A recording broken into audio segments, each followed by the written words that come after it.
Choosing a game controller is a very personal thing. Everyone has different preferences for what they look for when it comes to their primary tool for playing games. For Tri and I, we've almost always preferred to use first-party controllers created by the console manufacturers themselves.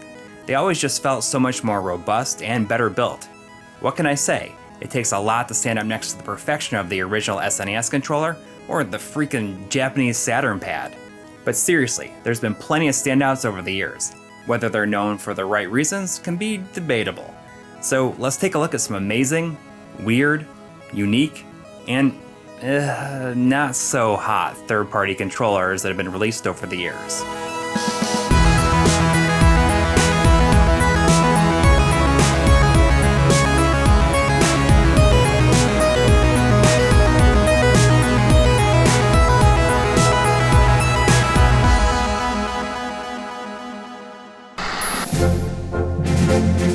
Third-party controllers have always been something that, as a general rule, I've tried to avoid. But at least one company has been able to build enough trust and clout to always pique my interest when they show up with new accessories.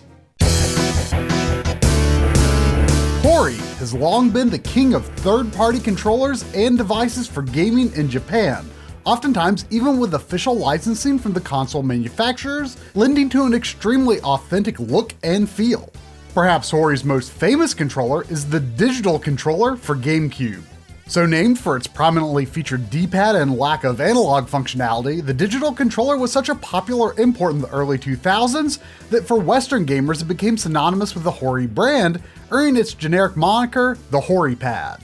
For a long time, we believed that the Hori Pad was available only as an import, but this box appears to be from what must have been a very limited American release, branded as the Game Boy Player controller.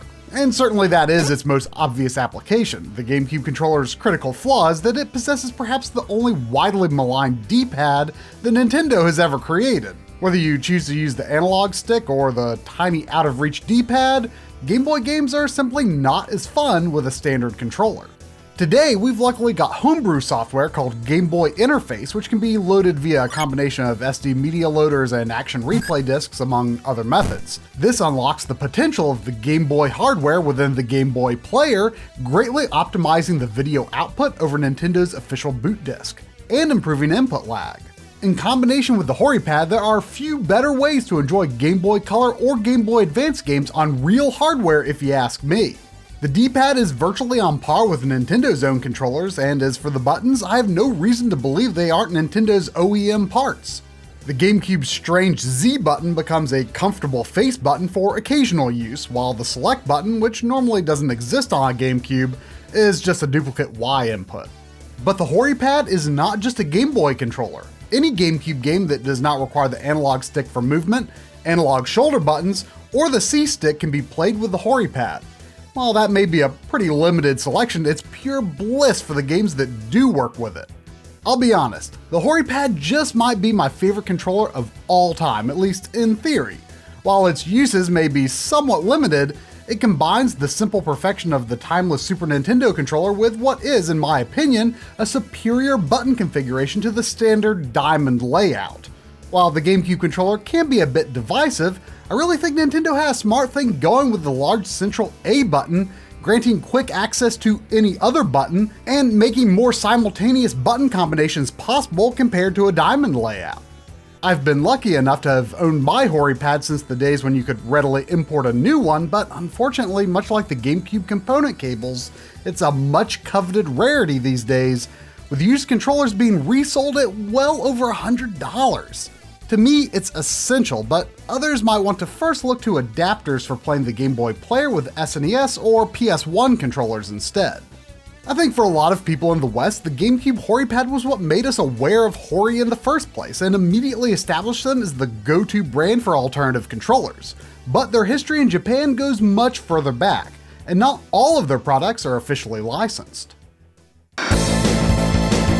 When I got into the PC Engine / TurboGrafx scene relatively recently, I quickly found far more games to enjoy for the platform than I ever expected.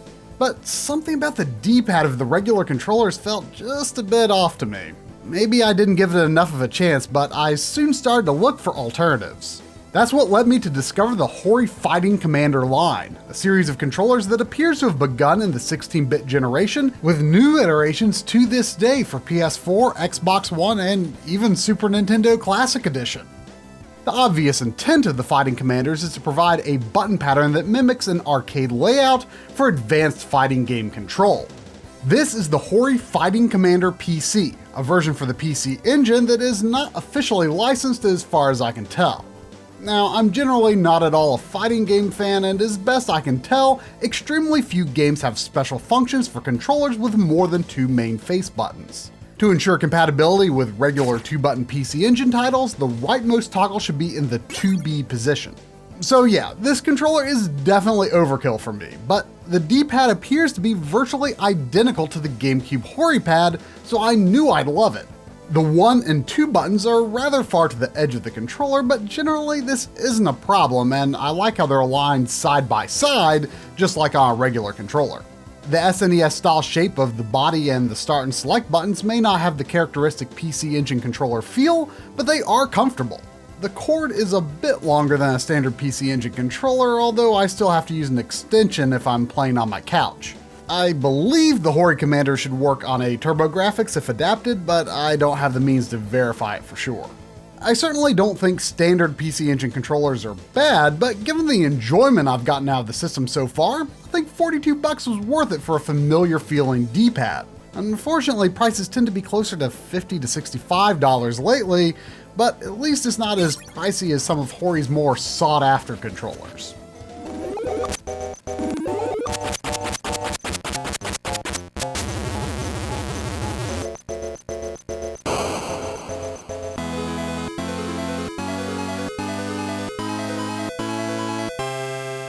It's true, Hori is pretty great. For my money, I'd say that they're the best third-party peripheral manufacturer out there.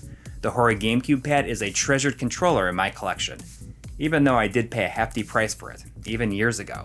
Playing Ikaruga with it is perfect. Next, let's take a look at some of Hori's newer offerings. The mini-wired gamepad for the PlayStation 4 is a controller that's geared primarily towards younger players with its smaller size and brightly colored appearance. Despite being made and marketed for kids, I feel like this controller has been criminally misunderstood. Of course, there's a number of obvious problems with this controller. The cheap-feeling analog sticks without any kind of rubber coating to prevent slipping aren't meant for games that make heavy use of them. This tiny square button has the same functionality as clicking the touchpad, but as far as I can tell, there's no way to actually click both sides of the touchpad, which limits performance in a chunk of games. On top of that, if you need real touch interaction, there's a number of time-consuming button presses involved, and then you have to make use of the analog sticks to simulate finger dragging. A lack of rumble or motion controls further hinders usability, but you probably weren't expecting it anyways based on the last 2 negative points. So yeah, there's a ton of games that you probably don't want to use this controller with. But you know what? It's a pretty good choice when it comes to the 2D, retro-style games on the PS4, and those are plentiful. The classic form factor of this pad feels almost akin to the Super NES controller, although it's a bit thicker. This thing probably could have existed in 1990, and been fairly popular. It's smooth and heavy-duty, and the D-pad is tight and effortless. I do kind of wish that there was a bit more traction or rougher plastic use on the D-pad itself though, because it can feel a bit slippery at times. Although it might seem a bit blasphemous to even consider playing with a pad instead of a fight stick, I found this pad to be great for fighting games. The digital shoulder buttons, with their immediate response, are a much better choice for this kind of game, versus the normal triggers on a DualShock 4, because there isn't nearly as much travel distance.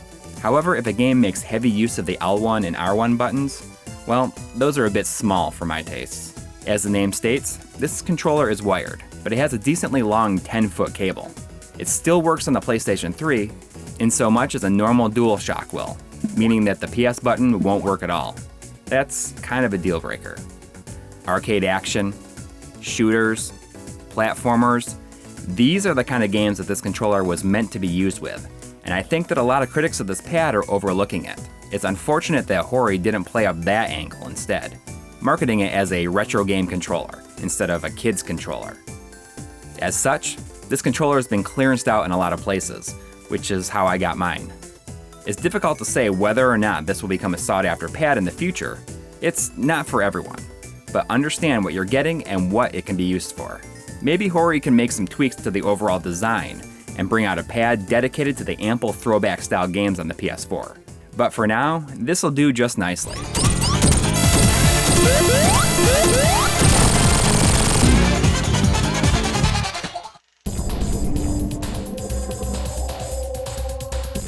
When I was in college, I remember a bit of controversy surrounding the PlayStation 1 game Thrill Kill that was basically an ultra-explicit 4-player pit fighter. Due to the adult nature of the game, it was ultimately canceled at the last minute, despite being basically finished. However, developer Paradox Entertainment wasn't about to let that engine go to waste, and with the help of Activision, they were able to utilize it in Wu-Tang Shaolin style, which played similarly but had the star power of the Wu-Tang Clan. Out of the doorway, bullets, rip full clip, Godspeed, approach, follow my Included with a special edition of the game was this legendary controller, the Wu-Tang W controller for PS1, which might just be the most ridiculous pad I've ever laid my eyes on. Thanks to our friend Drew Littrell, I'm able to check out this controller, as well as many others in this episode. Shaped like the W insignia of the Wu-Tang Clan, this PS1 pad is mostly ridiculed due to its absurd nature. Let me tell you, this thing is neither comfortable nor easy to use, making it more of a conversation piece than anything. The W controller's black and yellow color scheme is pretty unique and it feels solidly built. Unfortunately, the overall size is completely unwieldy. This thing comes close to matching the dimensions of the original Xbox Duke. Most notably is the lack of any kind of analog stick, but also it's missing any sort of rumble features, which means that this thing is basically a big hunk of plastic. The D-pad mixes standard PS1 style directional keys with diagonal connections. Unfortunately, it plays just as bad as it looks. I put that to the test along with its sorta oval-shaped buttons with Street Fighter Alpha 2 Gold, and the results weren't pretty. But it was the shoulder buttons that were a bit more challenging than I expected. I know. They had a very, very specific form factor to work with here, but dang, these are pretty tough to use. If for some reason you feel determined enough to use this controller for real, actual gameplay, I try to stick with games that don't make use of any of the shoulder buttons. But as I said, this pad is more of a novelty for fans of the Wu-Tang Clan than anything else. And in that respect, I guess it's a pretty cool collector's item.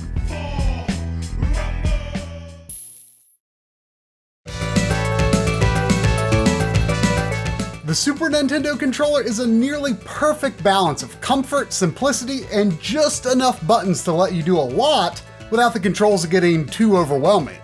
But in spite of that basic purity, it's continued to be strangely difficult to find a suitable third-party replacement. But there was one alternative controller from back in the day that did manage to stand toe-to-toe with the original. The ASCII pad was my personal introduction to turbo controllers, and to this day I still prefer the toggle switch design over programmable turbo buttons. But what good is turbo if the rest of the controller isn't satisfying to use? Well, the ASCII pad is an officially licensed controller, so similar to many of Hori's offerings, ASCIIware must have had access to a lot of Nintendo's resources. The Super Famicom styled buttons are always appealing, and I'm sure they're authentic Nintendo parts, and the D-pad also seems to be just as good. The thickness and overall shape seems to be virtually identical to Nintendo's controllers, being an almost imperceptible bit wider. The biggest difference, of course, is the upward slope of the shoulder buttons, which gives space for the turbo toggles and actually works quite comfortably. The ASCII pad just gets it right. It's so perfect it's almost boring. What more is there to say? This is the turbo controller to get for the SNES.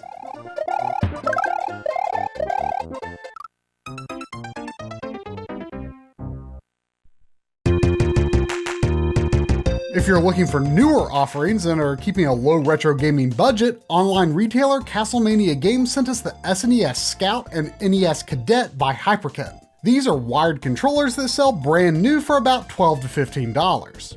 The SNES Scout does seem a bit better than your average knockoff controller. It doesn't try to exactly mimic the Nintendo feel, but the buttons are kinda okay. They have a little bit more click to them than real SNES controllers if you're into that.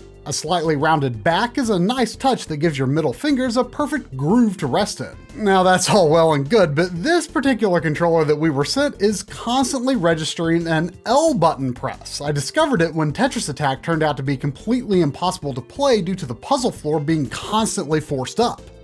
And in Mario Kart, I couldn't even jump at all.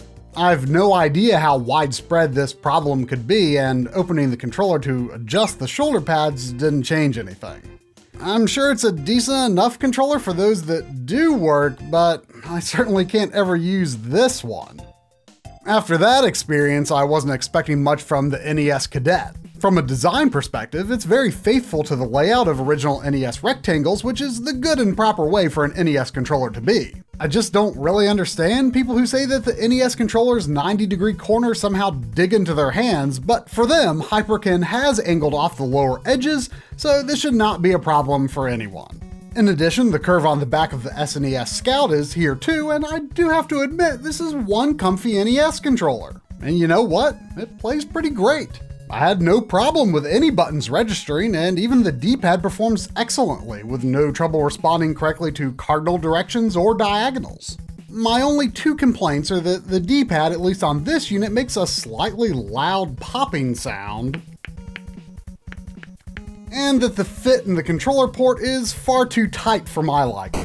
But overall, consider me surprised. This is a solid budget alternative to official NES controllers, and one that I could actually see some people preferring over the real thing.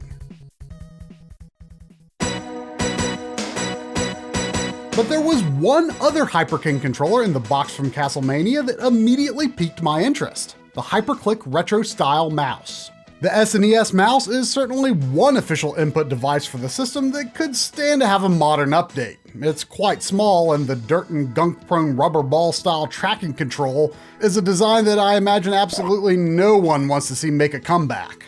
Upon taking the Hyperclick out of the box, my first impression was that it's somewhat larger than I was expecting, but I suppose the target market is, after all, nostalgic folks whose hands have grown since 1992. It also has a sharp semi-angular slope toward the front end with the buttons. But the key thing is on the underside. This is an optical mouse. Not exactly a surprise in this day and age, but it's an extremely welcome update. And it's immediately obvious. This controls so much more smoothly than the official Nintendo mouse, even when the insides are clean. I don't think it's guaranteed to make your Mario Paint artwork any better, but I don't know, I think I'm seeing some results here. And I always enjoy a good round of the Mario Paint Fly Swatter game. While I was worried about the shape of the Hyperclick mouse at first, once I started using it, I remembered that I'm not exactly picky when it comes to mouse design, but I'm not sure how those who are more sensitive to unergonomic mouse designs will feel about it. $20 is not a bad price, but it still might be a bit much for most people's Mario Paint nostalgia fix. But there are a few other games that support the SNES mouse. For me, I've still yet to play through Mario and Wario and Wonder Project J for the Super Famicom. And I can absolutely say without a doubt that when I get around to properly starting those games, I'll be pulling out the Hyperclick instead of the official mouse. In the history of third-party peripheral makers, a tip of the hat has to be given to Mad Catz. It's actually pretty impressive just how much this company released in their lifetime, with the 5th and 6th console generations being their most prolific and experimental. I was honestly never much of a fan, but let's see if my mind can be changed. The Retrocon for the PS1 and PS2 is a 2002 control pad that seems right up my alley. Of all the Mad Catz controllers I've seen over the years, I was the most interested and excited to check this one out. The name of the pad is apt, the design harkening back to the purely square design of the NES and Master System controllers. Filed under unnecessary is the small LEDs that light up inside the pad, giving it a subtle glow when it's plugged in. Holding down start and select for a few seconds enables analog mode, which lights up the Mad Catz logo in bright red. The back of the pad has a rubber coating to prevent slippage for those with sweaty hands. Because the controller is used for both PlayStation 1 and PlayStation 2, it includes a set of analog sticks. Interestingly, when in digital mode, which you'll find yourself using for many of the PS1 era games, the sticks still work, replicating the digital functionality of each side of the controller. The left stick is for the D-pad, and the right is for the cross layout of the buttons, meaning pressing up is for triangle, down is X, left is square, and right is circle. This was kind of an inspired choice and works pretty well for twin-stick shooters on the PS1 that use the button layout in place of a second stick, before the invention of the DualShock. Other kinds of games, though? I don't know if it works all that well. For PS2 games, the analog sticks work as they normally would. Despite my high hopes, I was pretty let down by the RetroCon's functionality for retro games. The D-pad is incredibly mushy, lacking any kind of central pivot. This seems like a huge oversight, especially for a pad that is so heavily pitched to be used in 2D games. The shoulder buttons are also a bit tricky. Instead of having two sets of buttons stacked on top of each other, the RetroCon splits each shoulder button in half, making each side so tiny that they're kind of unusable in the heat of the moment. Naturally, concessions had to be made to stick with the overall vision of the controller, but it's best to stay away from games that make heavy use of the shoulder buttons. The RetroCon had a ton of potential, but it was kind of a disappointment overall to me. Perhaps it was someone at Mad Catz' pet project, so it didn't have the R&D and funding to reach its ultimate goal.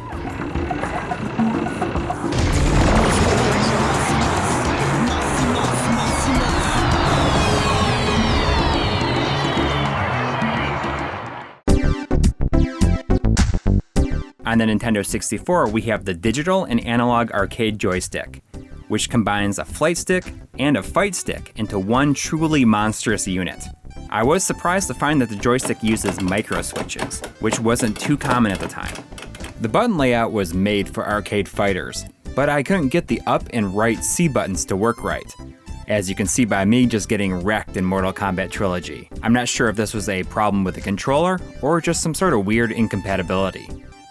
That's fine though, because most people would want this thing for the flight stick anyways. Because Star Fox 64, right? This analog flight stick has a trigger, A and B buttons, and a hat switch, which serves as a C button. There's also a button on the grip itself. My dreams of an amazing Star Fox 64 experience were quickly dashed once I found that the trigger is tied to the Z button, which I guess makes sense, but for games like this, means it'll be used to do a barrel roll. Hardly intuitive or natural. This is a little bit better in Pilot Wings using the gyrocopters, but I can't help but feel like the overall stick would have been benefited by putting the A button on the trigger. A simple fix that would have made sense for the games that people really wanted to use this thing with.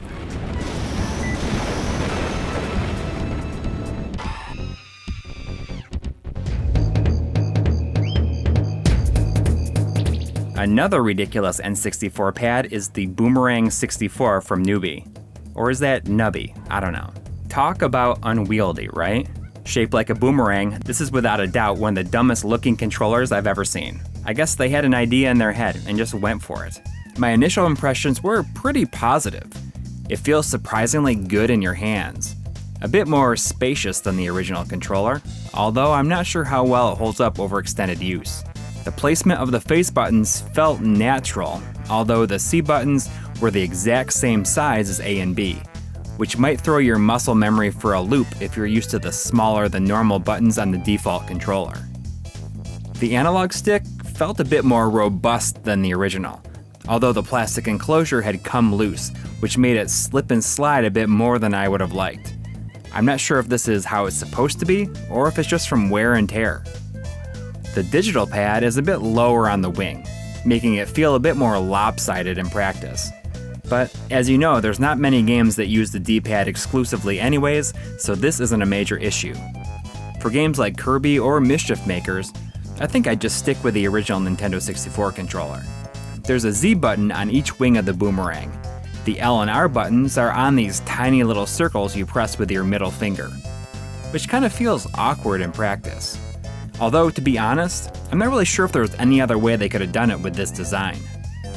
Probably the most surprising aspect of this pad is that it has built-in rumble via motors on each of the wings. You just need a couple of AAA batteries and you're good to go. Of course, the original rumble pack is always an option as well.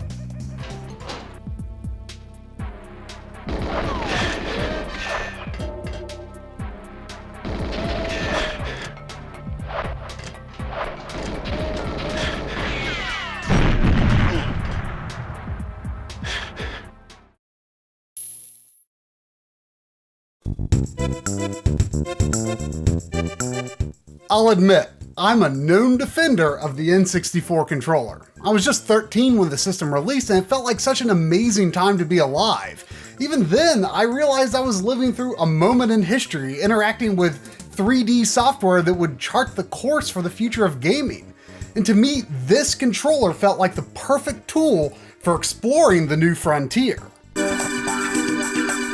When well maintained, the N64 stick has an incredible responsiveness and range of movement, although its durability is certainly a major concern.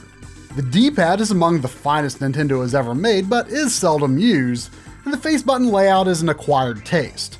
Some people just can't get over the tri-prong design, and I just don't see why it's such a big deal. All the same, many third-party controllers over the years have sought to capitalize on the natural revulsion that many seem to have toward the official N64 controller. On Christmas of 1996, the day I got my own N64, a family member gave a well-intentioned gift of a second controller, the SuperPad 64 Plus by Interact. I politely smiled and proceeded to basically never use it. You think the N64 controller is weird, while I just couldn't get over the grotesque difference in size between the two handles, the off-angle analog stick, wide button spread, and what is the deal with this tiny middle finger position Z button? I try to keep my middle finger out of my video games, thank you very much. I thought this thing was a total joke, and I only ever used it on rare occasions when I needed the turbo function to supplement my paltry button mashing skills. But in recent years, a number of people have told me that this is actually their preferred go-to N64 controller. What? I just couldn't believe it.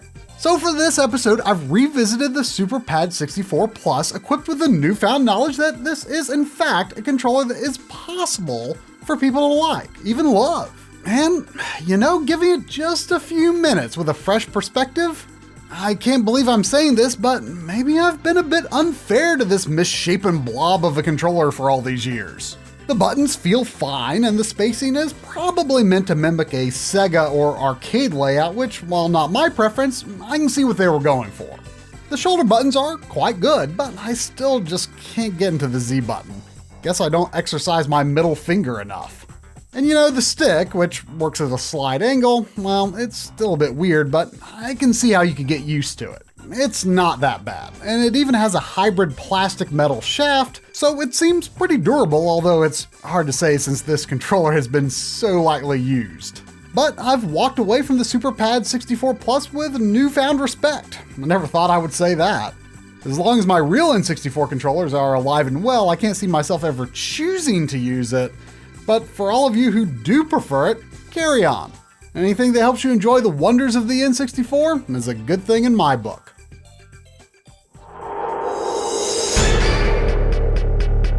But what happens if longtime N64 fans were to take modern controller design and marry it with the original N64 controller? That's the idea behind the Brawler 64 gamepad by Retro Fighters. Funded by a successful Kickstarter campaign in the summer of 2017, the Brawler 64 was highly anticipated as a potential total replacement for worn-down N64 controllers. But upon its release, widespread reports of L-button and analog stick issues put a damper on the hype. Thankfully, revisions were made, and that's what we've got our hands on here today, a current model of the Brawler 64 sent to us by Castlemania Games.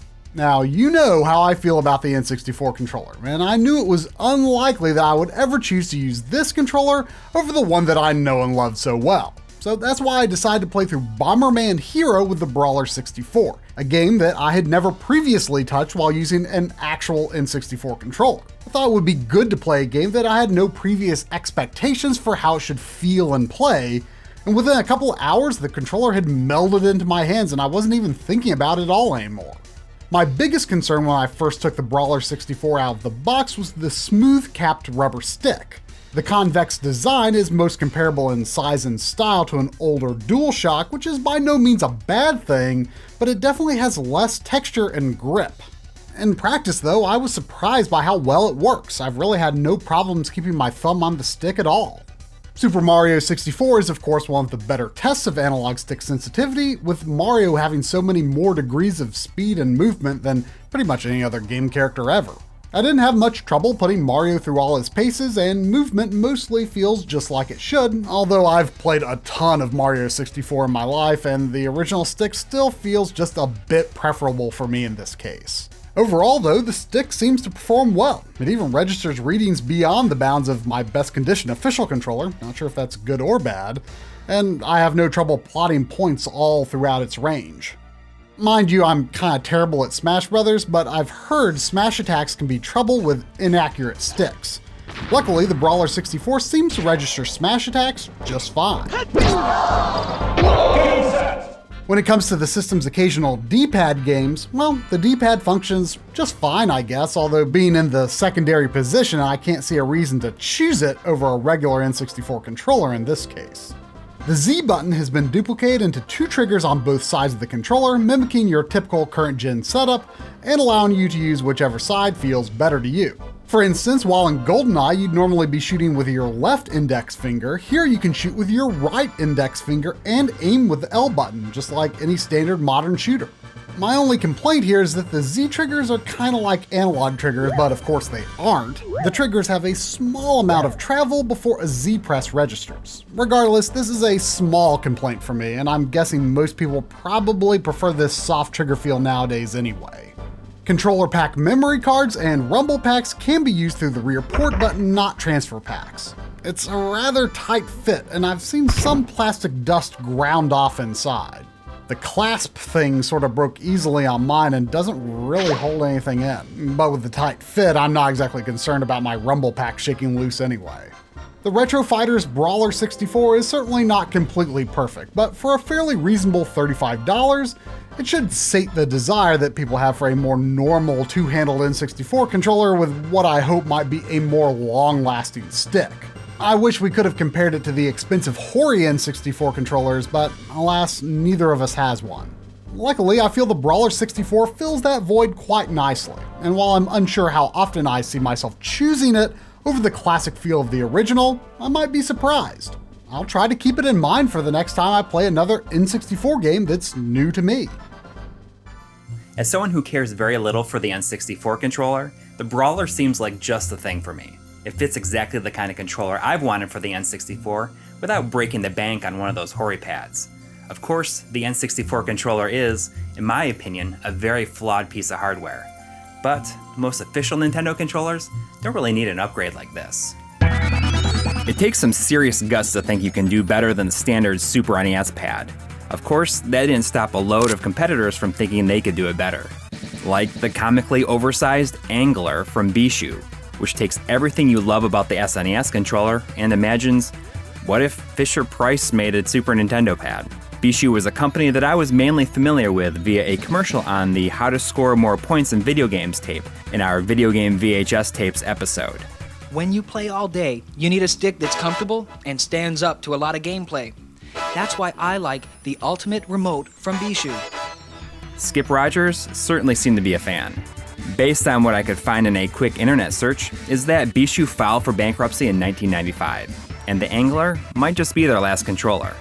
The overall form factor of this thing makes it seem like it was made for toddlers compared to the original, with pastel colors and giant buttons. Maybe the angle, haha, as that this is supposed to be the controller that you let your kid brother or sister use. Taking a number of cues from the ASCII SNES pad, which was one of the few controllers that could hang with the basic controller. You've got rapid fire for each of the face buttons, and pushing the switch a notch further enables auto fire. Below that is a slow motion toggle, which has 2 levels of strength. Slow and super slow.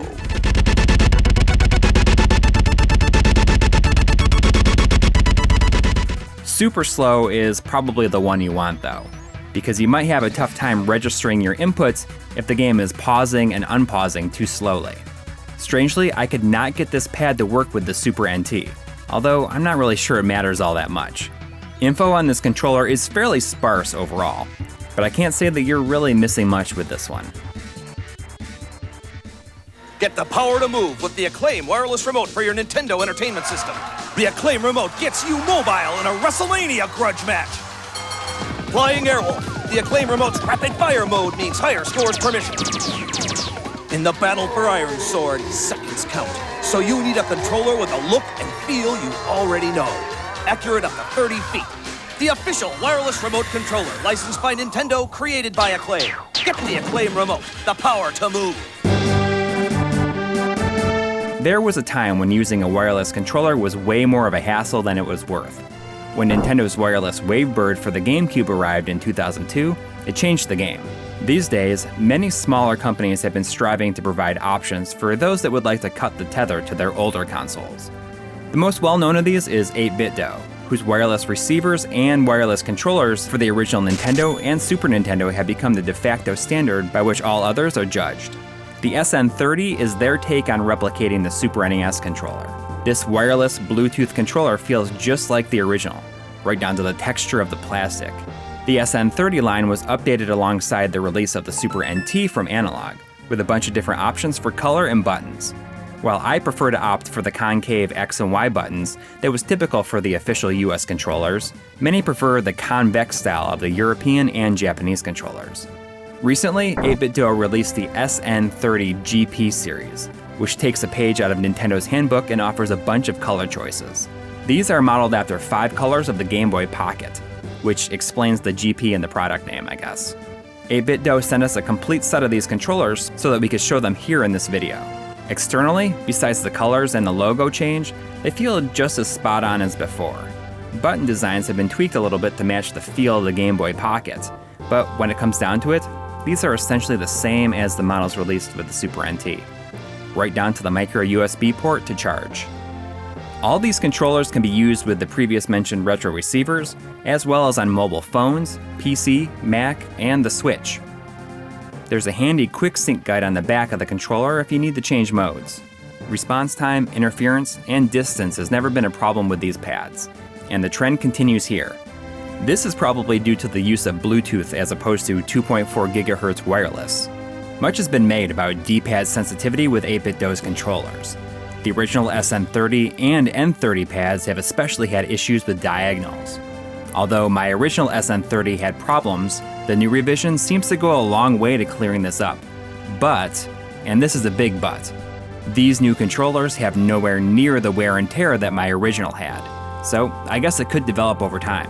I saw a suggestion online that said to put hole punch reinforcement labels around each input on the PCB as a way to tighten things up. So I gave it a shot. And you know what? It made a big difference in my original pad. I had to layer 2 reinforcements on top of each other per pad to get the best results. So if you're having issues with sensitivity in your 8BitDo controller, this extremely simple mod is worth at least a try. While these controllers can be used with the Switch, their lack of buttons doesn't exactly make them an optimal choice. Enter the SN30 Pro. This wireless controller takes the general form factor of a SNES controller and makes it fully functional for the Switch, which I've used mine for constantly since I got it. I have an original release version, but there has been an update on the overall look in recent months, bringing it in line with 8BitDo's current branding. 8BitDo also sent me an updated version for this video. The Pro features are numerous. The dual analog sticks are smooth and feel perfectly normal. They're more akin to the look and feel of an Xbox One controller. And I really like how the 4 shoulder buttons fit on top of the controller. They don't feel too tightly spaced and are easy to quickly feel out. This is probably the best configuration of 4 shoulder buttons I've seen on a retro-style pad to date. The home and share buttons are what really makes this controller great for the Switch. At first I was a little bit nervous about the placing of these, thinking that I would accidentally hit them regularly, but that's never happened once. And these things even include force feedback. I had no idea that this was going to be a feature. Of course, this is just straight up regular rumble though, so none of that newfangled HD rumble. Alas, much like the SN30 controllers, the D-pad issue does supposedly persist with these as well. Although, to be honest, I really haven't noticed it as severely with the Pro, so it's possible I either got lucky, or I just haven't played the right games for it to be a problem. There's so much good stuff to play on the Switch, where the SN30 Pro makes sense, and I can't wait to play more games with it. Of course, these are fully equipped to work with all games on the system, so even stuff like Zelda, Ys 8, and Bayonetta are playable. So there's something here for all Nintendo fans out there. While the D-pad issues can make things a bit more challenging at times, 8BitDo has done a great job with these. The Pro Controller is especially great.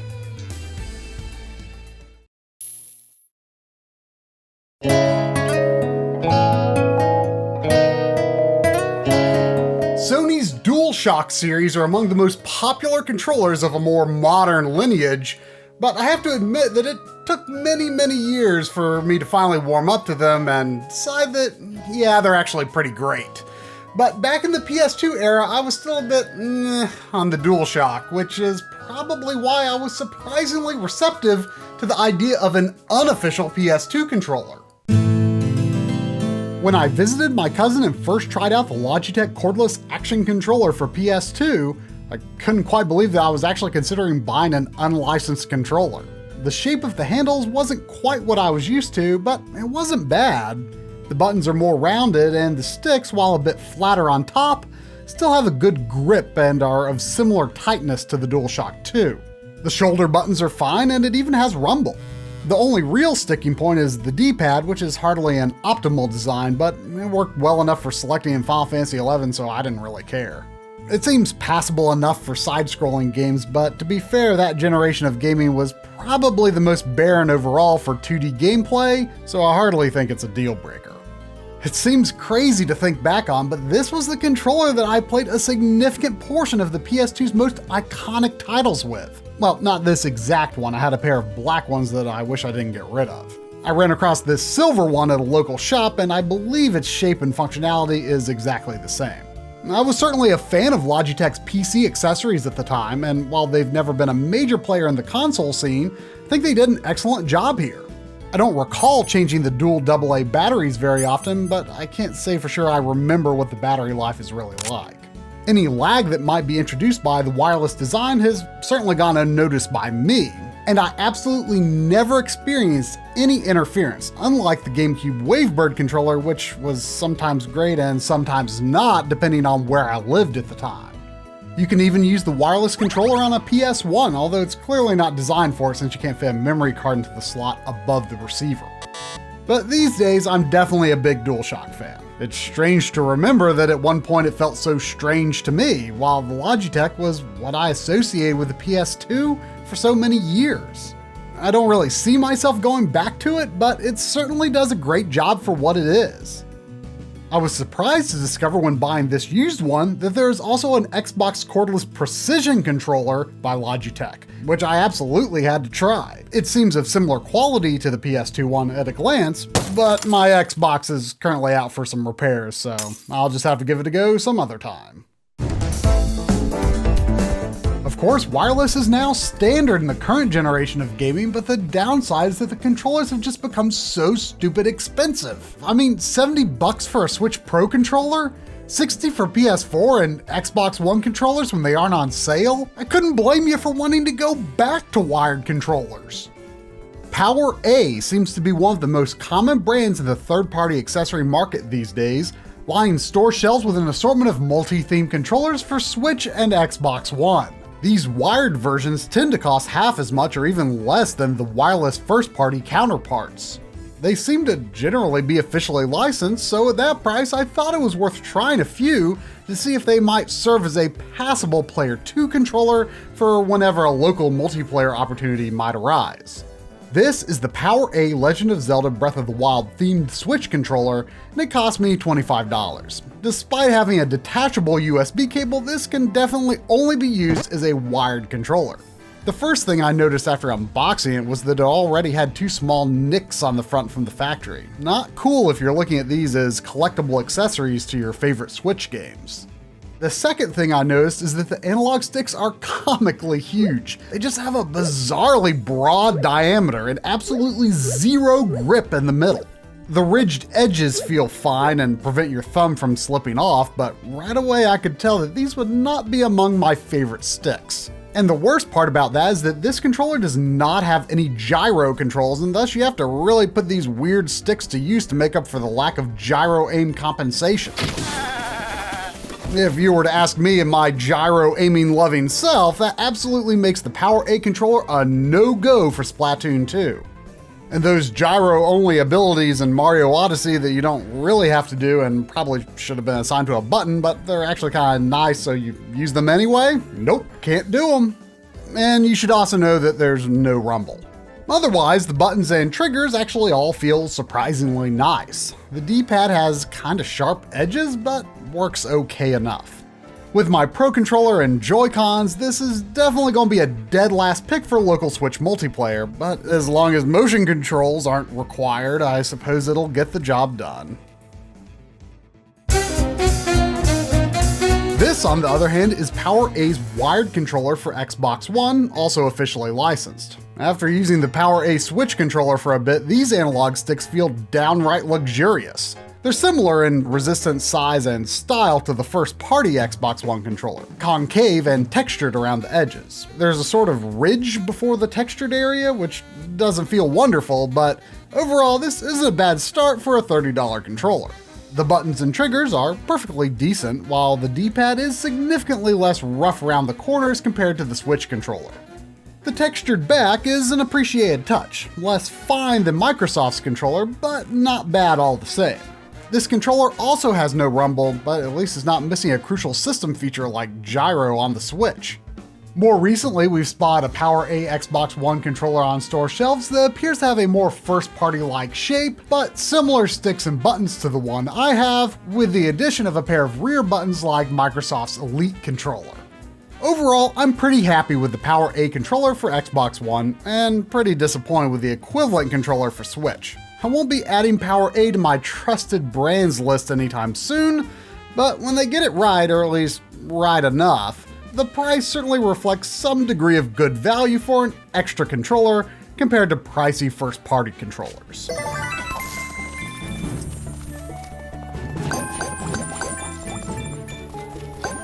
As far as I'm concerned, wireless controllers are one of the greatest modern conveniences in all of gaming. I'm looking forward to the day when I can have close to official quality wireless pads on all of my older consoles. Which reminds me. So what about the Sega fans out there? Enter Crix, the engineer responsible for the EverDrive line of flash carts. He clearly saw an untapped potential for wireless controllers on the Sega Genesis, and his attempt to fill this much-needed gap resulted in the Joys. This 6-button, rechargeable 2.4 GHz wireless controller that works on both the Genesis and the Master System is available in 2 colors, a smoky transparent and plain old black. The Joys sells for a steep $65 on StoneAgeGamer.com and directly from Crix at Crix.com. Crix provided this regular black version, so it could be included in this episode. Probably my favorite thing about the Joys is its generally perfect adherence to the design and feel of the original Genesis 6-button controller, which is actually my go-to controller on the system.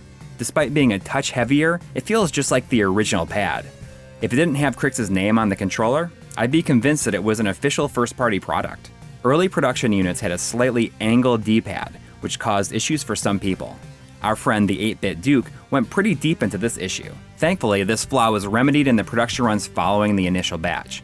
The Joys touts a 2.7 milliseconds of response time, which is negligible. I was able to do flips in Revenge of Shinobi 100% of the time that I intended.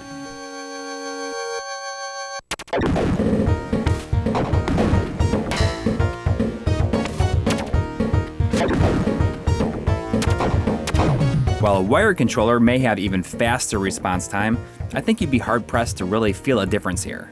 You just plug the accompanying receiver into the console and turn it on. If for some reason it doesn't sync, press the button on the receiver and hold X, Y, and Z and the mode button on the controller till it kicks in.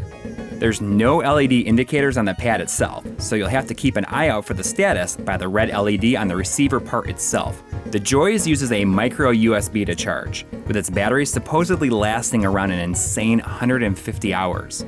It switches to a low power rest mode after a few minutes of no inputs, kind of like how the Xbox One controller achieves its admirable battery life.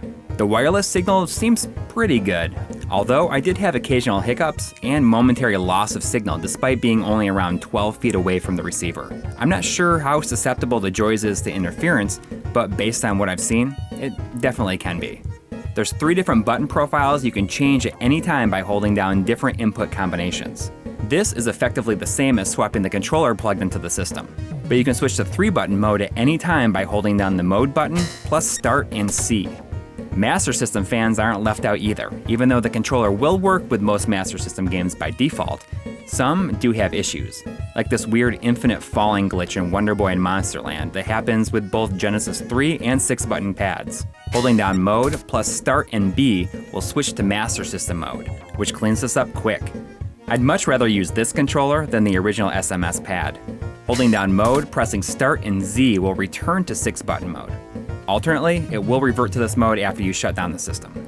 Going forward, I think the chances are pretty high that this will be my main Genesis and Master System controller. Although it's definitely a bit expensive overall, I think you'll feel the same if you end up with one yourself.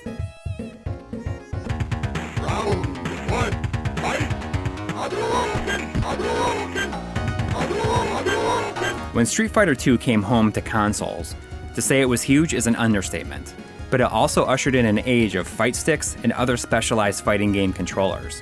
And not just from third parties. Even Capcom themselves got involved with the Power Stick Fighter. In addition to this, Capcom also enlisted the help of ASCII to develop the Capcom Soldier 6-button pad, which is a unique attempt to joystick-ize a control pad. The Soldier pad is one weird-looking controller, composed of a vertical grip with a D-pad on top, and a platform for the 6 buttons. There's certainly never been anything quite like this since. Despite my initial hesitation, I felt like this thing handled way better than it looked. It felt unnatural at first, but once you get over the fact that you're holding this like a joystick and adjust to the form factor, then it just works. The ergonomic grip helps a lot. Of course, this controller was meant for Street Fighter II, and it performed as expected, but if you played a lot of arcade games, it feels pleasantly natural with those too. For some of the more typical styled console games though, I'm not sure if this is the best choice. I guess the big question mark with this thing is how does it and your hands hold up during extended play? My hand did start to cramp up after a bit, but that just might have been because it wasn't used to holding a controller like this. Regardless, this is a unique device, and I'd say you could do much worse.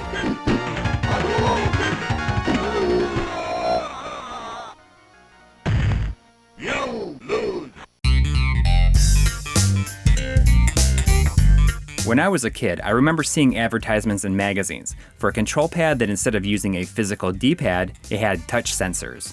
Wow, that sounds awful, is what I thought at the time. Actually, yeah, that's what I think now too. The controller in that ad was this right here, the Turbo Touch 360 from Triax Controls, which more than 25 years later, I now own for some reason. So let's open it up, check out what's inside, and see if my 14-year-old instincts were right. A lot of big promises are made on the back of the box.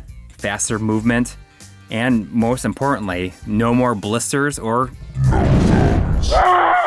But it was the guarantee inside that had me scoffing.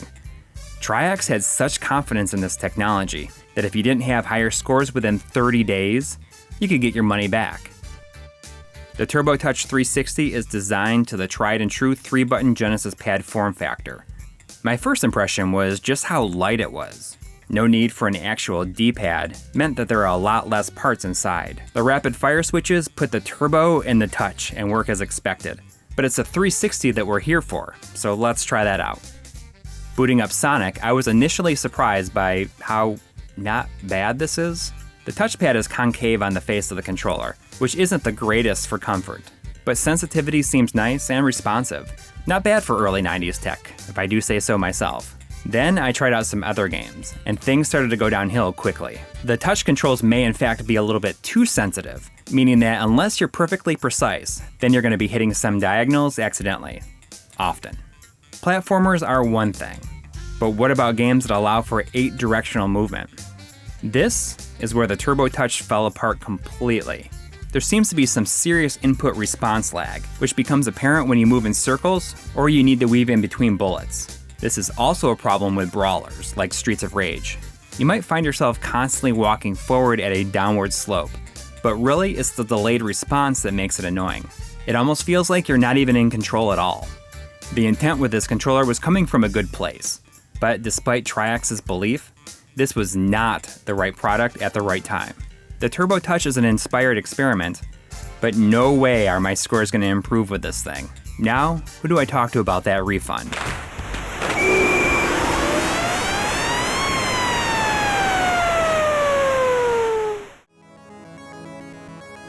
Whether it's old controllers for old consoles, new controllers for old consoles, or current gen, whether they're just inexpensive alternatives to official controllers, legitimate upgrades over first party, or, well, just stupid. There are a ton of third-party controllers out there, and we can't possibly have all of them on hand to look at today, and I'm sure we've overlooked a few favorites. But if nothing else, we've been surprised a few times. You never know when something a bit different has the potential to be a new favorite.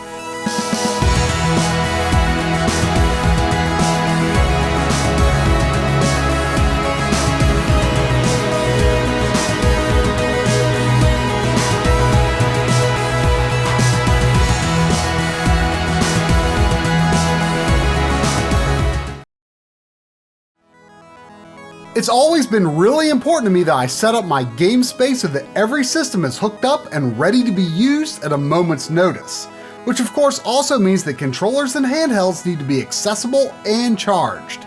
This is a quick look at how I've set things up with various docks and how I've started keeping non-rechargeable controllers and handhelds displayed and ready to play.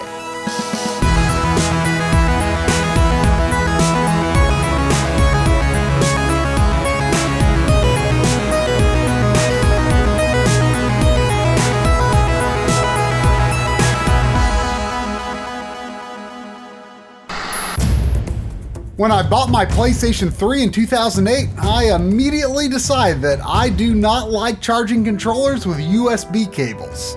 I went straight back to Best Buy the next day and came home with this 2-controller charging dock by Pelican. From that point on, I felt a need for some kind of dock for almost anything that needs to be recharged.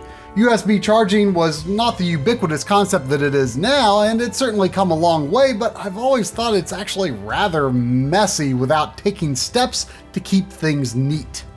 Now, to be clear, I'm not saying that anything I'm using is the best dock or necessarily even all that well designed. I'm not recommending anything in particular, so much as hoping that maybe this will help spark an idea for your own setup. I like how most of these work for me, but I'm not qualified to approve of them on an electrical level, and my understanding of the effects of charging on batteries is pretty basic. Remember that the goal here is to make it so that I don't even have to think about whether a controller or handheld is ready to go. To achieve that, there are several elements in play. First, charging docks for your typical built-in rechargeable battery. Second, stands for some of the non-rechargeables. And lastly, non-alkaline batteries for the devices that would normally use alkaline batteries so that I don't have to worry about chemical leakage. I've used a combination of these 3 elements to determine my setup for each system. The stands I've got here were sent by Rose Colored Gaming, who cut their own acrylic stands and sell them on their shop.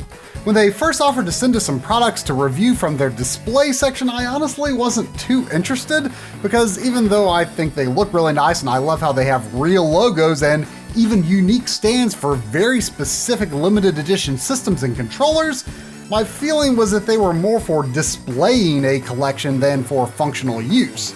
But when I took a closer look, I thought, why not?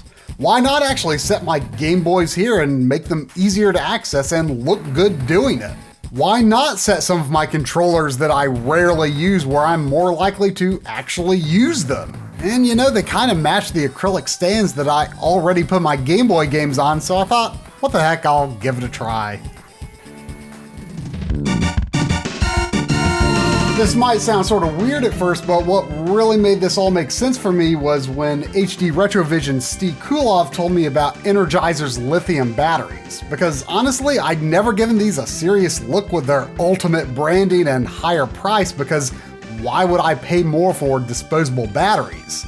So Steve tells me that lithium is not normally a drop-in replacement for what would be a traditional alkaline battery device. So these are designed to meet the normal AA and AAA requirements, but last quite a bit longer, especially for higher powered applications. I haven't really rigorously tested their longevity myself, but I do trust Steve's opinions on this kind of stuff. But the bigger draw for me was the guarantee that I guess these are supposed to absolutely never leak. Well, worrying about leaky batteries was why I stopped bothering to use the rumble pack. As frequently as I would use it, it just wasn't worth putting batteries in and taking them out before stowing it away. But now I know that it's supposedly safe to just leave these in and it's ready to use whenever, and will probably last for years and years because it's not like I'm playing Perfect Dark every day anymore. And you know, I stopped using my Wavebird years ago for the same reason. It just started to become easier to use a corded controller than deal with batteries.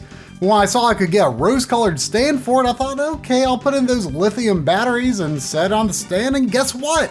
I've actually been using it again. I do keep Inteloops charged for use with some of my video production gear, but I hated swapping them in and out of my gaming equipment, so the lithium batteries have really gone a long way for making occasional use stuff like Game Boys so much more inviting to pick up and play.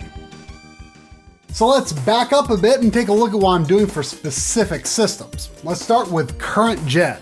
I bought this officially licensed charging dock for PS4 back at launch, but after a while one of the docking seats stopped working altogether, which was a bit of a pain since I used the white controller with my PlayStation TV. But a few months ago I stumbled upon a super cool modular solution, the Nyko Charge Block. You can pick and choose up to 4 docks to chain together and power with a single USB cable. For PS4, you plug these unobtrusive little dongles into the controller so that they make contact with the dock.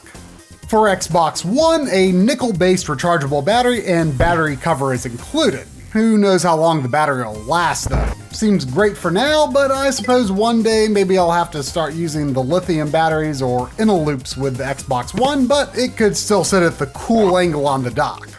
Word of warning, the PS4 and Xbox One charge blocks have really bright LED strips that blink when charging, so you might want to set them outside your field of view. Luckily, the Switch Pro controller charge block is an updated design that eliminates the LED strips, so I keep it in the front. I did one time have a problem where the Switch Pro controller wasn't actually charged when I went to use it, but in general, the charge blocks have been one of my favorite recent additions to my setup.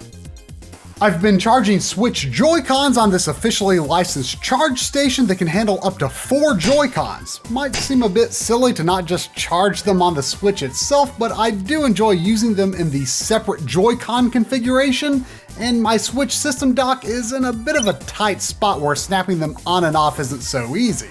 Maybe one day Nintendo will release some other Joy-Con designs that I'll actually want and can use all 4 dock slots. Do 3DS and Vita still count as current gen? Well, at any rate, if you want to use the official new Nintendo 3DS XL dock, it rests vertically as opposed to the official docks for earlier 3DS models. As for the Vita, well, I've been using the official charging dock since day one and it served me quite well. I do wish I had a method for keeping some of the older rechargeable handhelds ready to go, especially the GBA SP, DSi XL, and PSP 3000, but for now I just plug them up when needed.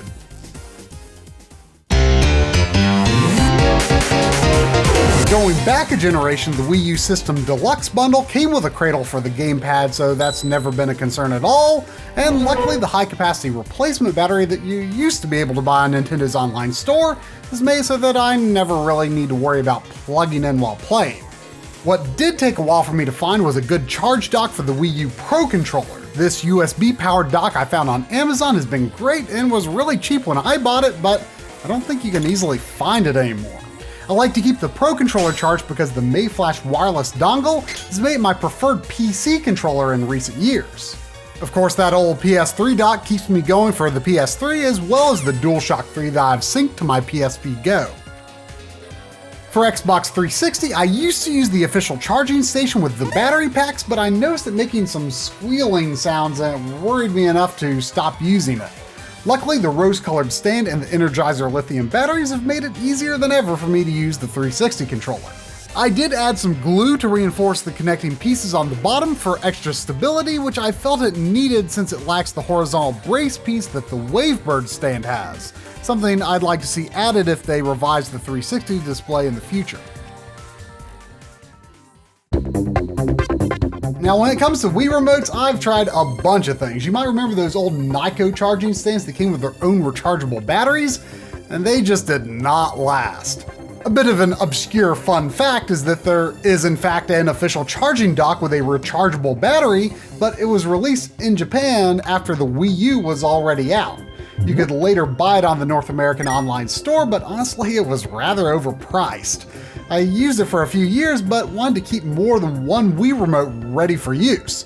I thought the lithium batteries along with the rose-colored stands would be the answer, but unfortunately I was much less impressed with these. It's super cool that they offer options for special Wii remotes, but the way the connector port slides into these tabs doesn't really feel too good. And on some of the stands they're way too loose.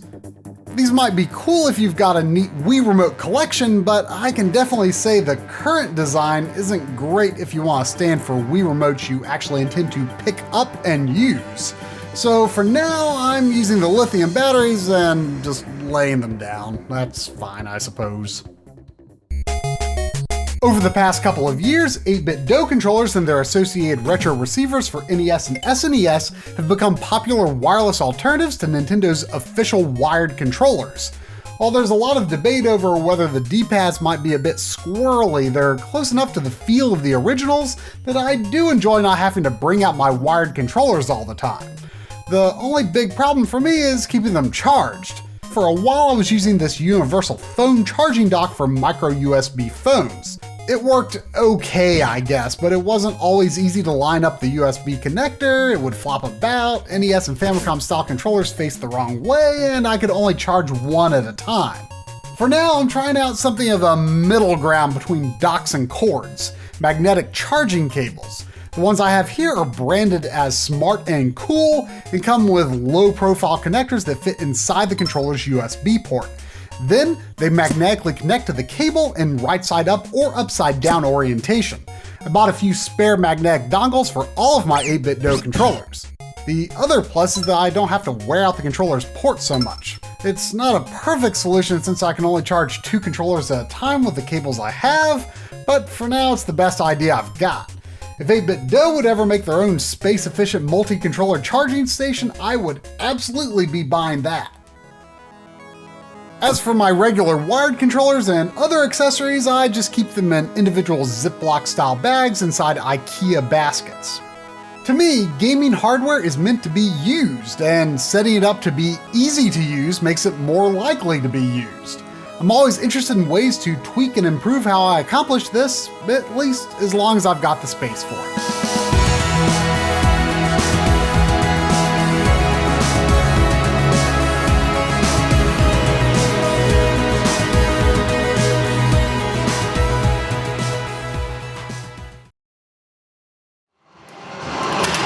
We are both big fans of light gun games here at My Life in Gaming. Simple arcade action with a fun controller that you don't get to use every day almost always makes for good times. Due to being included alongside Duck Hunt with so many console sets during the NES heyday, the Nintendo Zapper is perhaps the most iconic light gun of all time. And then you have the Super Scope. Nintendo's follow-up to the Zapper occupies a weird place among light guns. I mean, it's a wireless light gun in the form of a bazooka. Now that is awesome, and yet, whether due to the size of it or lack of interest in peripherals like this at the time it came out, it always feels like it's the butt of the joke among light guns. I mean, I never had one or even knew anyone who had one back in the day, and I only bought this one a few years ago. So while I think that surely most people in gaming know that the Super Scope exists, far fewer have direct experience with it, and, well, I just wanted to use it and judge its games for myself. So let's take a good look at the Super Scope and all of the games that support it.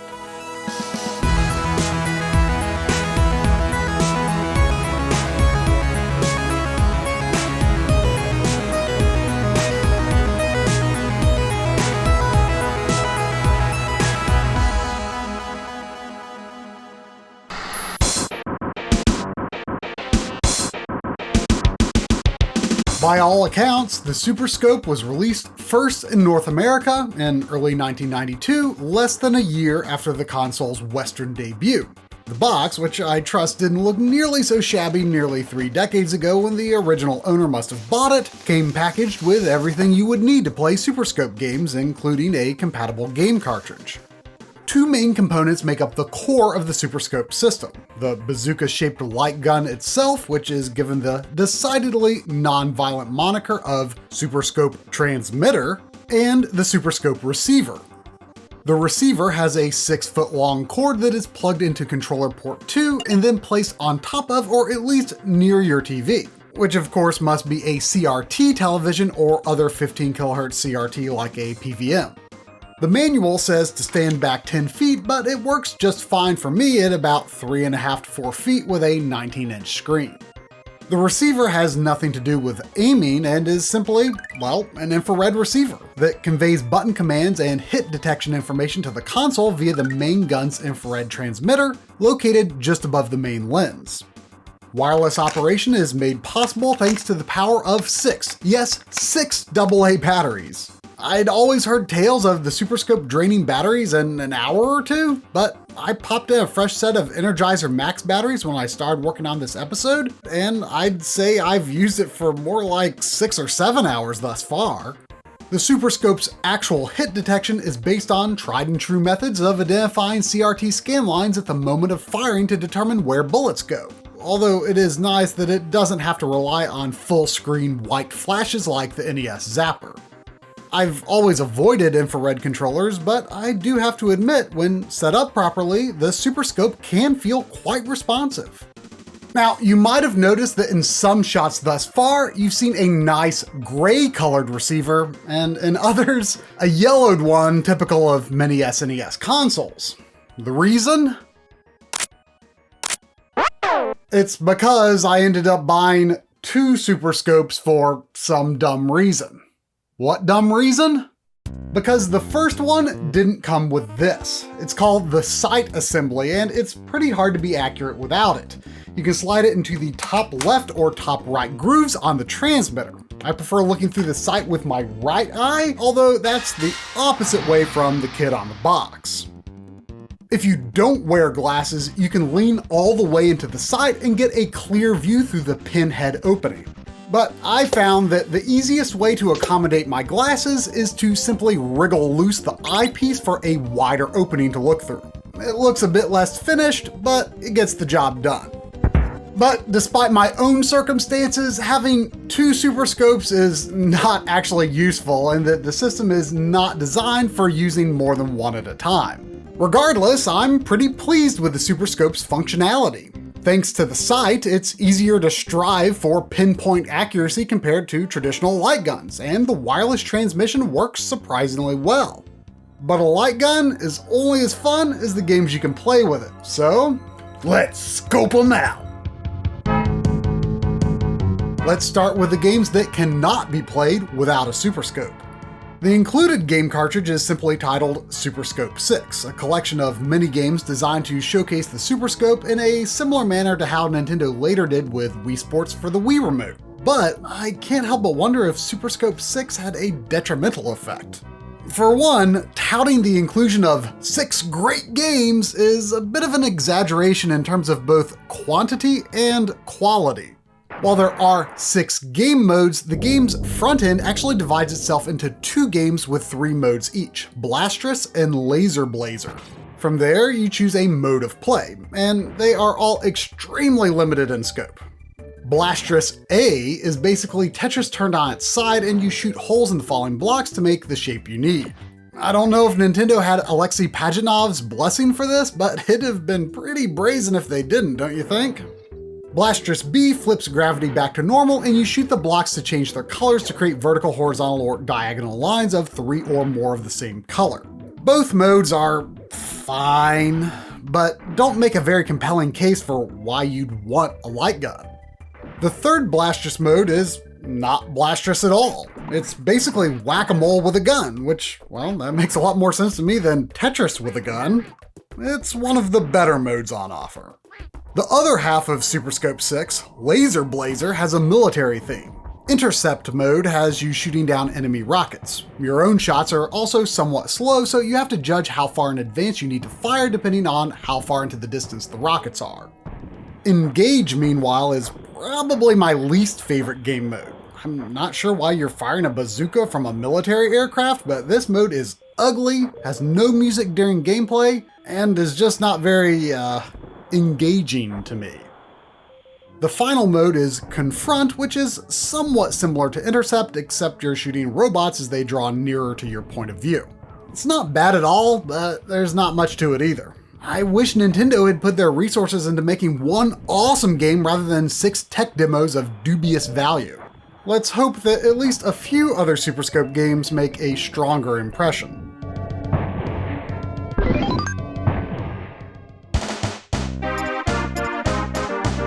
Battle Clash is one of the better-known standalone Super Scope titles, or at least it was better known to me since it was featured on the back of my console box.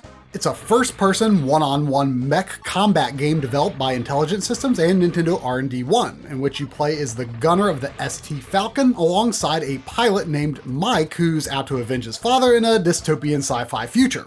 And it's good. Battle Clash supports the Super Scope's built-in turbo function, which helps a lot as you fire rapid shots to shoot down enemy bullets. However, your pea shooter does little to actually reduce the enemy life bar in most battles. By releasing the fire button, your gun charges up a big shot, which can deal heavy damage if you hit an enemy with it when they're vulnerable, often while charging an attack of their own or through gaps in their armor, which you can also gradually destroy. This is the right way to do charge shots, none of that button-holding nonsense. This game does a really good job of highlighting the satisfaction of precision aiming with the Super Scope, especially when you make successful shots through tight gaps in enemy armor.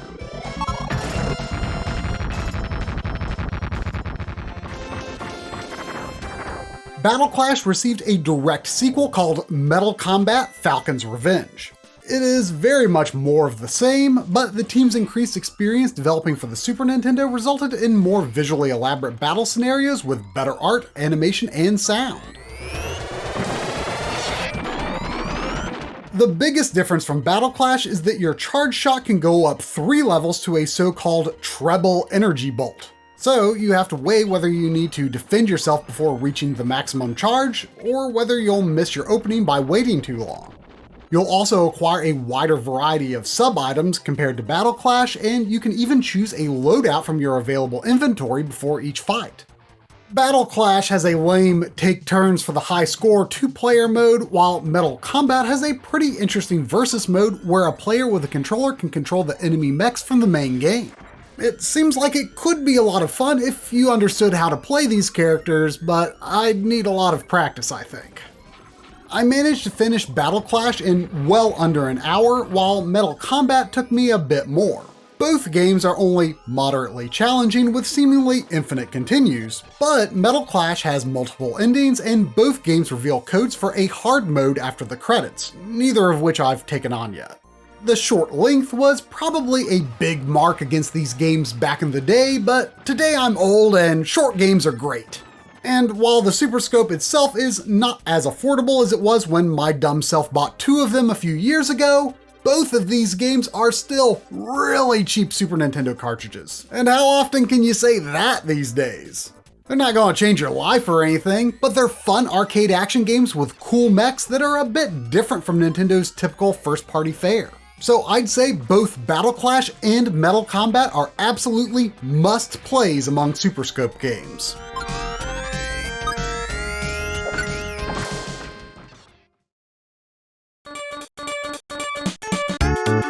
If the Super Scope can give us Tetris with a gun, why not Mario with a gun? That's the idea behind Yoshi's Safari, which is likely the best known Super Scope game on account of it being, well, a Mario game. I always kind of wanted to play Yoshi's Safari when I was younger because screenshots showed it featuring the 7 Koopalings, who have long been among my favorite Mario nemesis. And unlike Mario 3 and Super Mario World, Larry, Ludwig, Lemmy, and Iggy actually have their proper hair colors as depicted in their artwork. Yes, these concerns do occupy some space in my brain attic. Another popular bit of trivia is that this game represents the first time Princess Peach's English name matched her Japanese name of Peach, as opposed to Toadstool, a change that more solidly took hold in the N64 era. The Japanese title is Yoshi's Road Hunting, which is a super accurate description of what you do in the game. The levels are flat rotating Mode 7 roads, and Yoshi automatically moves forward through the paths, essentially making this an on-rails first-person shooter. Although occasionally you'll need to press the cursor button to make Yoshi jump over gaps. Otherwise, in single-player mode, you really don't need to worry much about what Yoshi does, but a two-player mode does allow a player with a controller to make Yoshi turn, duck, and jump. It's not too useful while running around, but it becomes somewhat fun in boss or even mini-boss battles to help dodge shots. Sometimes you'll come across a gate on the path and you can choose to proceed down the default path or shoot the gate to see what's the other way, but ultimately it doesn't matter much, although one way might be longer, shorter, avoid a mini-boss, or have more items to collect. I'd have probably died at least once if not for a recovery mushroom in reserve, but aside from only about one or two close-ish calls, the game is really easy and I never died on my first playthrough. But just like with Battle Clash and Metal Combat, you spend a lot of time in boss battles destroying parts of the enemy vehicle and shooting down their bullets before they hit you. The only thing you really need to watch for a bit is to ease off of the fire button every now and then, or else your shots will get really slow as the power meter drains. I generally found that playing this game was a lot more relaxing than, say, Battle Clash, because it doesn't demand so much accuracy, and as such I could keep both of my eyes open most of the time and only really focus through the scope when needed. Yoshi Safari took me just about 50 minutes to finish, but there is a hard mode if you'd like to get more out of it. The lack of credits and somewhat off-brand character sprites brought to mind that this might be a Tosei-developed game, and Moby Games seems to agree, although I don't know if there is any definitive confirmation on this. And I have nothing against Tosei games, mind you, but they often do have a good yet disposable quality to them, which is Yoshi Safari in a nutshell. Or in a Yoshi egg, I guess.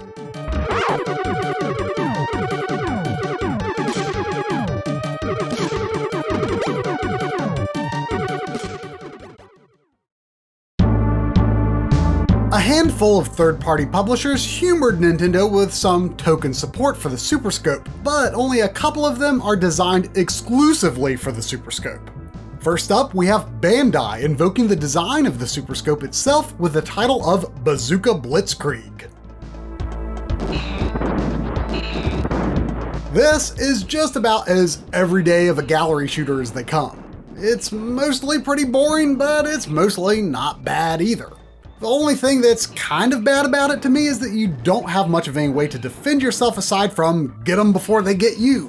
While some enemies shoot rockets that you can shoot down, most fire machine guns, and those will just drain your health as long as they're still standing, and there's nothing you can do about it until you've destroyed them.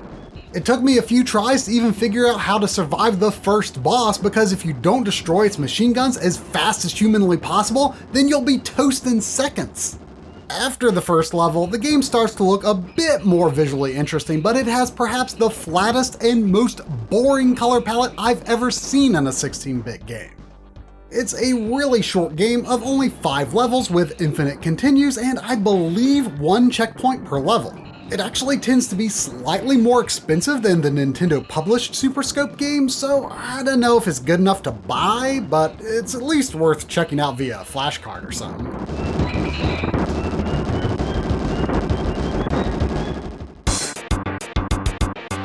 Up next, we have Kemco presenting X-Zone.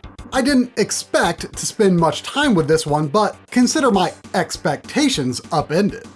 Extra! Extermination Zone! Expect massive resistance! This game is so consistent with its X language and X imagery, to the point that the X compound that you're infiltrating is shaped like an X. And the Japanese and English ROMs appear to be identical, which means this isn't some sort of extreme localization. Some dude at Kemco had a cohesive creative vision, dang it, and I kinda love it. And you know what? It's fun! This is the kind of game Nintendo should have made instead of wasting their time with Super Scope 6. The action is relentless and the levels are challenging, but every time I died, I felt I could do better. By holding the fire button, you shoot fast shots that can damage enemies and take down missiles like many other Super Scope games, while holding the cursor button to lock on and then tapping fire can destroy certain enemies more effectively with a powerful blast. It's uncomplicated, but enjoyable for what it's trying to do.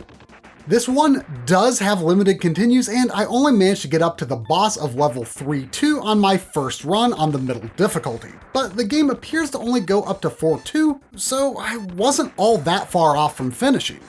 However, at this point, I was contemplating whether there might be a workaround for one critical quirk. You see, every Super Scope game I'd played up to this point prompts you to calibrate and allows you to do so again while the game is paused if you feel the need. X-Zone seems to have no such thing, and as such, looking through the scope is relatively useless since your bullets don't land where it looks like they should. Nonetheless, I still feel like I can aim well enough to have fun, especially since there's unlimited ammo and I can see where I'm painting the bullets. Really, that indirect sort of aiming kind of made me think of a Wii remote. This train of thought led me to a YouTube video by Lou's Retro Source that explains how to sync a Wii remote to Bluetooth on a Mr. FPGA console. Really simple actually. The host then explains how to configure each console core to use a light gun, including the Super Nintendo. And it works! However, you might notice that in X-Zone, the red cursor is still misaligned to where the bullets go.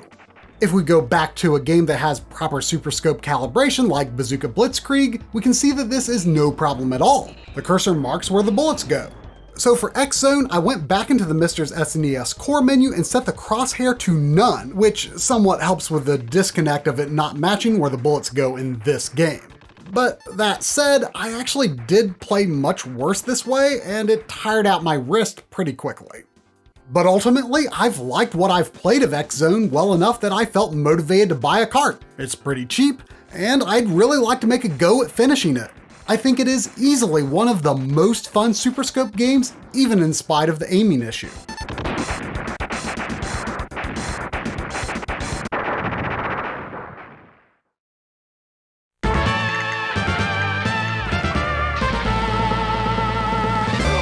Up next are the games that feature complete Super Scope support, but also allow for other means of input.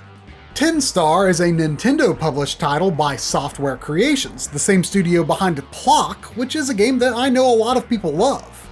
Tin Star is themed after the American Wild West, except the characters are all robots. They look kind of fleshy to me though, with super exaggerated, extremely 90s cartoon faces and bodies vaguely along the lines of The Tick or something, which Software Creations also did the game based on that, for what it's worth. Or not worth. Tin Star takes the form of a series of vignettes over the course of the titular Tin Star's first week as sheriff in East Driftwood. Gameplay styles vary from scenes where Tin Star himself automatically walks around the stage and you show him where to fire, first-person gallery shootouts, side-scrolling hover horse riding, and quick-draw showdowns. All of these modes work with a standard controller, SNES mouse, and of course, the Super Scope. But I never settled into feeling totally comfortable playing with the Super Scope in this one. It's one of the few Super Scope games that does not work with the turbo switch, which makes sense given that Tin Star uses a revolver, but sometimes it feels unresponsive because he can't always shoot when you press fire depending on what he's doing in the scene. This and several other games with optional Super Scope compatibility look much brighter and a bit washed out when the Super Scope is in use, presumably to make it easier for the gun to detect each scan line, but I switched between the Super Scope and the mouse several times over the course of my playthrough, with the horseback and quick draw stages being the only modes that I thought the Super Scope worked well enough on. Specifically, I'm playing with the Hyperkin optical mouse, which is easily the best product Hyperkin has ever made, and on the whole, I'd say it's the best method of input for most scenarios in this game. At first, it might seem like one of the more elaborate Super Scope compatible games since it does have a battery for keeping saved games, but environments, bosses, and general scenarios are recycled a ton over the course of the game. I was optimistic that this one was going to be pretty decent, but it was just not to my liking at all.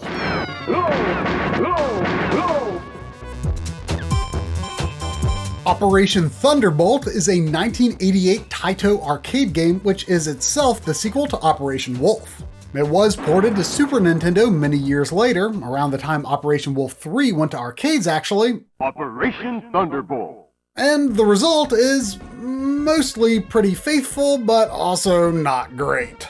There was at least an attempt to mix things up with a selection of playable characters who use different guns, and by allowing you to choose the order of the first 3 missions.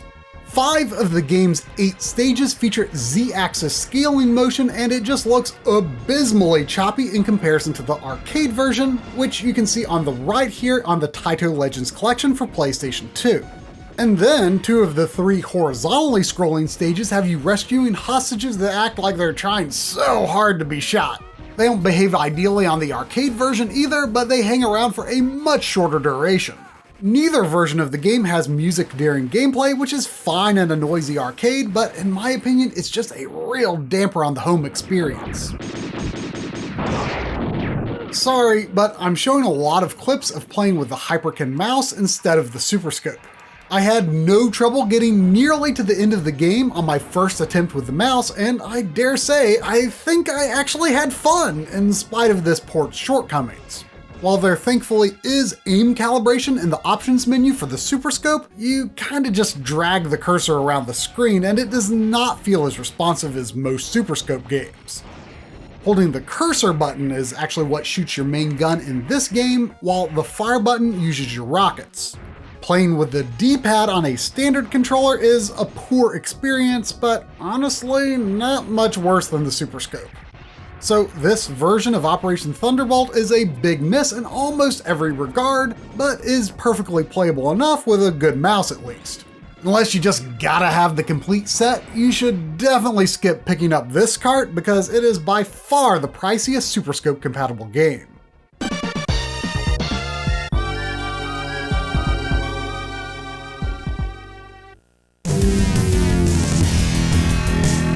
I don't have much experience with Midway's Terminator 2 arcade game, and while I understand it has quite the reputation as a quarter muncher, I'm sure it is quite beloved in some circles.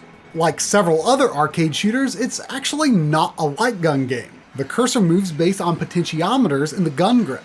So in some sense, it's interesting that the home port, titled T2 the Arcade Game, does have light gun support. When playing with the Super Scope, the visuals switch to a wacky blue and pink color scheme that is surely way overcompensating for how visible it needs to be for the Super Scope to actually see, but the game is usually pretty dark when played with a controller or mouse. And I'll just say straight away that the Super Scope is maybe the worst way to play.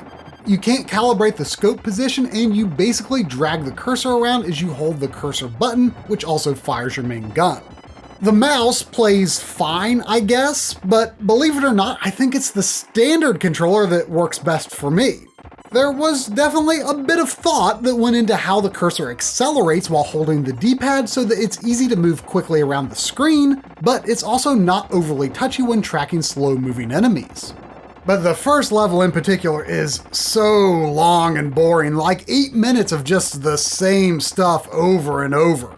I never got past stage 3 when using any control method, in which you have to protect future John Connor in a pickup truck that takes damage way too easily. Sorry to anyone who might have a soft spot for this game, but it is just not doing it for me. Excellent.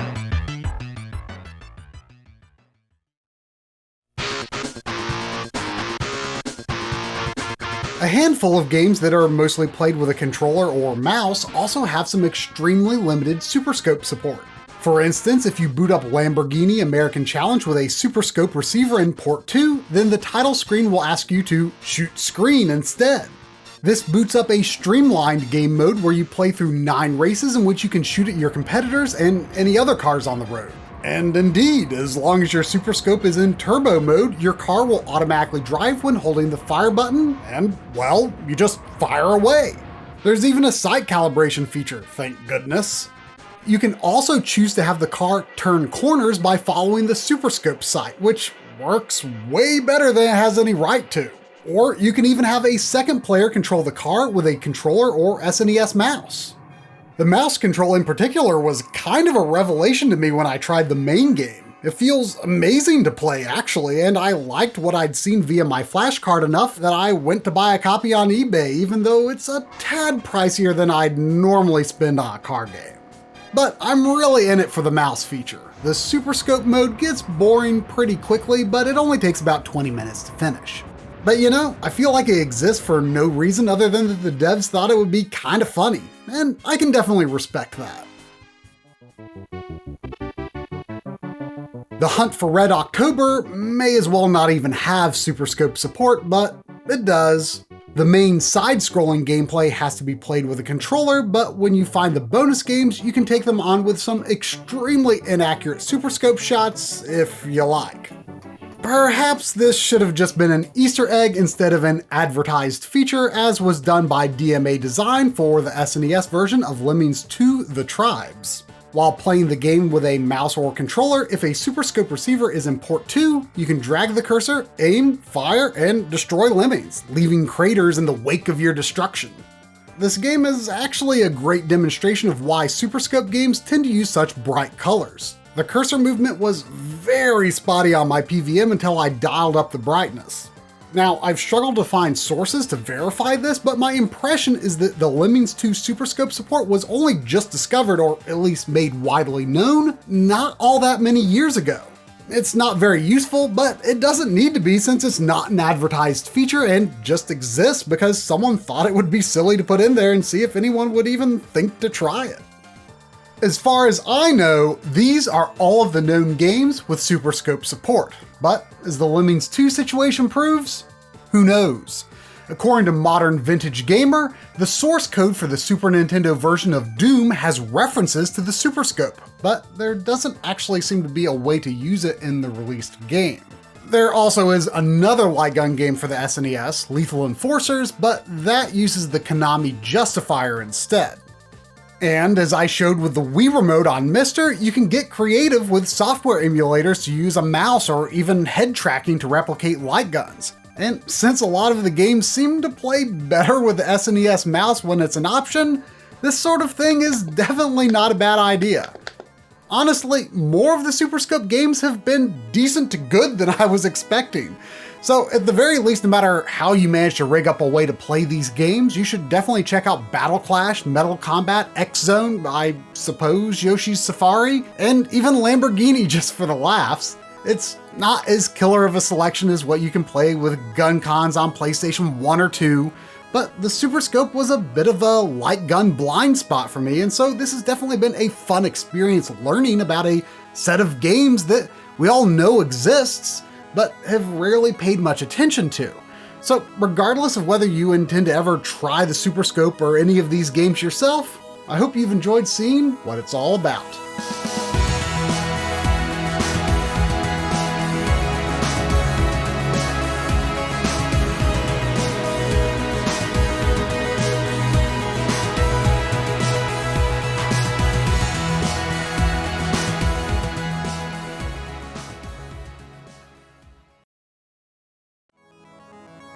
The classic style controllers that are sold exclusively to Switch Online subscribers have always been much more interesting to us for the possibilities that they hold for other games. The Switch library is full of titles inspired by 8-bit, 16-bit, and even early 3D consoles, making these controllers extremely enticing even if you have no intention of using them with the actual emulated classics that they're intended for. Sometimes, you'll find that these controllers work exactly as well for certain games as you'd imagine, and other times, there's a catch. So let's get to it. Here's a bunch of games that we thought would be fun to try out with the Nintendo Switch's NES, SNES, N64, and Sega Genesis controllers, and even the 6-button Mega Drive controller.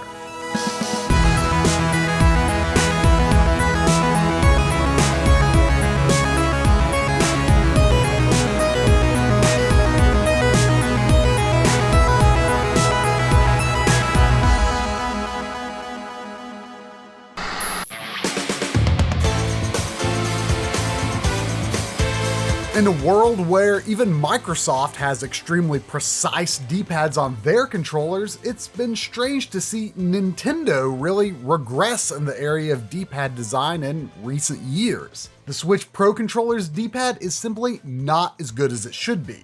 And while I personally don't mind using the Joy-Con button D-pad in portable mode, it is not especially widely loved either. And I almost always prefer to play 2D games with a D-pad versus a stick whenever I'm allowed to, as long as it's a good D-pad.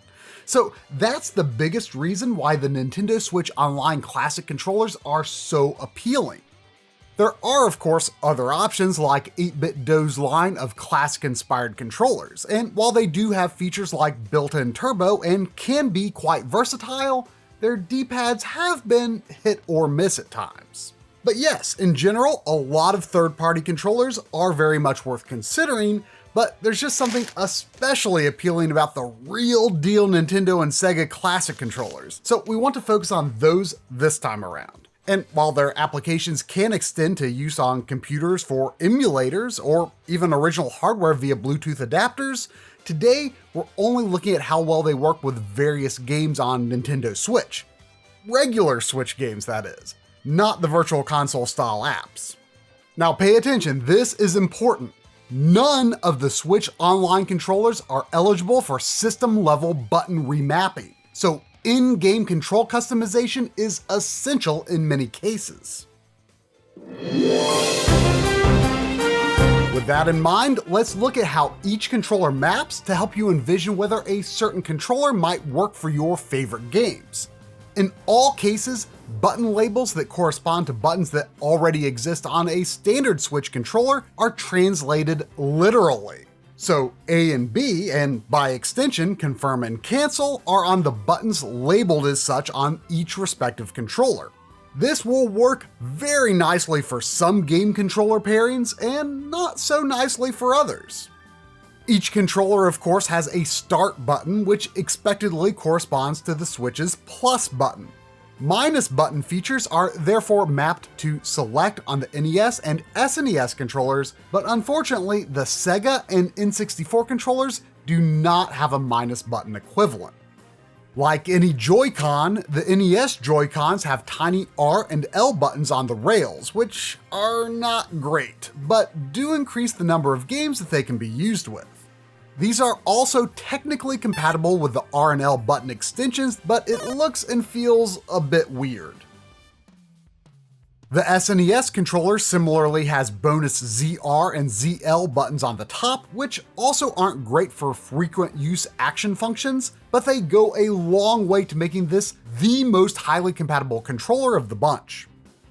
The NES and SNES controllers both lack home and screenshot buttons, so you might want to leave a Pro controller within reach just to access the dashboard. On the other hand, the N64, Genesis, and Mega Drive controllers all have much appreciated home and screenshot buttons on top, and the N64 controller also has a tiny ZR button if you need it, while the Z button corresponds to ZL. The analog stick, of course, serves as the Switch's left stick, while the C buttons are actually digital replications of the right stick at full tilt.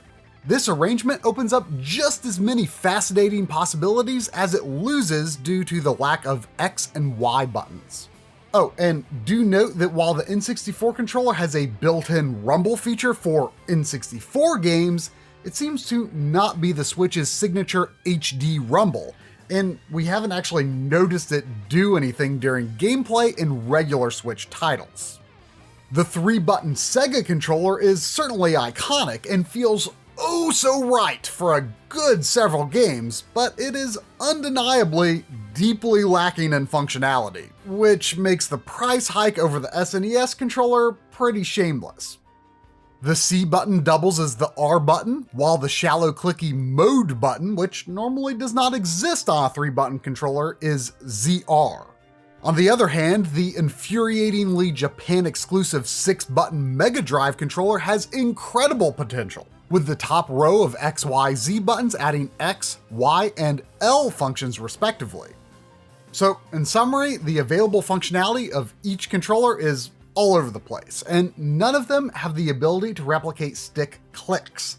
But that's not going to stop us from checking if just about any Nintendo Switch game could be played with a controller from the 80s or 90s.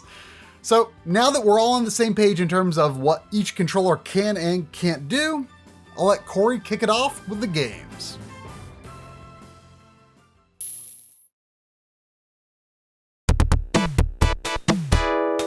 For me, the actual physical Switch Online wireless controllers have been way more exciting than any of the games that are offered by the service. I'd much rather use these pads with new games than with yet another way to play Sega Genesis games. But seriously, how bizarre is it that we have these high-quality wireless Genesis and Mega Drive pads that have been manufactured and released by Nintendo? And how stupid is it that I'll balk at the price increase for the Switch Online expansion, but I'll gladly fork over $50 for a chunky 3-button Genesis pad that has limited usefulness. I'm not even going to be using the controller with the games it was designed for. The 3-button controllers feel way better than the ones included with the mini console back in 2019. It might even feel better than the original pad ever did, even in my happiest memories.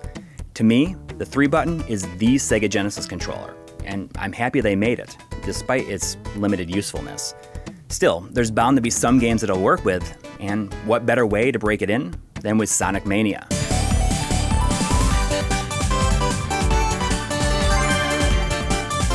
I'm of the mind that the Sonic the Hedgehog games are at their best when they used a single button during gameplay. Sonic Mania is a pitch-perfect return to that era, and using a Sega Genesis pad should undoubtedly be the best way to play it, right? The core Mania mode is true to the 16-bit originals, with the face buttons all mapped to jump. On a Genesis pad, this translates to A and B, and it feels natural. However, I have to admit I'm a big proponent of jump on C, which is how a lot of Genesis games were back in the day. And that just ain't gonna fly here. Everything seems like smooth sailing, until you get to Encore mode. This mode lets you switch between characters, which is unfortunately mapped solely to the X button, and can't be altered. In this case, the 6-button Mega Drive pad is a decent consolation prize. Streets of Rage 4 is another appropriate candidate for the 3-button Genesis pad because of its legacy control mode, which simplifies the controls for the game to match the original trio of 16-bit games. And it's perfection.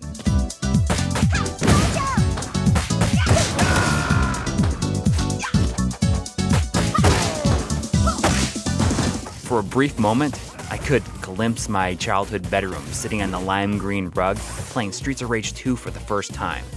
With my control scheme, superstar moves require pressing A and B simultaneously, but I never really found myself letting one fly by accident. You can use the Japanese Mega Drive pad to skew closer to Streets of Rage 3's optional 6-button setup, but it can't be recreated totally faithfully. If you're going to use the Genesis pad, Legacy mode on the 3-button is the only way to roll.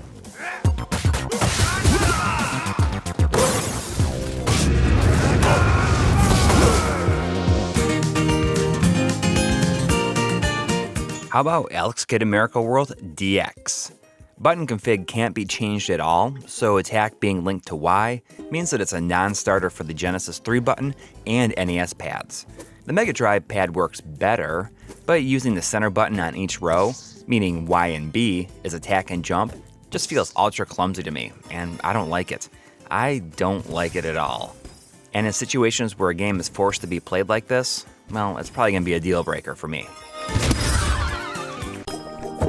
If you're willing to budge on playing a classic Sega game with a Nintendo controller, then the SNES pad is probably the absolute best way to play this game, period. I love that the retro mode swap is mapped to ZR. And on the SNES pad, you're much less likely to accidentally trigger it.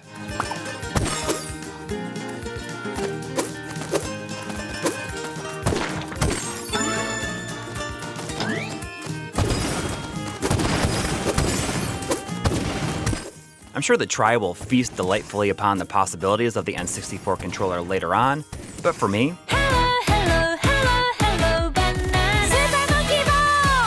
Super Monkey Ball Banana Mania presents an interesting way to test out the sensitivity of the controller's analog stick. To be clear, I'm no Joe from GameSack, who knows this game better than anyone else I've talked to. But I thought that the stiffer resistance of the N64 stick worked well in its favor, allowing for more nuanced and subtle gradation. 7, 6, fall out. Not that it helped me all that much. I think it has more to do with the programming of this remake than it does with what controller is being used. Other than that, the N64's lack of buttons present a constant annoyance. You can't save your replays without an X button, and outside of story and challenge modes, you can't even begin a party game without an X button. Still, I'd be interested in getting Joe's take on how it compares to the Pro Controller, and, of course, the GameCube controller for the main game.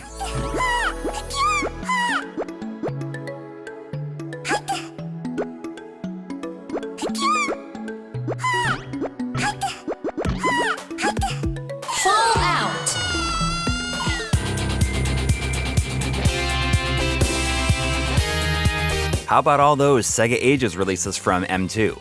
There's a lot of them, and all are playable to varying degrees across different controllers, in surprising ways. The main stumbling block is that the X button is needed to access the settings menu, where you can remap buttons and optimize video settings.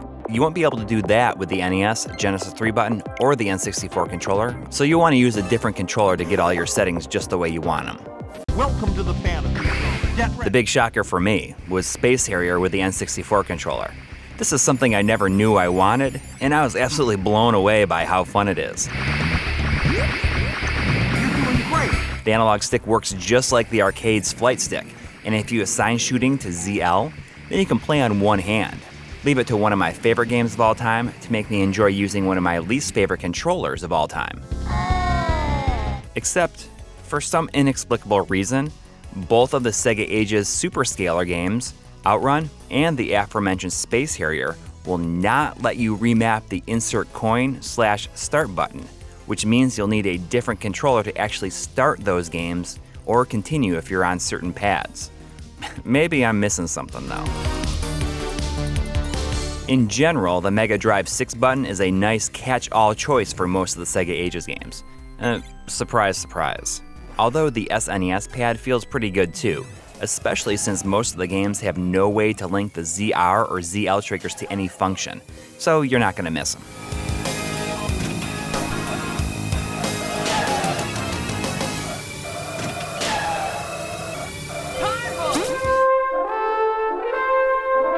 You're likely better off playing the Panzer Dragoon remake with a Pro controller, but there is a weird sort of curiosity to playing it with the Genesis 6 button to see how close it comes to the Saturn original. The verdict? Rotating the camera with the C and Z buttons isn't horrible, and aiming with the digital pad is respectable so long as you turn down the sensitivity to around 0.75 or so.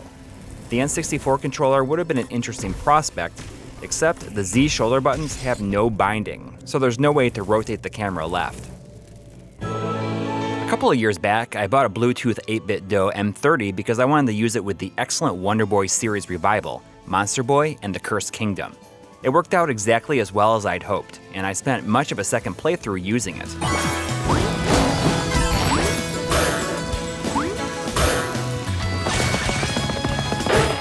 Attempting to recreate that with the Mega Drive pad was mildly successful, but you'll definitely miss having both of those shoulder buttons. Without those, it's not the most intuitive thing ever. You also won't be able to access the map screen, since it's tied to the minus button and can't be changed. The Super NES pad fixes these shortcomings and is really a solid choice, as long as you put the least necessary functions on the tiny ZR and ZL buttons.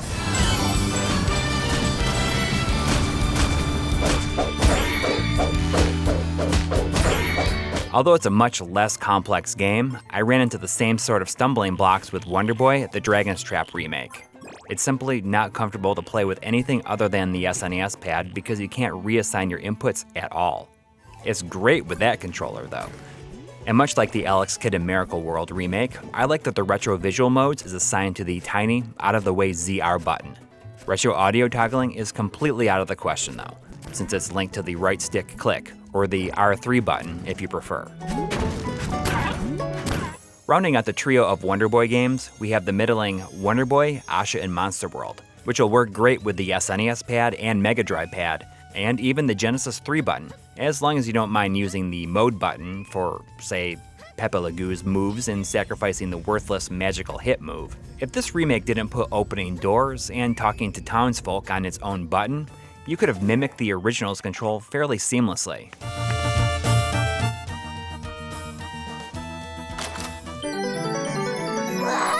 Speaking of which, what about that original Monster World 4 bonus game pack-in? Thanks to fully customizable controls in the emulator's interface, you can play this one exactly like the original with the Genesis pad. You can even use the mode button to dash, which is normally tied to a directional double tap. And now you've got this fantastically playing, looking, and sounding emulation of the original game.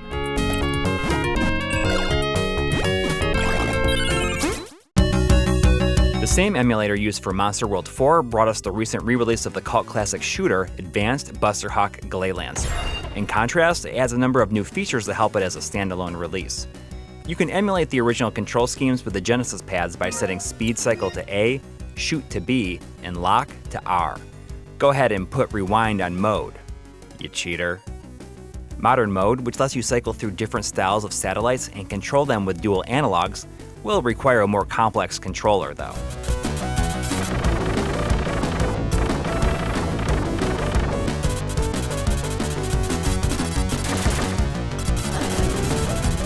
Glaylancer is just one game in a huge pool of shooters for the Nintendo Switch. We've really seen the genre come back in a big way after a couple of generations on the sidelines. It's pretty great, but the thing is, the Pro Controller D-pad, yeah, it's pretty subpar. But I'm guessing that the classic controllers are more fit for the task. Treasure's Ikaruga certainly ranks in the upper echelon of shooters. And a big reason for this being its simplicity. It's a 3-button game. Shoot, change polarity, and release your built-up energy. This simplicity allows it to be played with any of our controllers, and, you know, it feels pretty good with all of them. Yeah, maybe it's a bit awkward playing it with the N64's analog stick. I think it honestly feels a lot better than it did when using the Dreamcast analog stick. With the NES pad, you're likely going to want to put release on the L or R buttons, which isn't exactly enticing, but hey, it's workable. Of course, maybe I'm just biased, but either of the Mega Drive or Genesis pads are where it's at here. Considering the game's Naomi arcade board roots, it just feels appropriate. Similarly, Cotton Reboot is also a 3-button game, as long as you make sure to put shoot and bomb on the same button. Magic should be on the next most immediately accessible button, while Fever goes on the most out of the way. Like Ikaruga, Cotton doesn't feel terrible with any option, but again, I'd go with either of the Sega controllers, if anything to avoid the blistered thumbs of the sharper D-pads of the other controllers. They're likely to give you blisters in my experience.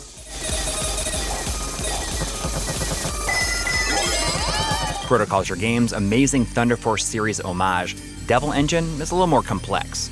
It requires 4 buttons, although one of them is just for adjusting your speed, which is hardly something you need to have within reach at all times. This is the sort of situation where the mode button comes in handy on the Genesis 3 button. It's easy to forget that that's even an option with that pad, since the original didn't have it.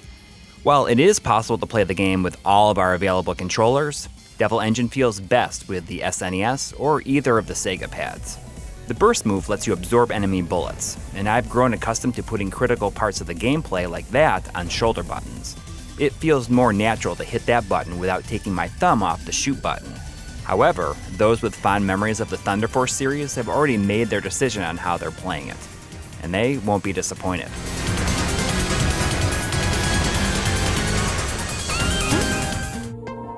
Cave's Mushihime-sama occupies the top slot in my personal list of favorite bullet hell shooters, and I was so hyped to see it brought to the Switch during E3 2021. Don't let the default controller mapping scare you off. It's making things look slightly more complicated than it is. The most important bindings you need to worry about are shot, bomb, and full auto.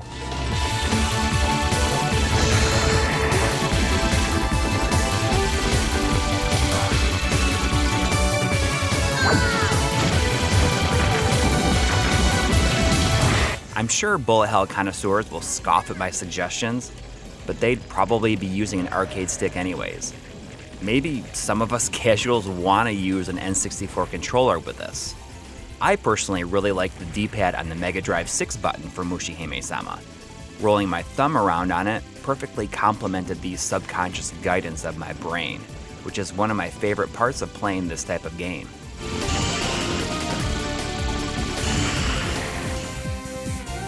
A constant among these shooters has been that they can easily be made to work with all controllers on hand. Some games, such as Raiden 4 Mikado Remix and Raiden 5 Director's Cut, only need 2 buttons for the basic necessities: shooting and dropping bombs. Raiden 5 does have buttons to toggle on-screen gadgets and activate Cheer Call, an online-only attack that clears the screen of bullets. I'd wager to guess that shooter devotees actively ignore this feature, though.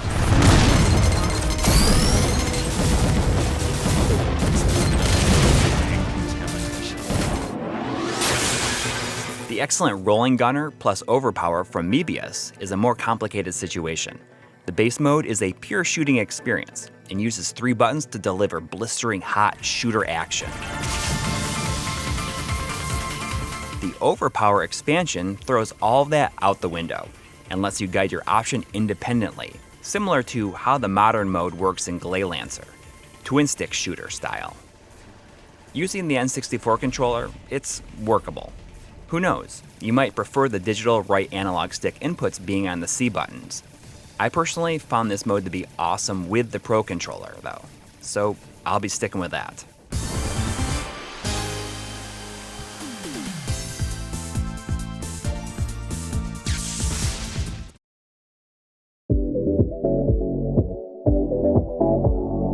I suspect that most people wish that the Switch's N64 controller were modernized a bit more. But in 1996, there was no existing template for how to design a controller that allows every player to have access to precision movement in a 3D space. So as long as you don't view it through the lens of modern controller design conventions and don't play unnecessarily rough, I mean, my original N64 sticks are all in pretty good shape, then I think you'll find that each handle is comfortable, the primary A, B, Z, R inputs are satisfyingly straightforward, and that the stick offers a level of precision and range of movement that, seriously, I kind of feel like a lot of modern controllers don't quite match what you can do with a good condition N64 stick.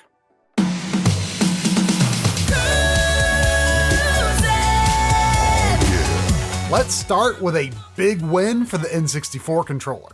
Cruisin' Blast is a shockingly competent and silly revival of the classic Cruisin' series, which, despite originally being arcade games, Nintendo owns the naming rights, and the N64 is where I've played the originals the most. The controls are dead simple. Gas and wheelies are on A, you can even use auto accelerate. Brake is on B, as if you'll ever use it. Drifting is on R or ZR, and Nitro Boosts are on L or ZL, which is of course the N64 Z button. As long as you set your camera zoom preference with the Y button on another controller the first time you play, it remembers the setting and you can just use the N64 controller from there on out. One developer that every fan of early 3D era games should be paying very close attention to is Night Dive Studios.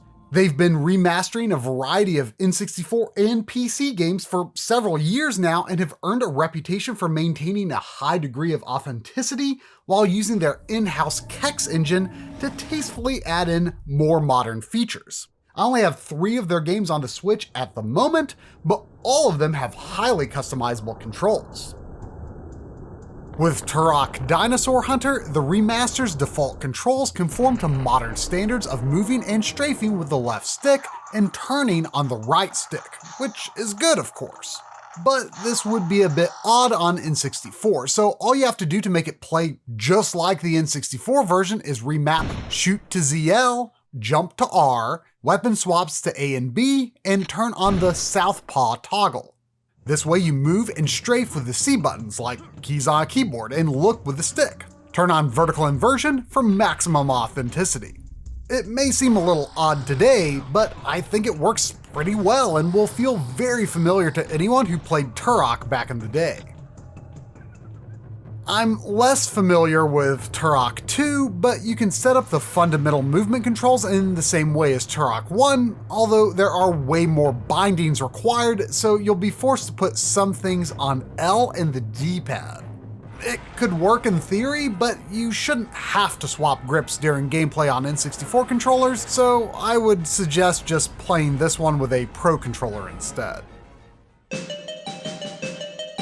Doom 64 is an interesting case because in the N64 original, the stick turns in addition to moving forward and backward. So if you map strafe to the C buttons, it makes for a scheme similar to the default GoldenEye controls. However, it does not seem to be possible to replicate this on the Night Dive remaster, but by turning on the swap sticks toggle, you can at least set things up pretty much like Turok, which is a nice consolation prize, and I think a lot of people would prefer that anyway. But if you set forward, back, and strafe bindings to the D-pad and put U's on L, you have the option of controlling the game exclusively from the left and middle grips, which might make a bit more sense to people today, having movement on the left hand and your right index finger on the Z trigger. However, you would need to reach over to A and B from the stick to change weapons, which is not standard N64 operating procedure, but it could be done. I'd probably opt for the Turok style myself, but no matter how you play it, this sure is some good Doom. So be sure to check it out on your modern platform of choice.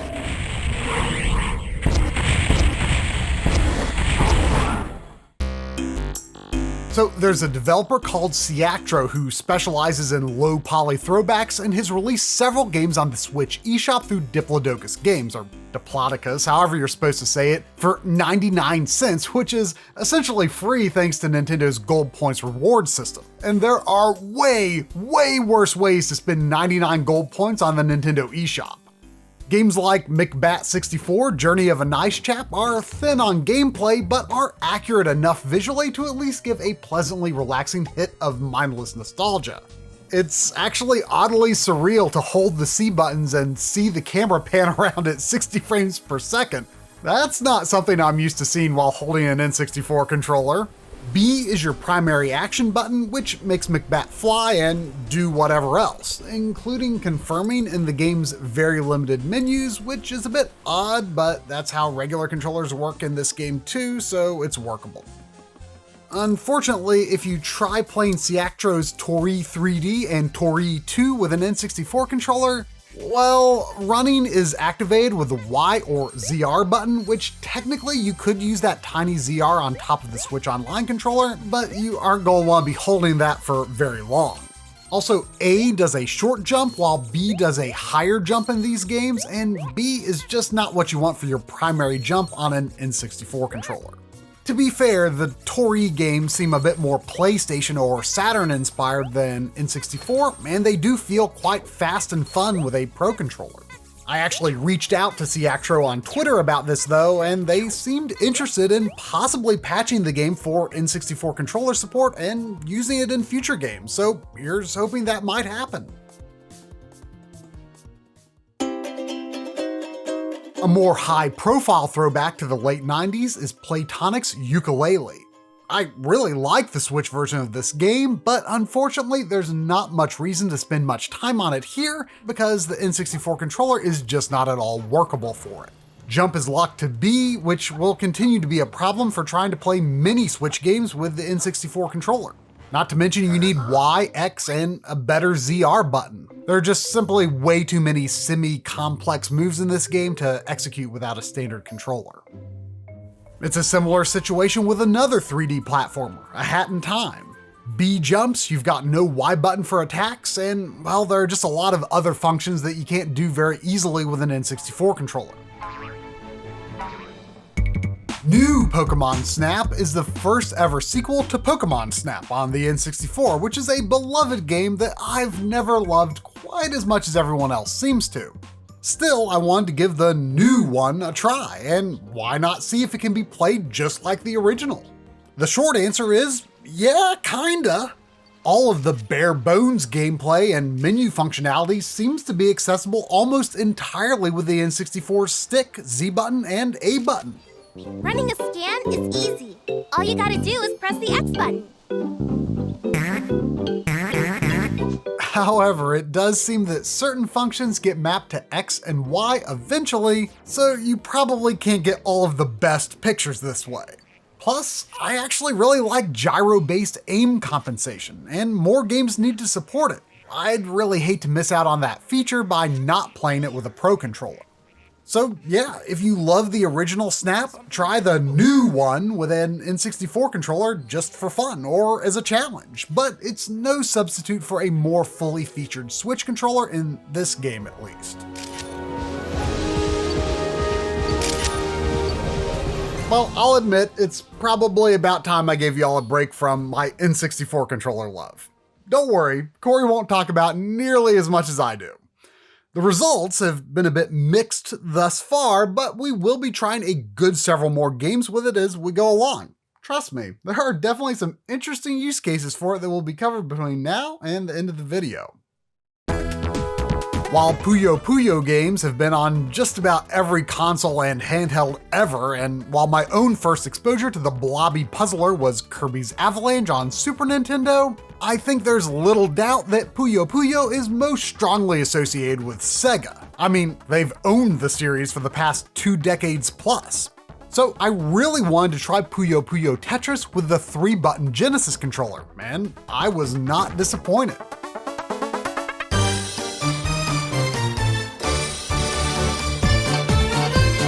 You can even choose to reverse left and right flips between A to B, which accommodates the opposing A-B arrangement on Sega controllers compared to Nintendo. In Tetris modes, all shoulder buttons perform the hold function, so C and the mode button both work perfectly for this. It's amazing. The only thing you're missing might be inessential functions like toggling auto advanced text with the Y button in story mode. Now, if you're here for the Tetris more so than the Puyo, and you just can't get your Tetris on without an NES controller, then of course, that will also work great for all game modes as long as you have no problem holding pieces with those tiny R and L buttons. In Puyo Puyo Tetris 2, most game modes can be played with a 3-button controller, but you'll now have to use C for holding Tetraminos because ZR is reserved for activating a skill in the new skill battle mode in any of the workable button configurations. You'll also need additional buttons like X and Y for activating your full deck of 3 skills, so a 6-button Mega Drive controller or SNES controller will give you a more complete experience here, although personally I don't like the skill battle very much, so I see myself revisiting Puyo Puyo Tetris 1 more often than this one. I need to study more. Big victory! It's too bad we'll never see an official Nintendo Switch PlayStation controller, but for Lumina's Remastered, the Super Nintendo controller is obviously the closest thing to a PSP if you're looking for an authentic feel. But with this one, you can simply choose your favorite controller of the bunch, whether that's an NES, 3-button Genesis, or even an N64 controller. The main menu has some shortcuts mapped to X and Y, but you can also navigate to those with any controller's start button through the options screen. And the actual gameplay lets you flip blocks with A, B, X, Y, R, L, whatever you want really. There is absolutely no way to go wrong with this one.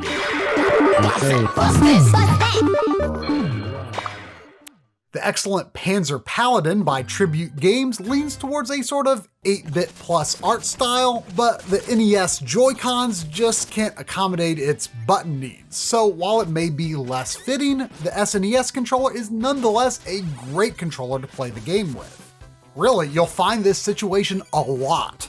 Momodora, Reverie Under the Moonlight, boom, SNES controller just works, don't even have to think twice about it. Celeste? This video would never end if we showed every game that worked so easily with the SNES controller.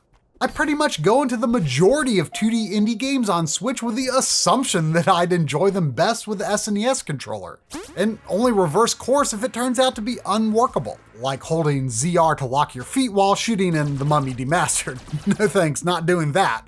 Or if a more thematically suitable controller like a Sega controller might work. For instance, ToeJam and Earl Back in the Groove may not offer customizable controls, yet miraculously the A button and B button functions actually mirror the original Sega Genesis controls exactly. However, you will run into trouble on a 3-button controller due to a few important functions being on Y, like discarding presents. If you manage to grab a 6-button controller though, it really is such a perfect fit for this game. The game uses 8-way directional digital movement regardless of whether you use a stick or D-pad anyway, so hey, why not D-pad it up?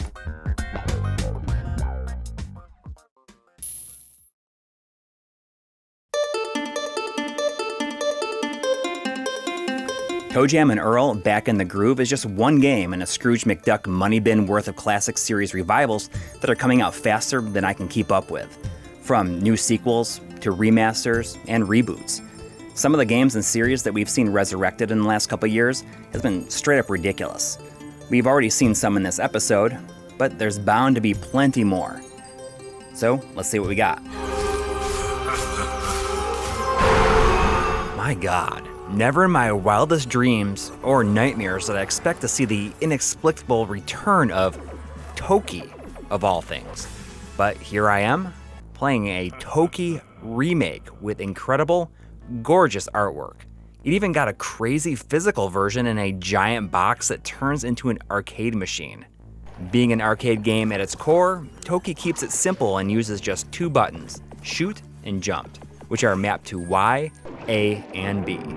This works out great for the SNES and Genesis pads, but if you're using the NES controller, the buttons will be reversed from how most people prefer to have them.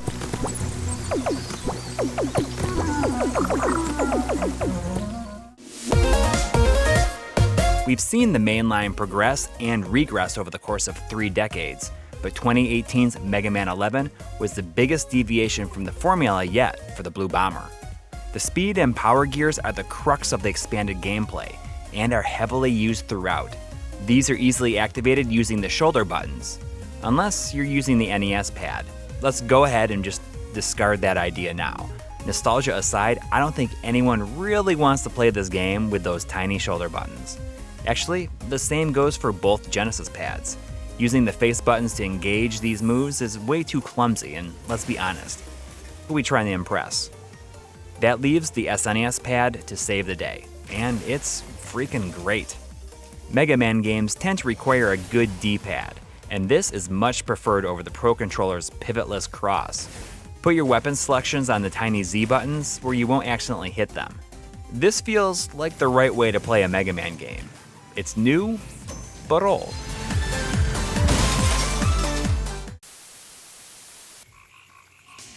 Night Trap 25th Anniversary Edition made me feel a bit saucy. Is there a better way to stick it to Howard Lincoln nearly 30 years after his statement by not only playing Night Trap on a Nintendo system, but also doing it with a Nintendo-produced Sega Genesis controller? In a true dream scenario, the control scheme mirrors the original perfectly thanks to the security code toggle being assigned to the shoulder buttons. A to switch rooms, B to activate trap, and C to switch codes.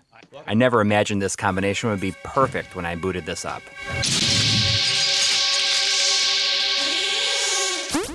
Tetris has been made to work with just about every controller in history that has more than one button, so it's no surprise that every single one will work with Tetris Effect connected. People with fond memories of playing Tetris on the NES or Game Boy might really get into using the NES pad here. Just be sure to set your camera zoom in the options beforehand. Put your zone activation and hold options on the L and R buttons, or just don't bother with them in the first place for what I assume would be a more pure Tetris experience.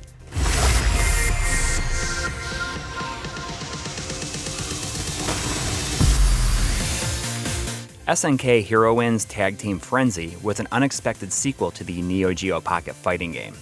While the original was designed to work with just 2 face buttons, this new game is a bit more complex and needs at least 7 buttons to play effectively. If you want to use the SNES pad, you need to be prepared to use the tiny Z shoulder buttons for something. The Mega Drive 6 button is better, and mode is a good option for your tag button. R-Type Dimensions EX is a remaster of the 2009 Xbox Live Arcade remake of R-Type 1 and 2. I think I said that right. At its core, R-Type is a 2-button shooter, and since you can remap all 4 of the face buttons, you're free to use whatever pad you'd like. However, there's a number of seamlessly integrated enhancements, if that's what you want to call them, that can be toggled with other face buttons. Most apparently, you can switch between classic graphics and a pseudo 3D mode that I think is pretty neat looking. Shoulder buttons can't be remapped, but they only really serve to activate cheats. And you don't need those, do you?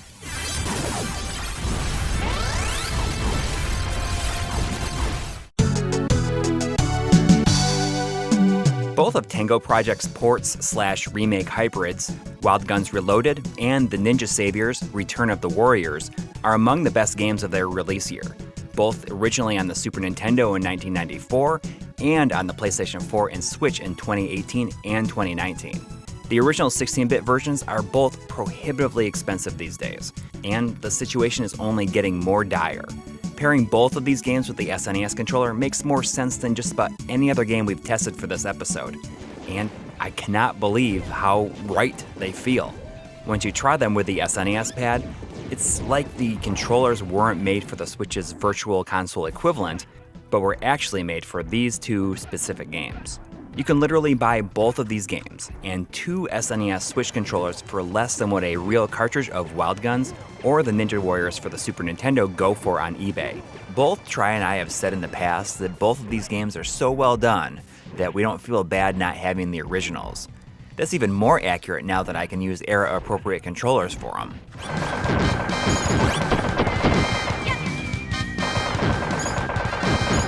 I didn't think this experiment could get any better, until I tried playing both of these games with a Sega Genesis controller.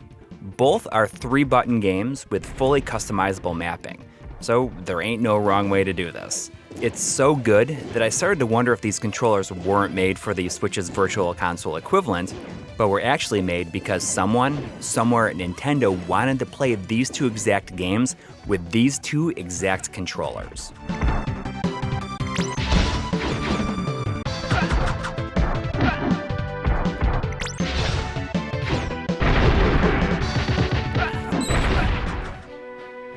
Ghosts 'n Goblins Resurrection was released in early 2021 to mixed reception, but Ghouls 'n Ghosts on the Genesis is my favorite game for the system, and I like this new entry quite a bit, despite the brutal difficulty. So I was naturally curious if the Genesis pad would be a good contender for this one, but unfortunately, you only have preset control configs to choose from. Control type A puts attack on A and jump on B, while C will move forward through your magic selection. Which, mind you, will work, but you'll lose the ability to change weapons on the fly and rapid fire. You'll also need an X button to access the Umbral Tree, which holds all of your power-ups and upgrades. So maybe you could just think of playing with the Genesis controller as classic Ghosts 'n Goblins mode, like the game needs to be any harder. But if that's a bridge too far, then get that SNES pad action going. It's easily the best way to play this ruthless game.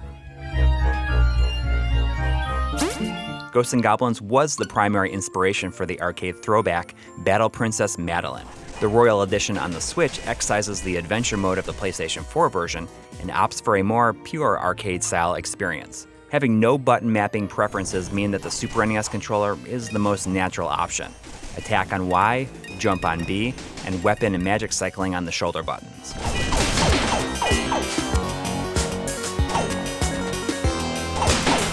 Growing up a Sega Master System fan, I've really been relishing the games from Wonder Boy Bobby, which emulate the style of SMS games amazingly well.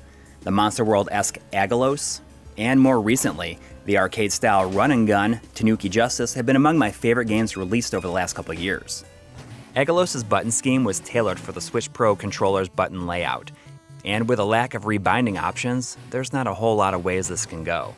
Either you deal with using the awkward X and B placement on the Mega Drive 6 button to attack and jump, or you just go with the Super NES pad where it plays straight up amazing.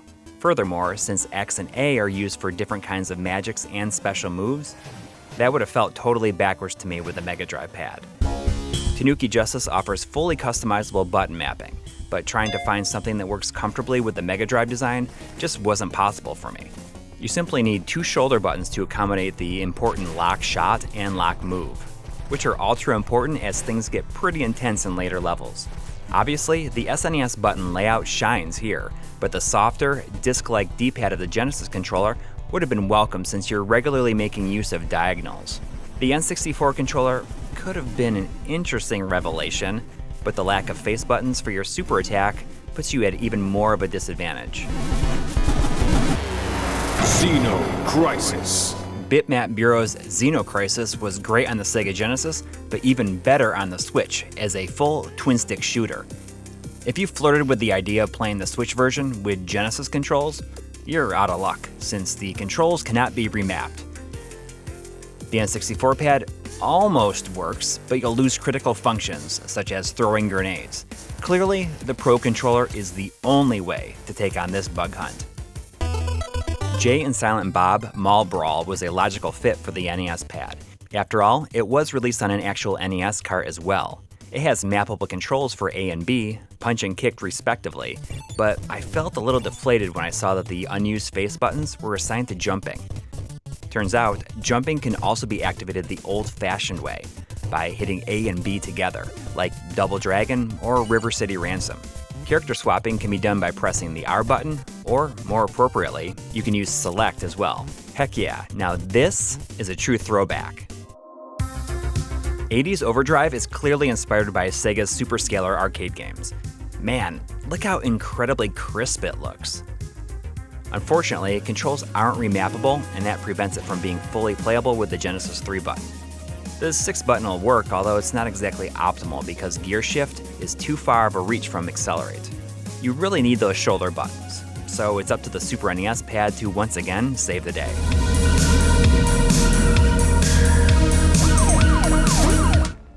Gigantic Army, a decently fun take on the lumbering mech genre made popular by Messiah's Assault Suit series, was a shoo-in for the SNES controller.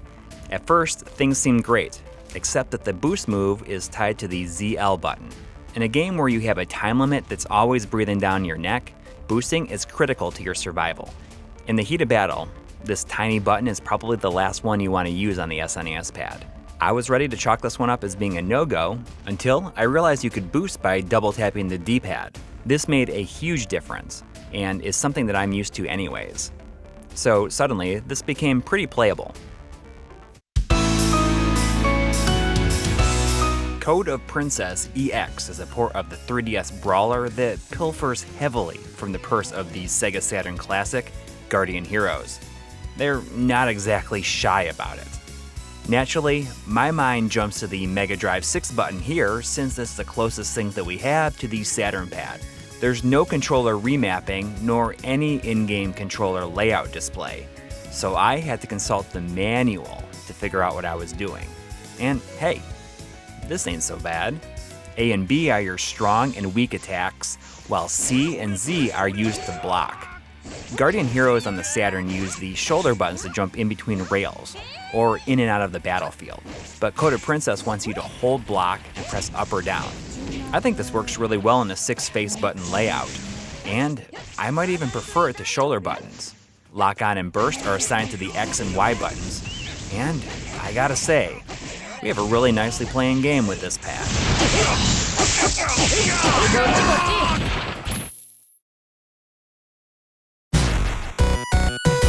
One developer whose games practically beg to be played with old school controllers is Japanese studio Inti Creates.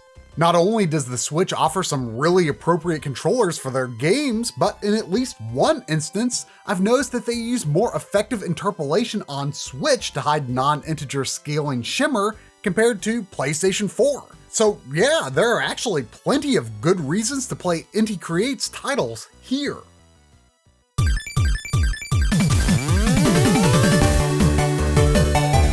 Inti Creates Blaster Master Zero series would certainly be a good fit for the NES controller, but since they require more buttons, I did play through the first 2 games entirely with the SNES controller. I'm still waiting on my copy of the third entry, but both 1 and 2 feature entirely digital character movement, and both games have remappable controls. Personally, I left these settings as is and had a great time. A 6-button Mega Drive controller could also work provided you put angled aiming on ZR for the mode button. Since the Genesis did have a not too hot Blaster Master sequel, this controller could make a sort of sense for Blaster Master, but you would lose access to the minus menu, which has options and manual saves. But this isn't a big deal since these games use save points scattered all around. Sticking with the theme of games by Inti Creates for a bit, let's take a look at their 8-bit style bloodstained games, Curse of the Moon and Curse of the Moon 2. With the first game, well, now this is what I'm talking about! I love it when the NES controller works out. The tiny R and L buttons are key to making this work since they're needed for swapping characters. An excellent use for them here. Button mapping not only lets you put attack on B and jump on A, but you can even forego using the dedicated sub-item button by turning on the command sub-weapon, which is the old school Castlevania standard of up plus B, and I prefer that anyway. Unfortunately, Curse of the Moon 2 does away with this setting, but you could use sub-weapons with, say, the C button on a 3-button Genesis controller, like in Castlevania Bloodlines, as long as you're okay with only being able to cycle forward through the characters with the mode button. Both games have a dash ability for Zangetsu that is unlocked in the post-game, which I don't have, but it does use an additional button as I understand. So if you want to use that, you'll have to move up to an SNES or 6-button Mega Drive controller instead. I'm not the biggest fan of Inti Creates' flagship Gunvolt series. They have a bit more mechanical complexity and never-ending chatter with characters I just don't care about than I'm looking for in my Mega Man-like. So I haven't played much of the third main entry, Luminous Avenger X, I think that's how you're supposed to say it, but you certainly could play it quite easily with your 16-bit styled controller of choice. Well, provided that controller isn't a 3-button Genesis controller. The minus button seems to be completely unused, and action buttons are fully remappable, making this a great candidate for the 6-button Mega Drive controller. You'd simply have to sacrifice either forward or backward ability cycling due to a lack of ZL. A Super Nintendo controller then would give you full functionality aside from the right stick quick ability select. Although in any Mega Man-like, I personally prefer being an old man and taking my gosh darn time to carefully choose my abilities via the menu, like you had to do on the NES anyway.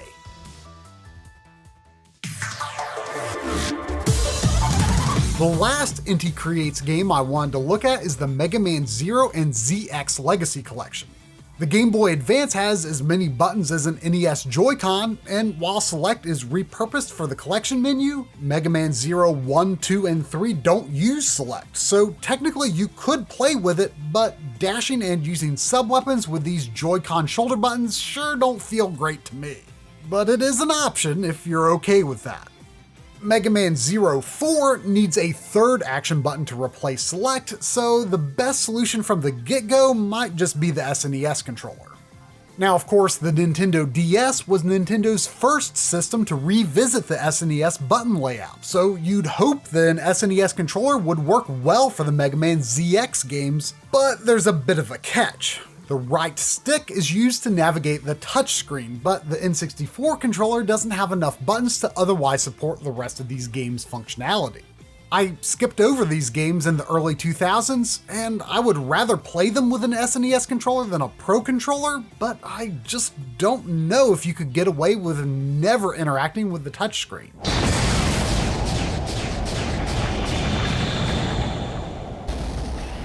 A while back, I discovered some demos on the eShop from a developer called DYA Games, and I've been rather taken with a particular brand of sprite art ever since. It is very, very specifically Super Nintendo inspired in terms of the colors used and level of detail, which I feel is somewhat less common than art styles that skew closer to NES, Genesis, or 32-bit systems.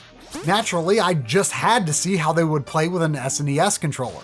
Bot Vice is a simple but fun and chaotic overhead gallery shooter with fully remappable controls, and the SNES controller is absolutely perfect for it. Comfy shoulder buttons are very helpful for aiming, so I wouldn't recommend trying a Sega controller. Strikey Sisters is a fantasy breakout clone, and while it does play quite nicely with the SNES controller, you sacrifice a bit of analog speed control. so perhaps it's less appropriate, but the N64 controller would work perfectly fine since you can execute all necessary moves with only the A and B buttons. DYA's most recent game, Evil Tonight, is quite a bit more involved, and while it's absolutely possible to play it with the SNES controller, it's hard to recommend doing so. For one, it does have 360 degrees of directional control with an analog stick, and while R toggles your combat stance, you can enter and exit combat more easily by holding and releasing ZR instead, which feels better to me, so I think I'll end up playing through it either in portable mode or with a Pro controller.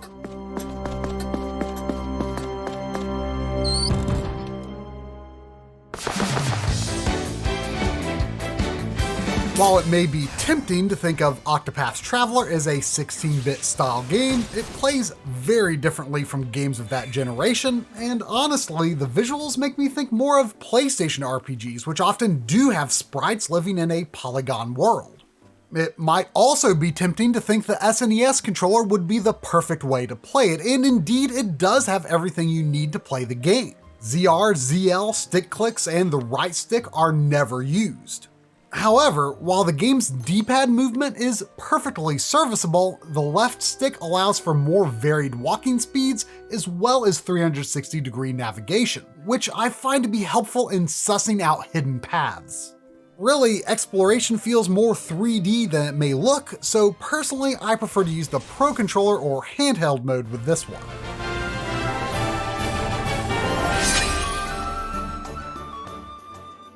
It's probably too obvious, but of course the SNES controller is perfect for the collection of mana. ZR toggles through display modes while ZL brings up the collection's menu. Otherwise, buttons function just as they would on an original Super Nintendo.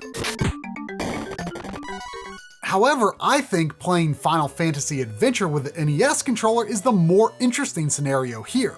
A, B, start, and select give you everything you need, just like on a real Game Boy. And this is in fact how I played through the game myself.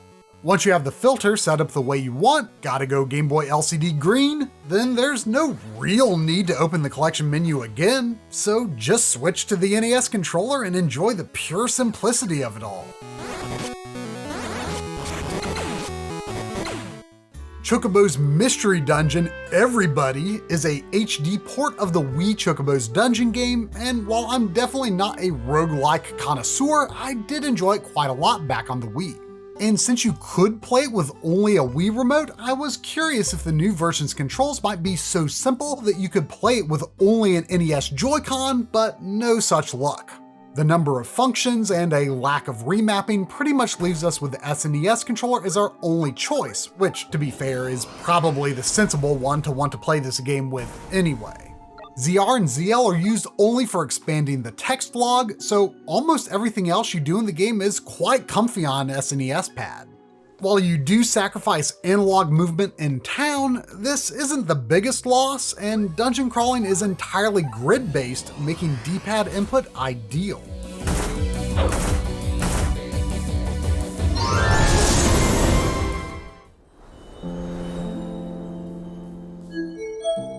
Going even further outside my comfort zone than a roguelike, roguelite, whatever you want to call it, is a roguelike rhythm game. I would never claim to have a lot of talents or skills, and having a single ounce of musical aptitude is definitely not one of them. But Cadence of Hyrule, Crypt of the Necrodancer featuring The Legend of Zelda, surely the longest title in this episode, is something that I just felt I wasn't allowed to skip. It sure looks like it's going for 16-bit Zelda styling, so a Super Nintendo controller is a no-brainer. While I've hardly played much of it so far, based on what I've seen, I don't foresee any limitations caused by the SNES controller, or could fathom any reason that you would ever want to use any other controller in this game other than if you wanted to play portably, or really wanted to use the rumble on the beat feature.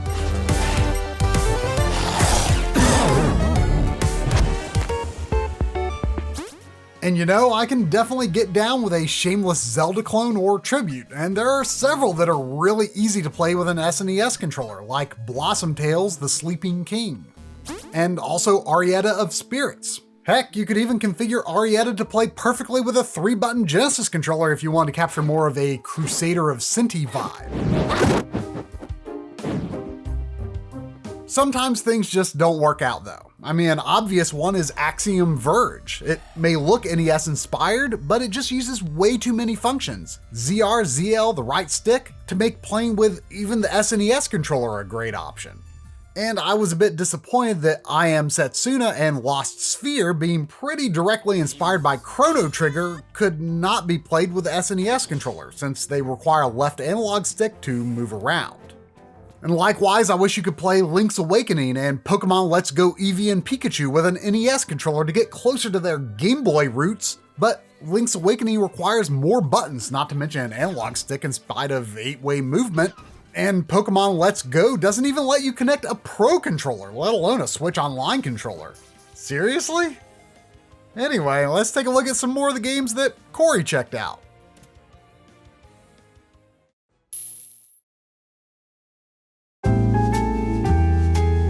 In theory, the Switch Online controllers exist so that we can play classic games closer to the original. Software emulation issues aside, these offer an amazingly tactile experience. It's really too bad that other than their own titles, and some surprising outside-of-the-box additions, the emulated library hasn't exactly been what anyone would call comprehensive. I'm of the mind that the lack of certain games is probably due to potential candidates having already been released as parts of collections over the years, Sega Genesis games notwithstanding. Which begs the question, how well do these controllers work on those compilations of emulated games? After a disappointing remake, Microids resurrected the original version of Delphine Software's cinematic platformer, Flashback: The Quest for Identity, in what I consider to be a pretty decent port. I originally played it on the Genesis, so I wondered if the old 3-button would work here. Primary functions are assigned to Y, X, and A. Shoulder buttons duplicate those actions, while the B button is left empty-handed. So the 6-button and SNES pad are the only ways to go. If X and B had shared the same bindings, we'd be in business with the 3-button, and it would even match the control scheme of the SNES version exactly. Eric Chahi's seminal Another World is one of the greatest games of all time. Although it shares some stylistic DNA with Flashback, it was released a year earlier and is much less complex gameplay-wise, using only 2 buttons, A and B, action and jumping respectively. The Switch version lets you toggle between the original and tastefully updated graphics at any time by pressing the Y button. This isn't critical by any means, but is a nice bonus if you're using a controller with that button.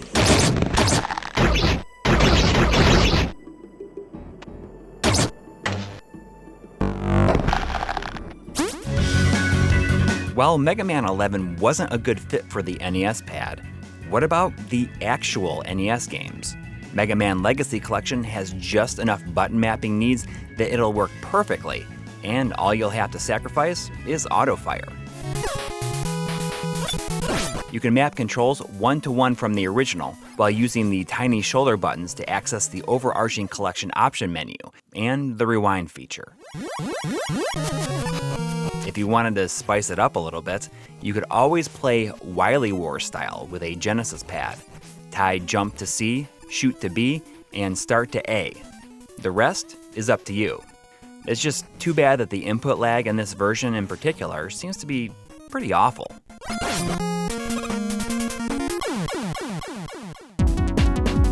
In my opinion, much more enticing is Mega Man Legacy Collection 2, which contains Mega Man 7 through 10. I'm sure you know where I'm going with this already. Can you play these games with the NES pad?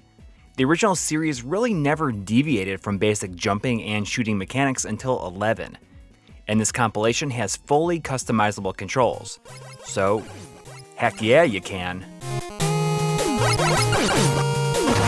Mega Man 9 and 10 are the main allure of this collection, and they feel awesome with the NES pad. The other ones aren't so bad at all either. They feel completely natural. Of the 4 games here, the only place you need to make some concessions is with Mega Man 8. It has a dedicated special weapon button, so you can make use of your Mega Buster regardless of what you had equipped. This isn't necessary. So if you map the special weapon button as your main attack, Then you'll only attack with whatever weapon you have equipped. You know, the old-fashioned way.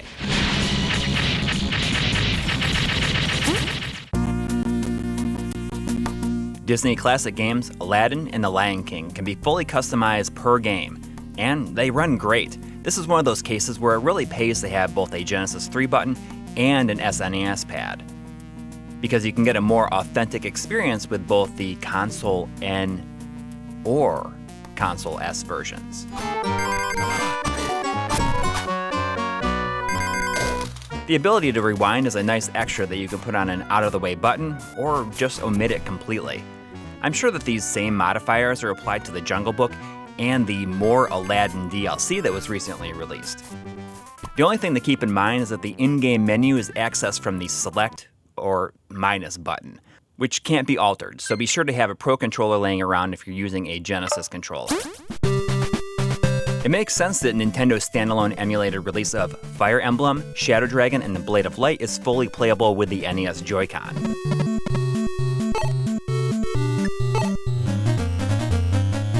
Although at first, I thought it might not be.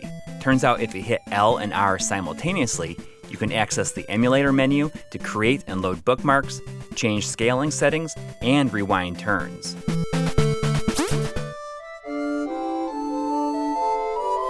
Ports, or remasters if you want to call them that, of Final Fantasy VII, 8, and 9 are playable with the SNES pad and might be a fun way to spend time in an alternate reality where Square didn't move over to Sony consoles.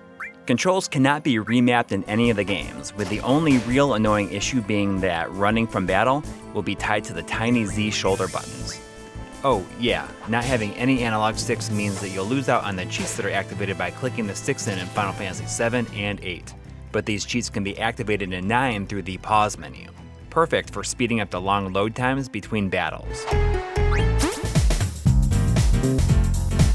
The Capcom Belt Action Collection has 7 arcade brawlers on it with fully customizable controls, which can be assigned on a per-game basis. But you'll need a controller with an X or Y button to get everything set the way that you want to in the menus. Most of these are 2-button games, although Armored Warriors has a sub-weapon attack that requires its own button. If you're using a controller with additional unassigned inputs, you can use those for combination attacks, such as pressing attack and jump at the same time in Final Fight for your crowd control move. But really, the great thing about when a game uses so few inputs is that you can duplicate certain functions on certain buttons, so that they'll work seamlessly with whatever controller you choose, and you won't have to alter any settings every time you decide to change it up.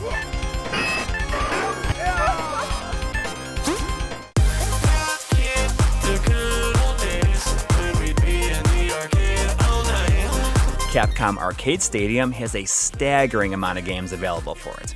And while they all have totally customizable controls from game to game, there's a lot of stuff to keep track of in the option menu. I love the way that the collection assigns the default insert coin button to the right stick. It's just so satisfying.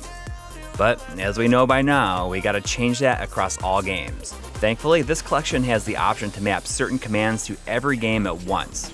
But alas, that could cause issues if you want to use a pad that lacks certain buttons.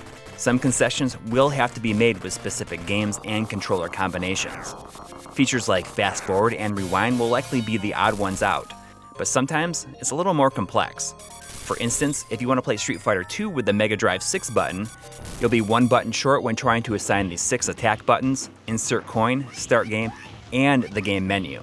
You'll probably want to use the SNES pad here, or simply keep a second controller on hand that has a select button, like a Pro Controller.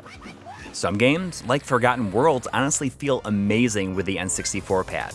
In the arcade, this uses a rotary controller to let you change your aiming direction while still moving. This translates pretty nicely to the Pro Controller, where you can adjust your spin with the right stick. This spin being on the N64 C buttons feels natural, and if you put shoot on the Z trigger, well, that's a good time if you ask me. I don't think any other games in this collection allows critical abilities to be mapped to different directions on the right stick. I would have loved to try it on something similar, like Section Z.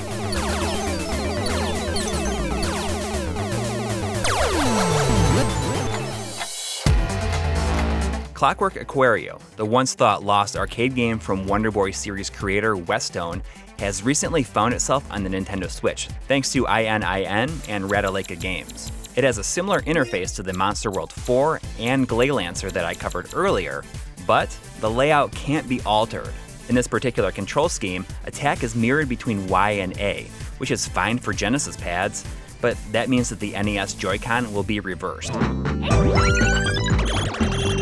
But who cares about all that? This feels like something that would have been on a Sega system, so play it as such.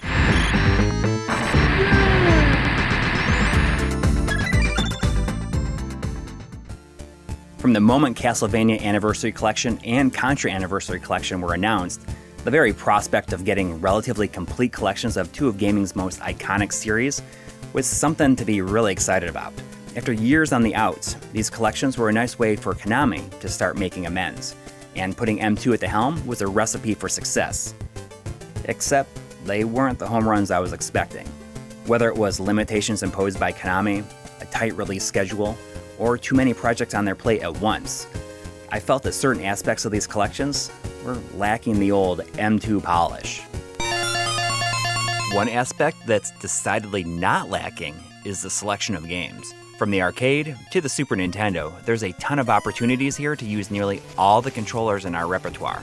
Outside of the in-game menu being locked to the ZL button, NES and Super NES games map to their respective classic controllers as they were on the original consoles. NES, Game Boy, and the arcade games, Contra and Super Contra, have per-game button mapping options via the in-game menu, so you can mold them however you see fit.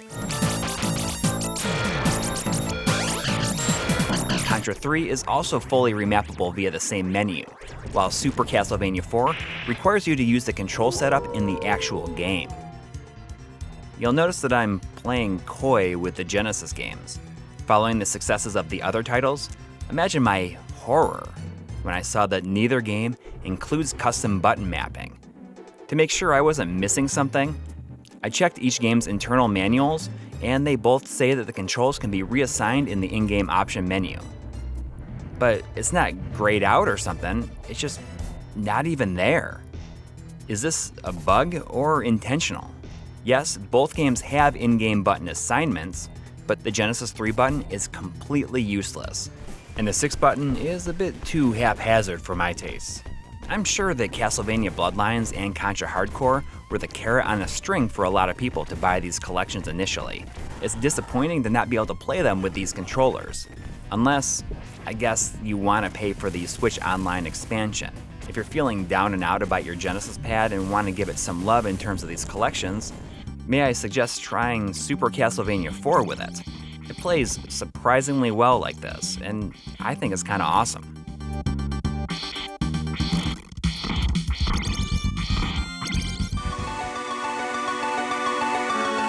Castlevania Advance Collection released in fall of 2021 and brought all the Game Boy Advance games, plus Dracula X on the Super NES, together in one package. In addition to looking great, this collection includes control settings for all games, regardless of system. For real though, there's no game in this collection that won't play best with the SNES controller.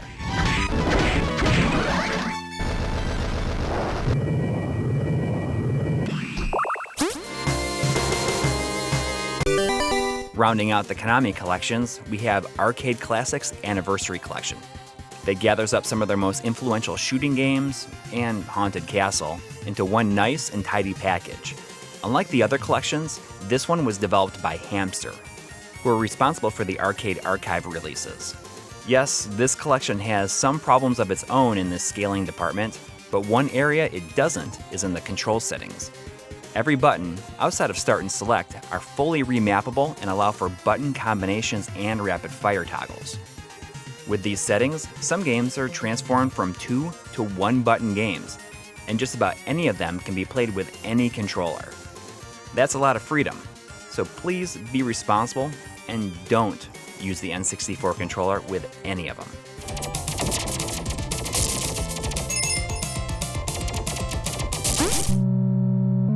Hamster included similarly customizable controls in their emulation of the arcade game Donkey Kong Versus. But that was a one-button game in the first place, so there's really not a lot to screw around with here.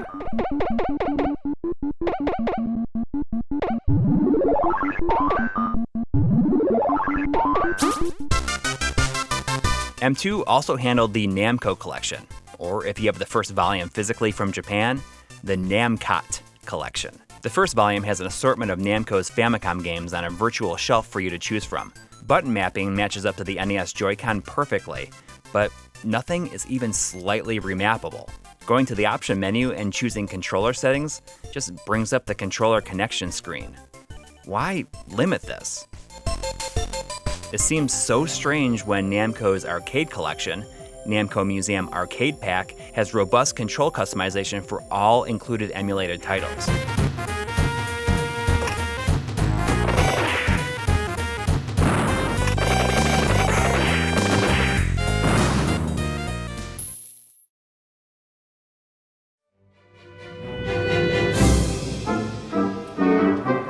Okie dokie, it's Mario time. Some games are obviously a no-go, like Mario Rabbids Kingdom Battle. You need a right stick and a left stick and more buttons than the N64 controller can offer. But otherwise, Mario games tend to have pretty streamlined controls, right?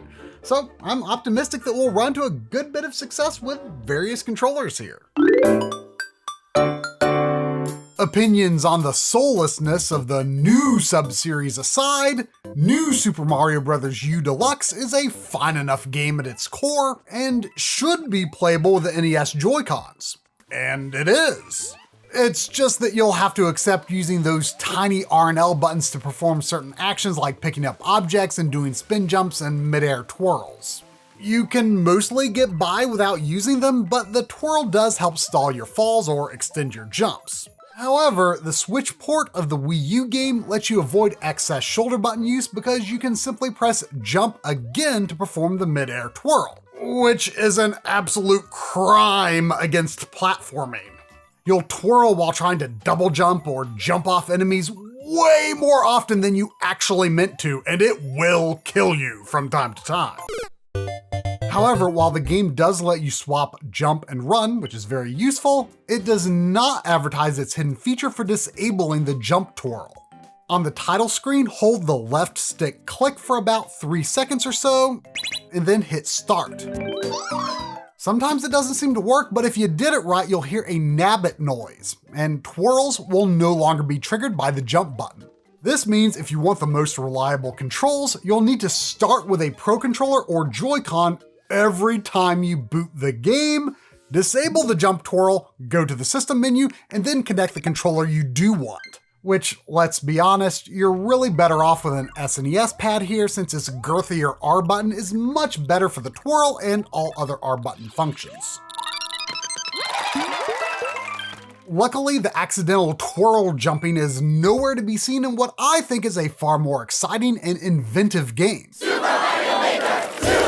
Obviously, a controller without a stick is a no-go for the Maker mode, but for playing levels, you can use an SNES controller for that all day long. Even navigating the story mode hub is no problem for a D-pad. You can play the Mario 1 and 3 levels just fine with an NES controller unless I'm overlooking some object gimmicks, but World, New, and 3D World styles have spin jumps, twirls, and other abilities on the shoulder buttons, so honestly, you should just use an SNES controller because I imagine you're not likely to be playing exclusively in NES game modes during most sessions. Now, neither of us have actually tried the N64 emulation via the Nintendo Switch Online expansion pack. It's just not worth it to us in its current state when we have access to the original hardware.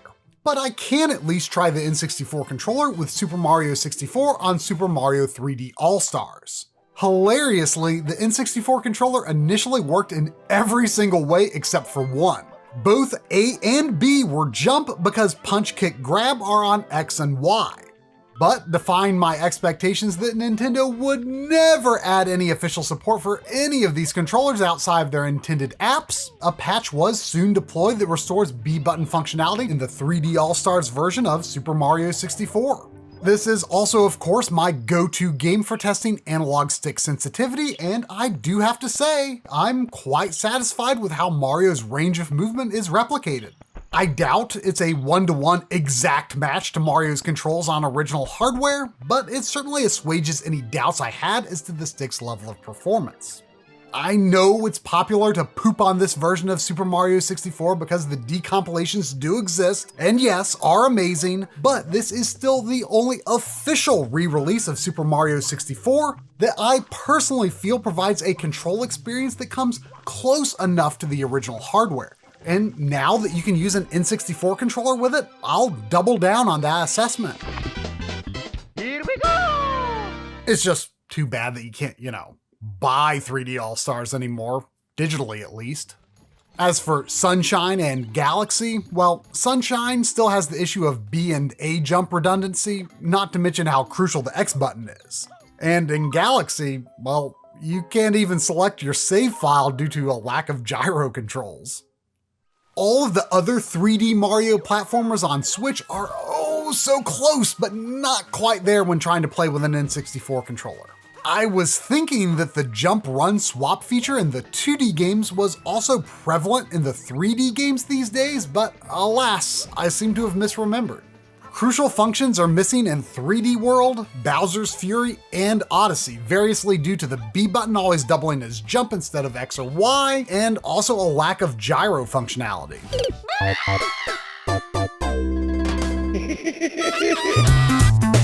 But you know what Mario game really does let you party like it's 1996? 1998? Mario Party Superstars. This latest entry is positioned as a throwback for old folks like me who haven't touched the series since the N64 and GameCube entries, and is comprised of boards, minigames, and other nostalgic touches from the earliest Mario parties. A and B are almost always the primary action buttons, with jump always on A, which is perfect for the N64 controller. I've seen some minigames use R and L, but they also allow using ZL, so you can perform L functions without even changing your grip. Just heed the warning on any rotating stick minigames. Don't use your palm. He's just Wario in a Koopa suit, come on. I had the blister in early 1999 myself, and you don't want to put undue wear on this stick. Pull it back. Oh no! But yeah, you can compete just as well as everyone else with your N64 controller. Oh no! Oh no! Oh no! I've been thwarted!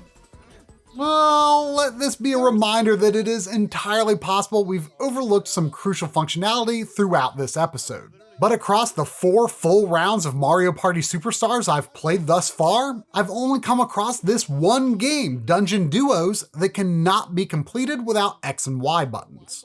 And heck, you can even avoid situations like this altogether by choosing to only play minigames from Nintendo 64 when setting up a round. On the board game, X and Y can be used as dice or map shortcuts at the start of your turn, but you can also just select them manually with A. The only sort of problem I've found thus far is that there seems to be no way to view the map at a crossroads other than the Y button. So you might want to check the map before rolling the dice if you're unsure which way you want to go. But still, an N64 controller could make for a valuable extra controller for a local Mario Party get-together that works perfectly 99% of the time. Winners! Mario Tennis on the N64 is definitely the entry in the series that I've played the most, and since I've had Mario Tennis Aces sitting around for a bit but hadn't actually played it, I thought it would be fun to see if I could get away with starting with an N64 controller. And you know what? I think you could go really far this way. You will be limited due to some nuanced shots on X and Y, but if it wasn't in Mario Tennis on N64, then who needs it anyway? You can even perform trick shots, which are daring leaps across the court performed with the right stick, which, is replicated by the C buttons. Special shots are described as being executed with L, but ZL, the Z button, also works. Man, seriously, I'm getting some real good vibes playing this one with the N64 controller, so I'm being totally serious when I say that I think I might just continue this way. Round 15. Unfortunately, the same experience just isn't possible with Mario Golf Super Rush. I think the GameCube version is more beloved than the N64 game, but the N64 one is still my favorite, so I wish you could play the newest one with an N64 controller. but pressing the X button is the only way to actually get a bird's eye view of where you're aiming, so that's kind of important. Although really, you could try it if you're looking for more of a real life experience with a ground level viewpoint and the inability to adjust shot types with Y. It most definitely is technically playable this way. Nice birdie. Now this is really fun. The only buttons that Mario Kart 8 Deluxe needs are A for gas, B for braking, R or ZR for jumping and drifting, and L or ZL for using items. This means that the NES and 6-button Mega Drive controllers are technically in, but I think it's much more practical to consider the controllers from the first 2 Mario Kart games. So no matter whether you love Mario Kart on the Super Nintendo or on the N64 the most, you can play Mario Kart 8 with either system's controller, since D-pad steering does indeed work. Although I would opt for an N64 controller over an SNES controller for this one myself. In fact, I might just use it as my go-to controller for the game going forward. Alright, we're almost done with Mario, but not just yet. If you're still not sold on the excellent Paper Mario, the Origami King, which is so much better than the 3DS and Wii U games, then maybe playing with an N64 controller will help channel that classic feeling. Jump is A, hammer is B. But be warned, there is a catch. Let's call this hard mode. Without the X button, you can't ask your helpful sprite character Olivia for hints on what to do next. And without the Y button, you can't access your quick item select, although you can also access these through the pause menu, and honestly, they aren't needed all that often. In battle, you also wouldn't be able to press Y to throw coins to entice toads in the audience into solving portions of the battle puzzle for you each turn. Trust me, they get tough eventually. You might also run across some very occasional ZR use, but it shouldn't be a big deal to use that tiny ZR button every now and then. In short, no X and Y means you lose the hint systems and not much else. So this might seriously be a fun way to lock yourself into a challenge. Alright, that's enough Mario for one video, but before we move on, let's take a look at a couple of Mario adjacent titles. Yoshi's Crafted World has 3 button mapping layouts, kind of a lot for a Nintendo title, which helps make both the SNES and N64 controllers very much worth considering. Even though the game has some 3D gameplay elements, Yoshi's movement is totally digital and can be controlled with a D-pad or stick. With the SNES controller, you can have controls that match up exactly with Yoshi's Island, which is pretty neat. However, unlike earlier games, Yoshi can't move while aiming because you must manually control the targeting cursor. And a stick, of course, works better than a D-pad for this. So, with jump on A, tongue on B, and eggs on R, the N64 controller actually works super well here. In fact, had it been an option when the game came out, I think I'd have rather played this way than with the Switch Pro controller, because the N64 stick's octagonal pivot area makes digital character movement feel a bit better to me compared to a circular pivot area. It's just too bad that the N64 controller brings back memories of Yoshi's story and not a better Yoshi game, but it definitely works really well for Crafted World. Oh gosh, here's one that just makes me sad. I don't love Retro Studios Donkey Kong games. I know. You think that Donkey Kong Country Tropical Freeze is the greatest platformer ever made. And look, I really wish I agreed with you, because it is aesthetically perfect. But I just can't. But can you play it with an SNES controller? Kinda, but you have to map either grab or roll to ZR/ZL versus Y, so you won't want to. This conundrum could have been solved by just sticking to what works and putting both functions on Y like on SNES, but what do I know?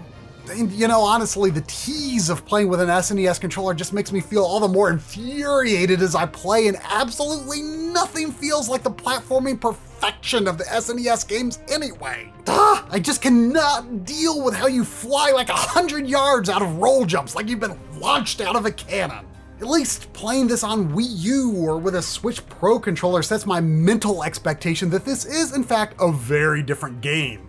But it is still just so hard for me to get over the disconnect between how I think it should play and how it actually does. What a soundtrack though. Yeah, it's good. Sorry about all that. It's just that, to me, Donkey Kong Country isn't the graphics, the characters, or even the music. It is the controls. It is the level design. And to me, if those change, it's not DKC. And while Retro Studios games seem to be well made, I just feel my face involuntarily scrunching into a scowl whenever I try to play them. They are just among the few games that I cannot accept for what they are. But you know what the perfect remedy to that is? Or the perfect tonic, if you will? A 2D platformer made by many of the same people who worked on Rare's original Donkey Kong Country trilogy. I am, of course, talking about Playtonic's Yooka-Laylee in the Impossible Lair. No, it's not exactly spot on 100% exactly like its SNES inspiration, but mechanically it is a lot closer. A lot closer. So close that you can play it with an SNES controller. No control tweaks or major concessions. It just works. And unlike Tropical Freeze, grab is on both R and ZR, and you don't have to manually grab so much stuff either. So that works quite a bit better for the old SNES controller. The only downside is that the overhead hub area, which is actually very involved and quite a lot of fun to explore, does benefit from analog controls, but perfect controls aren't quite as essential here as they are in the main side-scrolling stages, and honestly, D-pad controls work quite well enough in the hub if you really want to play the main action stages with an SNES controller. When I was playing this in 2019, I actually used the 8-bit DOE SN30 Pro so that I could have access to a stick for those sections, but I definitely don't love that controller or its D-pad as much as a real SNES controller.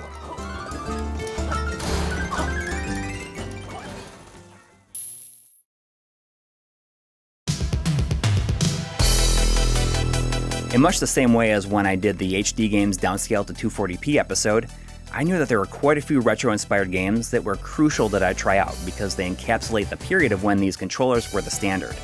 The problem is, there's just too many of them, and the length of this episode has already completely gotten out of hand as it is. So before I run out of steam, and in the interest of my sanity, let's do this as a lightning round of sorts. How's that sound? I went into Joy Masher's Lightning Chrome, wondering if I'd be able to play it like Contra Hardcore. I felt that stylistically it looks more like Contra Hardcore than Contra 3, so my Sega brain kicked in or something. Unfortunately, it doesn't look like there's any button mapping options, so I guess SNES pad it is. I can't think of a better way to play this game. It's essentially flawless. Once you beat the game and unlock extra characters, you can use controllers with less buttons, but why bother? Shovel Knight. Now this is a big one. The SNES pad seems like the undeniable choice here, right? Well, what if I told you that it's completely awesome? With the Mega Drive 6 button. You'll need all the buttons you can get, but the real clincher for me is the softer D-pad. Maybe it's just me, but I always had a harder time than I should getting the down thrust to engage reliably. With the Mega Drive pad, I feel like I could down thrust all day long. And I did. I played way too much of it when I should have moved on to testing other games. I'd say you shouldn't run into any limitations with the DLC characters in the treasure trove either. Yeah, this'll probably be my go-to way to play Shovel Knight from now on. Well, I was disappointed that Paul Robertson's sprite work in Scott Pilgrim vs. the World, the game, didn't make the transition to 240p on a CRT. I thought for sure that I'd be able to use some of these controllers on it. It was high on my list of games to play for this episode, and it didn't let me down. I suppose it's a testament to how good the gameplay is when I was surprised that it uses 6 buttons on the controller. Thankfully, it's all interchangeable, but you're definitely going to want the Mega Drive or SNES pad here.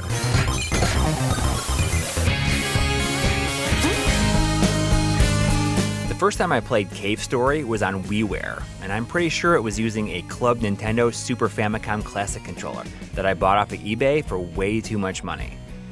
My mind immediately jumped to the SNES controller for the Switch version, Cave Story Plus. L and R cycle through your weapons, X opens up your inventory. Make sure you set the controls to flipped in the option menu so that jump is on B and shoot on Y and A.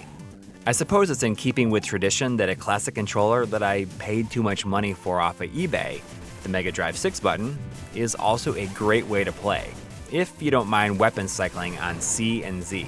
Similar to Shovel Knight, the Mega Drive D-pad feels real nice here.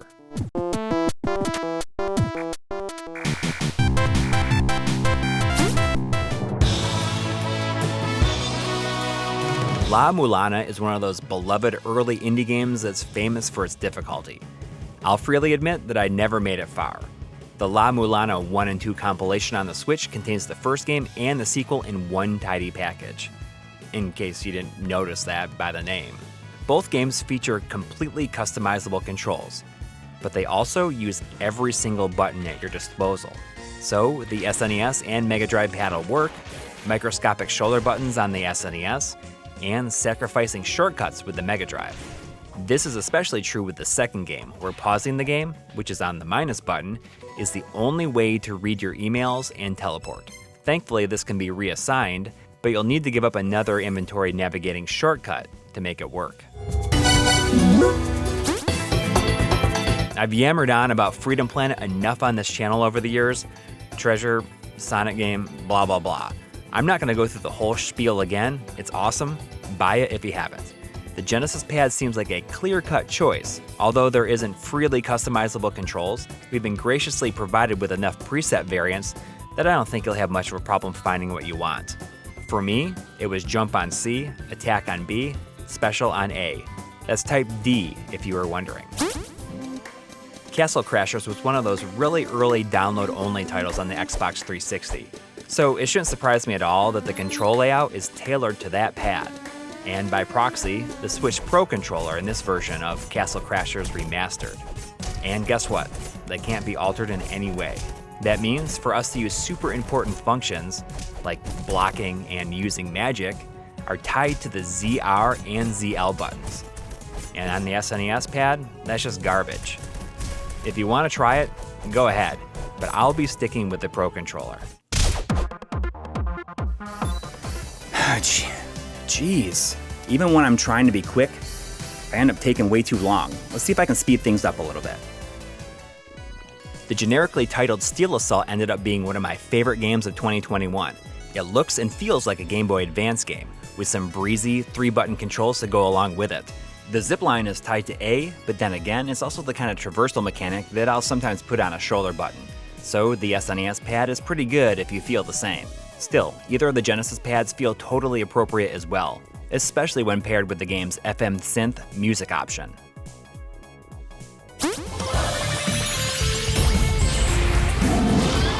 From screenshots, I thought that Kaze and the Wild Masks was going to be an homage to the Klonoa games, but I was really surprised to find out that it's actually a loving tribute to Donkey Kong Country's momentum-based gameplay. Being a 2 or 3 button game, that's depending on whether or not you want your ground pound tied to a single button or an input combo. It's basically playable with any controller in our stockpile thanks to customizable controls. DKC alums will feel most at home with the SNES pad, but I sort of like it with the Genesis 3 button. What can I say?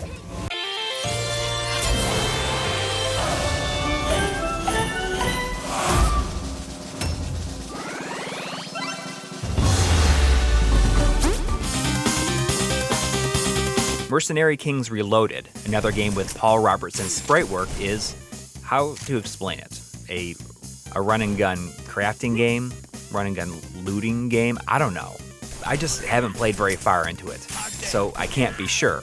But the SNES controller works like a dream since you need all 4 face buttons and there's no controller mapping in sight.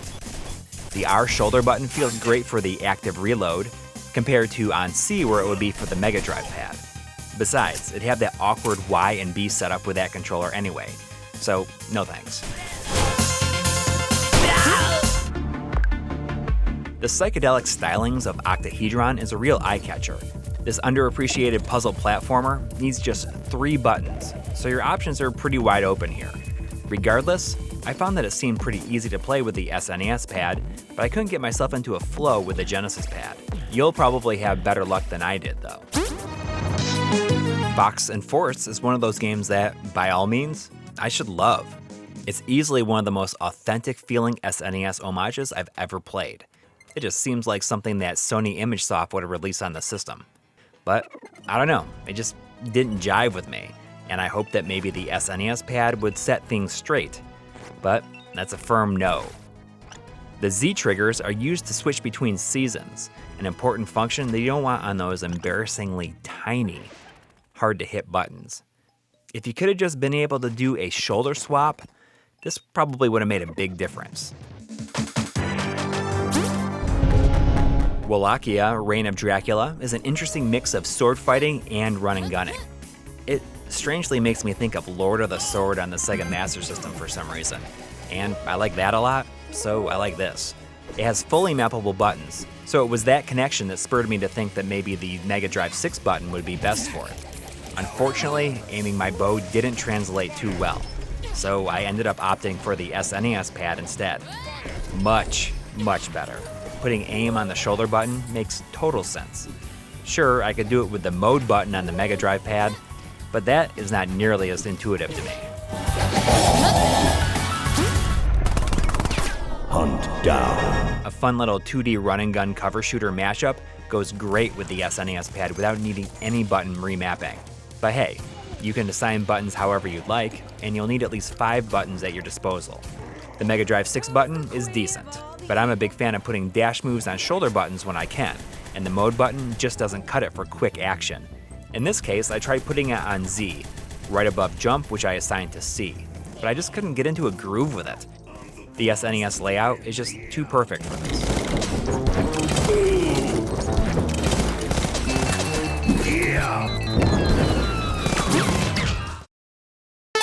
Streets of Red don't need no stinking Z buttons, but it still doesn't have a custom button mapping option. The SNES pad works fine, and so does the Mega Drive 6 button. I like dodge being on C here, but the 4 face buttons will be reversed to how they're represented graphically in-game, and that might mess with you a little bit. It did for me. Rise, warrior. The Tough as Nails Rastan Tribute, Volgar the Viking, only needs 2 buttons to play to the fullest extent, but you can use additional buttons to assign shortcuts. The look ahead feature zooms the camera out a bit, so you can get a nice good look at what's going to kill you before it inevitably does. Seriously, I died so many times when I was recording this footage, it's embarrassing. Anyways, I like the Genesis 3 button here, and maybe you will too.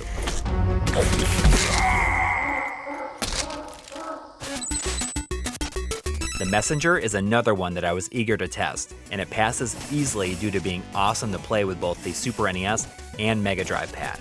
I wish I had these controllers around when I first played through this. Getting into a flow is key with this game, and I'm not sure if I could pick one over the other. For the Mega Drive 6 button, putting the zipline on Z right over C jump jived with me way better than dashing and hunt down for some reason.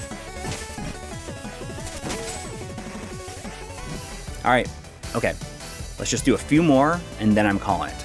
Try can wrap this thing up. Don't let the embarrassing character select art style deter you. Fight and Rage from Sega Games is a super fun brawler whose 3-button control scheme is lifted directly from Streets of Rage. Buttons can be remapped however you'd like. So, you know what you gotta do here? Genesis 3 button, baby. All the way. Battle Axe! This is an overhead medieval run and gun where a wizard kills orcs by hitting them with his beard. It's awesome. It also uses all 4 face buttons, but they translate to the Mega Drive pad extremely well. You'll definitely benefit from the softer D-pad. And don't forget, you can strafe if you hold down the melee button and press shoot at the same time. I feel like Battle Axe probably would have been awesome with the N64 controller, but a lack of an X and Y button is a deal breaker. Stage clear! Gunlord X is an explorational run and gun that's clearly inspired by Turrican. It has fully mappable controls, but you'll need something with more than 3 buttons. I preferred the Mega Drive pad here because of the 8-way shooting, but it's hard to go wrong with either.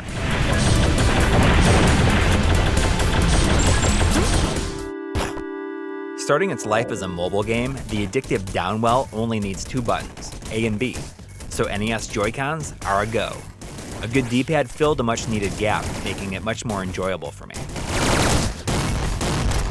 Okay. Alright. Fine. I'm done. For real. I'm done. Next Termination Force may have awesome bosses, but it doesn't have controller remapping. Y to shoot means that this one goes to the SNES pad. The pocket-sized Metroidvania, Xeodrifter, is unfortunately not playable with the NES Joy-Cons due to shoot being hard-coded to Y, with no option to change it. Gonna have to go SNES or Mega Drive here. The simple but visually striking Gunman Clive HD collection is a perfect candidate for the NES pad. Set your controls to Type 2 to achieve the desired result. Jump on A, shoot on B. 2064 Read-Only Memories is a graphical adventure. Based on my testing, it looks like you only need A, B, and Start. Here's an idea. Play it like it's Snatcher with a Genesis 3 button. Okay, I'm done. But I just wanted you to know that you can play just about all the games on the 3 different Darius Cosmic collections with just about any controller, from NES to SNES. That's pretty crazy, right? They're just about completely remappable to... No, I'm done. I am done. I'm done. But I could tell you about Mighty Gunvolt Burst.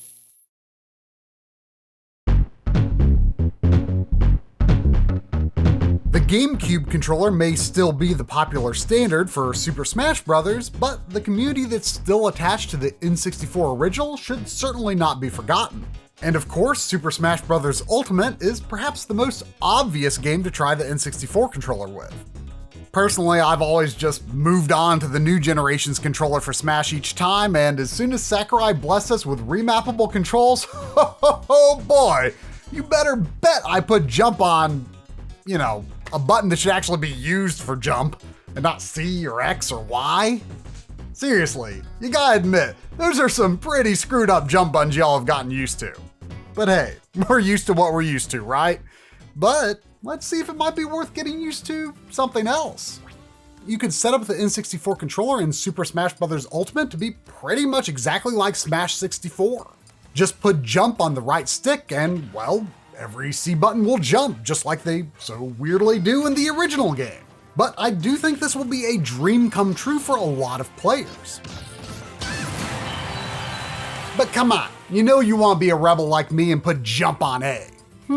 So if we put attack on B, where does special go? The stick? Now this is interesting. Each C button performs the special for that direction without needing to tilt the stick at all. I think there's some real potential here, but dang it. You can't do neutral specials this way. Ugh. Oh well, I do still feel some muscle memory for the C jump, so I guess I can go back to that. I still would have loved to have tried a Super Nintendo controller in Smash Ultimate, but Sakurai wouldn't let me. No D-pad movement allowed, which is a shame really, because I feel like Sakurai's own Kirby Superstar on SNES set a sort of template for Smash's gameplay, and I'd love to replicate its controls for Smash because Kirby Superstar is a game that I feel much more comfortable playing. And well, speaking of which...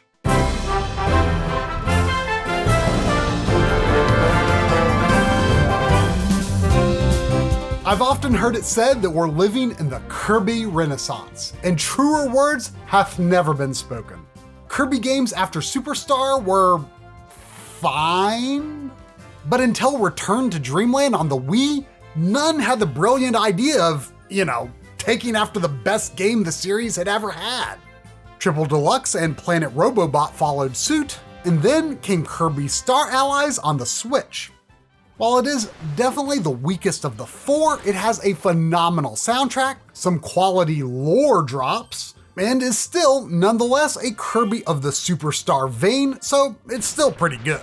So it seems obvious to me that a Super Nintendo controller would be the ideal way to play it, and well, of course it works. But this game actually has a crucial feature that is key to making it work so well. A toggle that puts jump and attack on B and Y as it was on Super Nintendo, instead of A and B as it was for some weird reason on Kirby's otherwise fan-freaking-tastic 3DS games. So there is absolutely nothing stopping you from playing the whole game this way, the way it should be, and the only thing that would make it feel any better is a better frame rate, but oh well.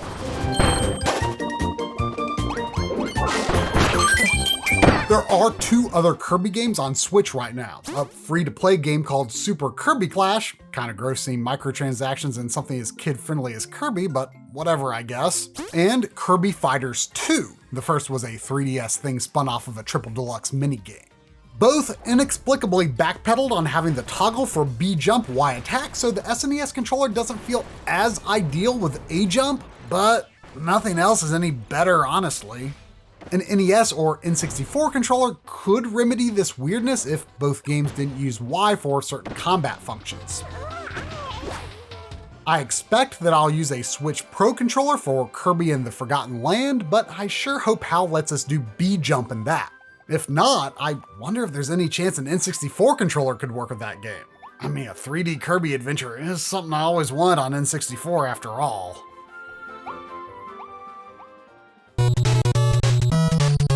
So there's this delightful collection of Famicom and NES Kunio-kun games on the Nintendo Switch. My imported version here is called the World Classics Collection, but the official Western release is the Double Dragon and Kunio-kun Retro Brawler Bundle. And that version includes translated versions of never-before-localized games like the old-timey Japan entry. In addition to some very nice scaling and interpolation, it has fully customizable controls. Even the collection's menu hotkey can be remapped, so an NES controller can do it all. However, you will need to set it up with another controller, since the NES controller itself doesn't have enough buttons to finish the config prompts due to the addition of a dedicated A+B button.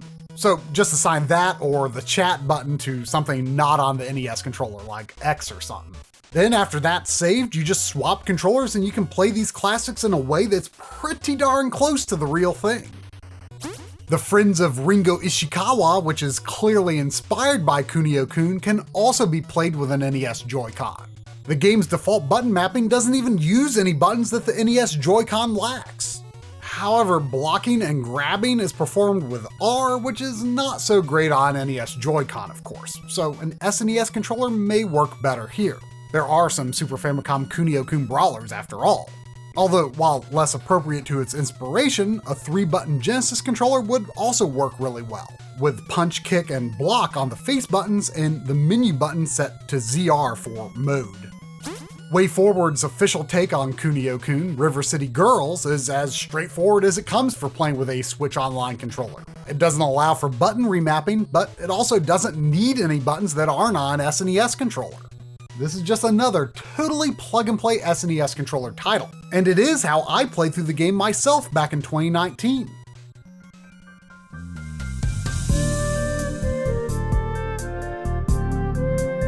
I haven't played much of the Famicom Detective Club games, mostly because my Japanese physical copy doesn't include the English localization like a lot of other physical imports do.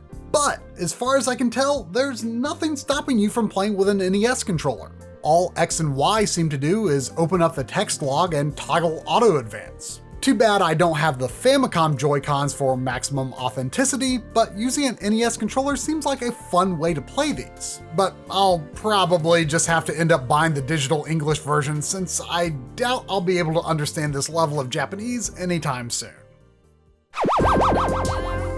How about the Space Invaders Invincible collection? Every included game plays great with, well, pretty much every Switch Online controller. The 3-button Genesis controller is out since you can't add credits without the L button, but even the NES and N64 controllers give you access to all essential game and menu functions. Moving up to an SNES or 6-button Mega Drive controller would let you perform non-essential menu functions more easily, as well as give you more options for rapid-fire settings, but you'll have a great time with pretty much any choice here.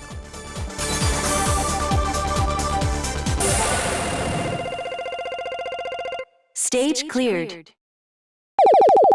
Before Joy Masher gave us Blazing Chrome, the team cut their teeth on the 8-bit styled Oniken and Odalis.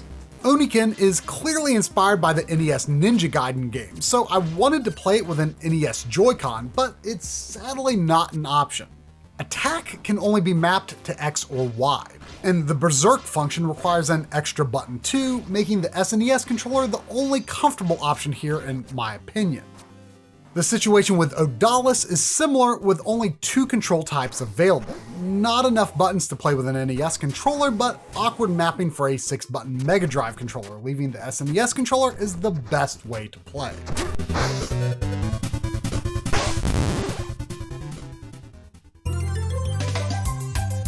I've always had a soft spot for simple puzzle platformers, and as an HD remake of a Game Boy Color game, not an especially great looking HD remake, I was hoping that Tokitori might work with the NES Joy-Cons. And indeed, this fundamentally does work. The A button uses your abilities, and the R and L buttons are fine enough in this game for selecting those abilities. You do, however, lose the ability to rewind, which is on the X and Y buttons, and you also lose the ability to scroll the stage with the right stick. The C buttons on the N64 controller would restore this functionality, and honestly, I'm not too big on rewind features anyway. And if you get stuck, you can simply restart the stage from the pause menu. Ironically enough, despite being a 2013 Wii U game originally, Tokitori 2 has even simpler controls and is extremely playable with an NES controller. Your bird can now sing with the A button and stomp with the B button, and that's it. These 2 abilities manipulate creatures and objects in the environment to help you proceed. However, only the N64 controller can scroll the camera to look around the stage, but it lacks the ability to view the map with the select or minus button, as do the Sega controllers, of course. I do have to say, the map seems like it would be way more important since the right stick view is so slight as to be not really useful at all, so I think I'll opt for the NES controller this time. Much as I wish I could say that you could use an NES Joy-Con with the Switch version of the original Game Boy Color Shantae, it is simply impossible. The GBC's Select has been remapped to X, which begins Shantae's dance sequence for transformations and lines up with later Shantae games. Not to mention, Jump is now on B and attacks can be activated with Y or A, so the SNES controller is the only option that makes much sense in this one. This choice also lets you access the emulator menu with ZR and ZL for adjusting the filter or using save states. I believe the SNES controller should serve you well through most of the other Shantae games on Switch as well, but since I played those on DS, 3DS, and Wii U, I'm not totally certain. But you might not like it so much with Shantae and the 7 Sirens, where, for instance, ZR is used for Shantae's crucial Newt Dash. I've been grabbing the PS4 physical versions of these, and I do think I prefer this game's controls with a PlayStation controller. Mighty Switch Force Collection is a compilation of puzzle platformers by WayForward that were variously originally made for 3DS, Wii U, and Steam. The game's only critical functions are jumping, shooting, and swapping blocks between the foreground and background. Swapping can be done with A or any of the shoulder buttons, but shooting is locked to Y in all games, making the SNES and 6-button Mega Drive controllers the only valid choices. But I don't know, is anyone actually comfortable with shooting on Y for a Sega controller? I mean, it works totally fine in theory, but it's weird, right? So I think the SNES controller feels more natural in this case. I was really hoping that the Neo Geo Pocket Selection Volume 1 was going to be a big win for the 3-button Genesis controller, and for the most part it is. SNK just feels more adjacent to Sega than Nintendo to me, you know? The Neo Geo Pocket's A and B buttons are reversed from the Nintendo standard, with the leftward A button commonly being used as confirm, which lines up better with how I'm used to things being on a Sega controller. And that's nice because then the natural confirm cancel button lines up with the in-game prompts. While the Pocket's option button is sometimes used to pause, in other games it's used as an action button, like throwing grenades in Metal Slug Second Mission, so you'll have to be okay with using start in that way sometimes. But with no minus button equivalent, the Sega controllers can't open the collection menu where you can switch games, change controls, and more. This menu also seems to be the only way to pause the Metal Slug games, but this is where the home button on the Sega controllers is a godsend. You could simply pause these two games by going to the Switch dashboard instead. So as long as you set up how you want the controls to be in each game ahead of time, then you could simply play with a 3-button controller as long as you don't plan to jump between games, or as long as you don't care about the rewind feature. So while there may be interface limitations, it is by far the controller that feels the most right to me in these games.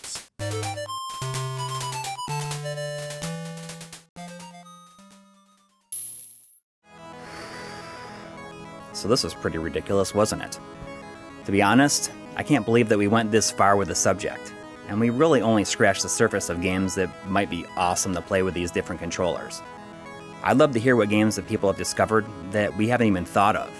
You know, in some ways, I think that these pads might be able to offer more value than most other facets of the Nintendo Switch Online service. And that's pretty cool. At least it makes it more worth your money then. Now, I'm gonna go do literally anything else than play Nintendo Switch games with these controllers.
Due to the personal, portable nature of Game Boy systems, Game Boy modding and customization has been popular for quite some time.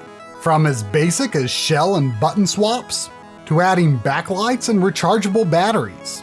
But more recently, the Game Boy scene has been dominated by a variety of new IPS LCD kits that replace the original screens entirely. So how well do these screens perform? And are they something that a modding newbie should be comfortable installing themselves?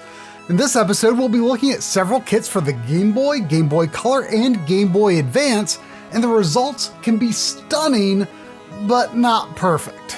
Is this what you want for your Game Boy? Let's find out.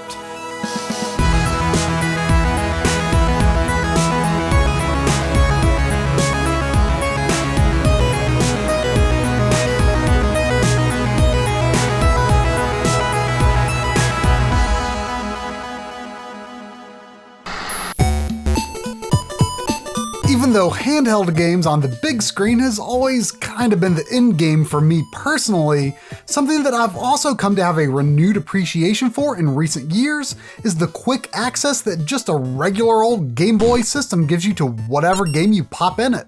No TV, no controller, no settings to adjust, just power on and go. So the prospect of a more modern screen on these systems started to sound really enticing.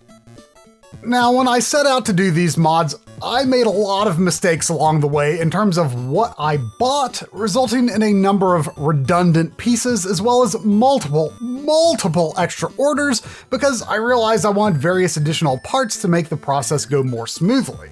So if you do decide to do any mods, maybe I can save you some grief in that area because I'm honestly feeling a bit sick over how much money I've sunk into this project.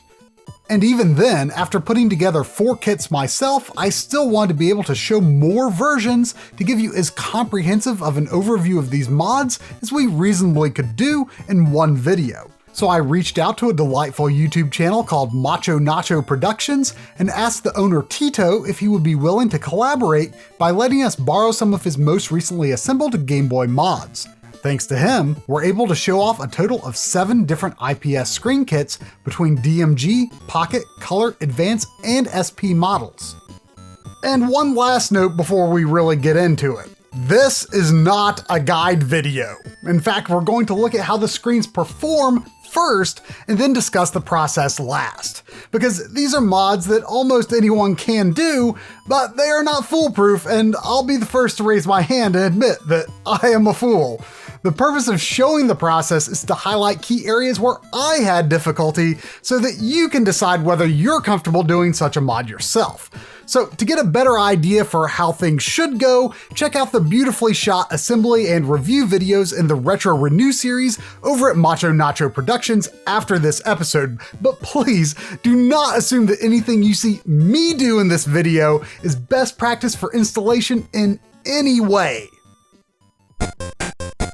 So let's jump straight to the point and see if one of these new screens is something that you'd like. There are kits available for nearly the entire Game Boy line. For the most part, these are actually screens manufactured for various applications like smaller, not-so-smart phones, which have just been co-opted into serving a classic gaming niche. They are, of course, not the correct size or aspect ratio for these systems, but can fit into a Game Boy shell either by modifying the original housing, modifying a reproduction shell, or buying a reproduction shell that already has the necessary space cleared for the new screen. As you might guess, the excess screen real estate is not used, with the game simply being displayed in the area visible through the system's viewing window. The general characteristics across most of these IPS screens are really similar overall, seeing as how the new screens are much higher resolution than the Game Boy and Game Boy Color's native 160 by 144, and the Game Boy Advance's 240 by 160, it's necessary for the image to be scaled. For the DMG-01, Game Boy Color, and Game Boy Advance kits that I have, a 2x integer scale cleanly brings the game up to size, where each pixel occupies 4 pixels on the screen. This is awesome, because I really didn't want to have to say the word shimmering in this video, although I guess I just did. But thankfully, the specter of non-integer scaling has not haunted us this day. However, one of the newest models that we were able to test thanks to Tito is the Funny Playing Game Boy Pocket screen. Well, my understanding is that earlier IPS kits for the Pocket actually display the game in a smaller window than OEM Pocket screen. The kit from Funny Playing displays very similarly to the original screen size, if not an almost imperceptible amount larger. This particular screen is also such a high resolution that each Game Boy pixel is a whopping 16 pixels, a 4x scale. It's a little over the top for sure, because the pixel density even on the 2x scale screens is so high that you can't realistically perceive the individual pixels with your naked eye. So these extreme close-ups don't at all represent how you'd actually see it in person. For some, this clean presentation might be the ideal way to view Game Boy games. But even though I'm usually not super into artificial scan lines, I do enjoy a good Game Boy dot matrix grid shader or overlay like you might see in emulation or on the GBA Consolizer. And that's where the extra resolution of the Funny Playing Game Boy Pocket kit stands above the others in its ability to activate a grid overlay by doing an extra long hold on a touch sensor that you install in the top corner of the shell. It looks pretty awesome overall. If I didn't know any better, you might have fooled me into thinking it was a natural part of the screen's pixel layout. Tito has also installed and reviewed Funny Playing's first DMG kit, which was released after the Pocket kit, and has similar features, including the larger screen and grid option. Speaking of the DMG and Pocket, you can of course choose from a variety of palettes to give the original Game Boy shades a bit of color. The kit that I installed for my own DMG, the RIPS V3 or RIPS V3, however you say it, has 8 palettes, which are cycled through by pressing in on what previously acted as the contrast wheel, now the brightness wheel. To be honest, these palettes aren't super to my taste, being a bit oversaturated. The green one just doesn't feel like Game Boy green to me at all. I prefer the yellow or black and white palettes the best. The Funny Playing kits for the DMG and Pocket both feature palettes that are much more to my liking. I count 35 on the Pocket, although a ton of them are just really subtle variations. I especially like the look of the green palettes, and I'd say overall the selection is more muted and thoughtful compared to the RIPS palettes. Black levels and viewing angles across these screens tend to be reasonably good, certainly good enough for a single player looking at it straight on. You may notice the edge backlight leaking in from the sides in a dark room with a particularly dark scene, but on the whole, the games are relatively vivid and colorful, which lends well to the perception of high contrast and deep black levels. Striking color reproduction is, after all, typically cited as one of the strengths of IPS LCD panels, but of course you should expect it to feel different from official screens.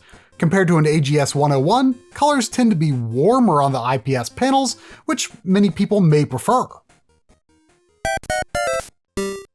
So far so good, right? But while there is this perception that IPS is the best of the best in the LCD world, it does have some cons to go along with its pros, just like any display technology. And as much as I really wish I could say that what you're getting with these Game Boy screen kits is close to perfect, there are a number of issues you might want to be aware of before you buy into it. But first, I want to very briefly take a detour to talk about the official Game Boy system that is most comparable to the IPS screens. I am of course referring to the AGS 101, the GBA SP that started shipping in 2005 with an actual backlit screen as opposed to a frontlit screen. It's long been my go-to handheld Game Boy machine, but for all the people like me who love it, there are others who absolutely hate the AGS 101 screen. The reason being, it's somewhat slow pixel response. It's never been bad enough from my point of view to stop me from using the system. I mean, it's still way clearer in motion than the original Game Boy systems, but it's an absolute deal breaker for others. I bring this up because all of this screen mod stuff has largely come from people chasing the promise of the AGS 101 screen. In fact, old excess stock of the supposedly exact screens used in the AGS 101 have been bought up by Game Boy fans over the years to install into original horizontal GBA models. These kits are still sold all over the internet, although I can't help but be a bit skeptical if they're the real deal. Just take a look at the one Corey ended up with. It's got this strange effect that looks like interlaced video. My unmodified AGS 101 screen does not behave this way. However, my understanding is that some screens Nintendo actually used in manufacturing AGS 101 systems do produce this effect, so Corey's might be real after all. And maybe this difference in screen behavior is part of what contributes to all of the AGS 101 hate out there. Turns out, a lot of us haven't even been looking at the same thing after all. This effect can actually also be observed on the original GBC and GBA screens, but it's hard to see due to the overall dimness.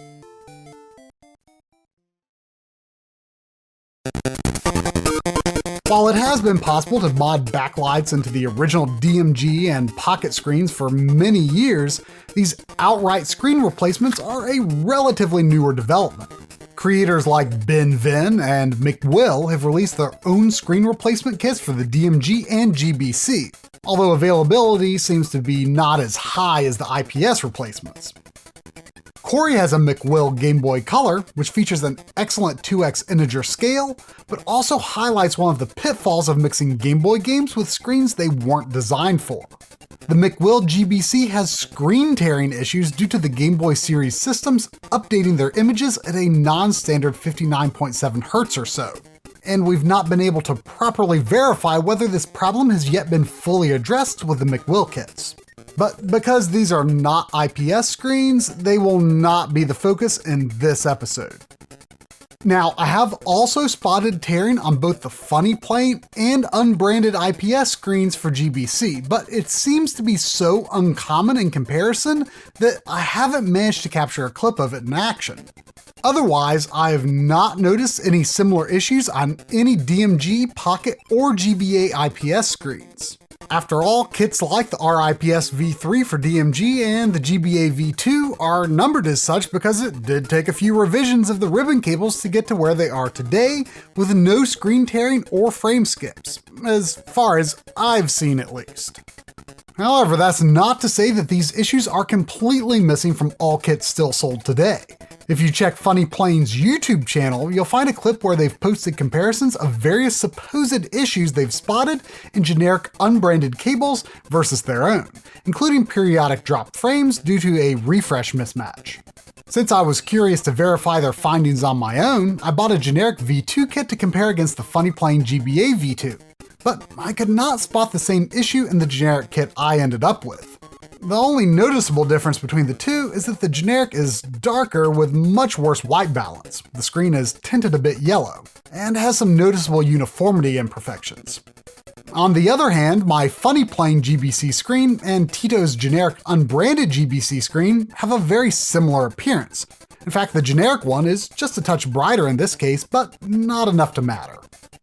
Now, this is kind of an awkward thing, because if I'm being honest, I'm still skeptical of who originally designed these kits? They just seem to exist.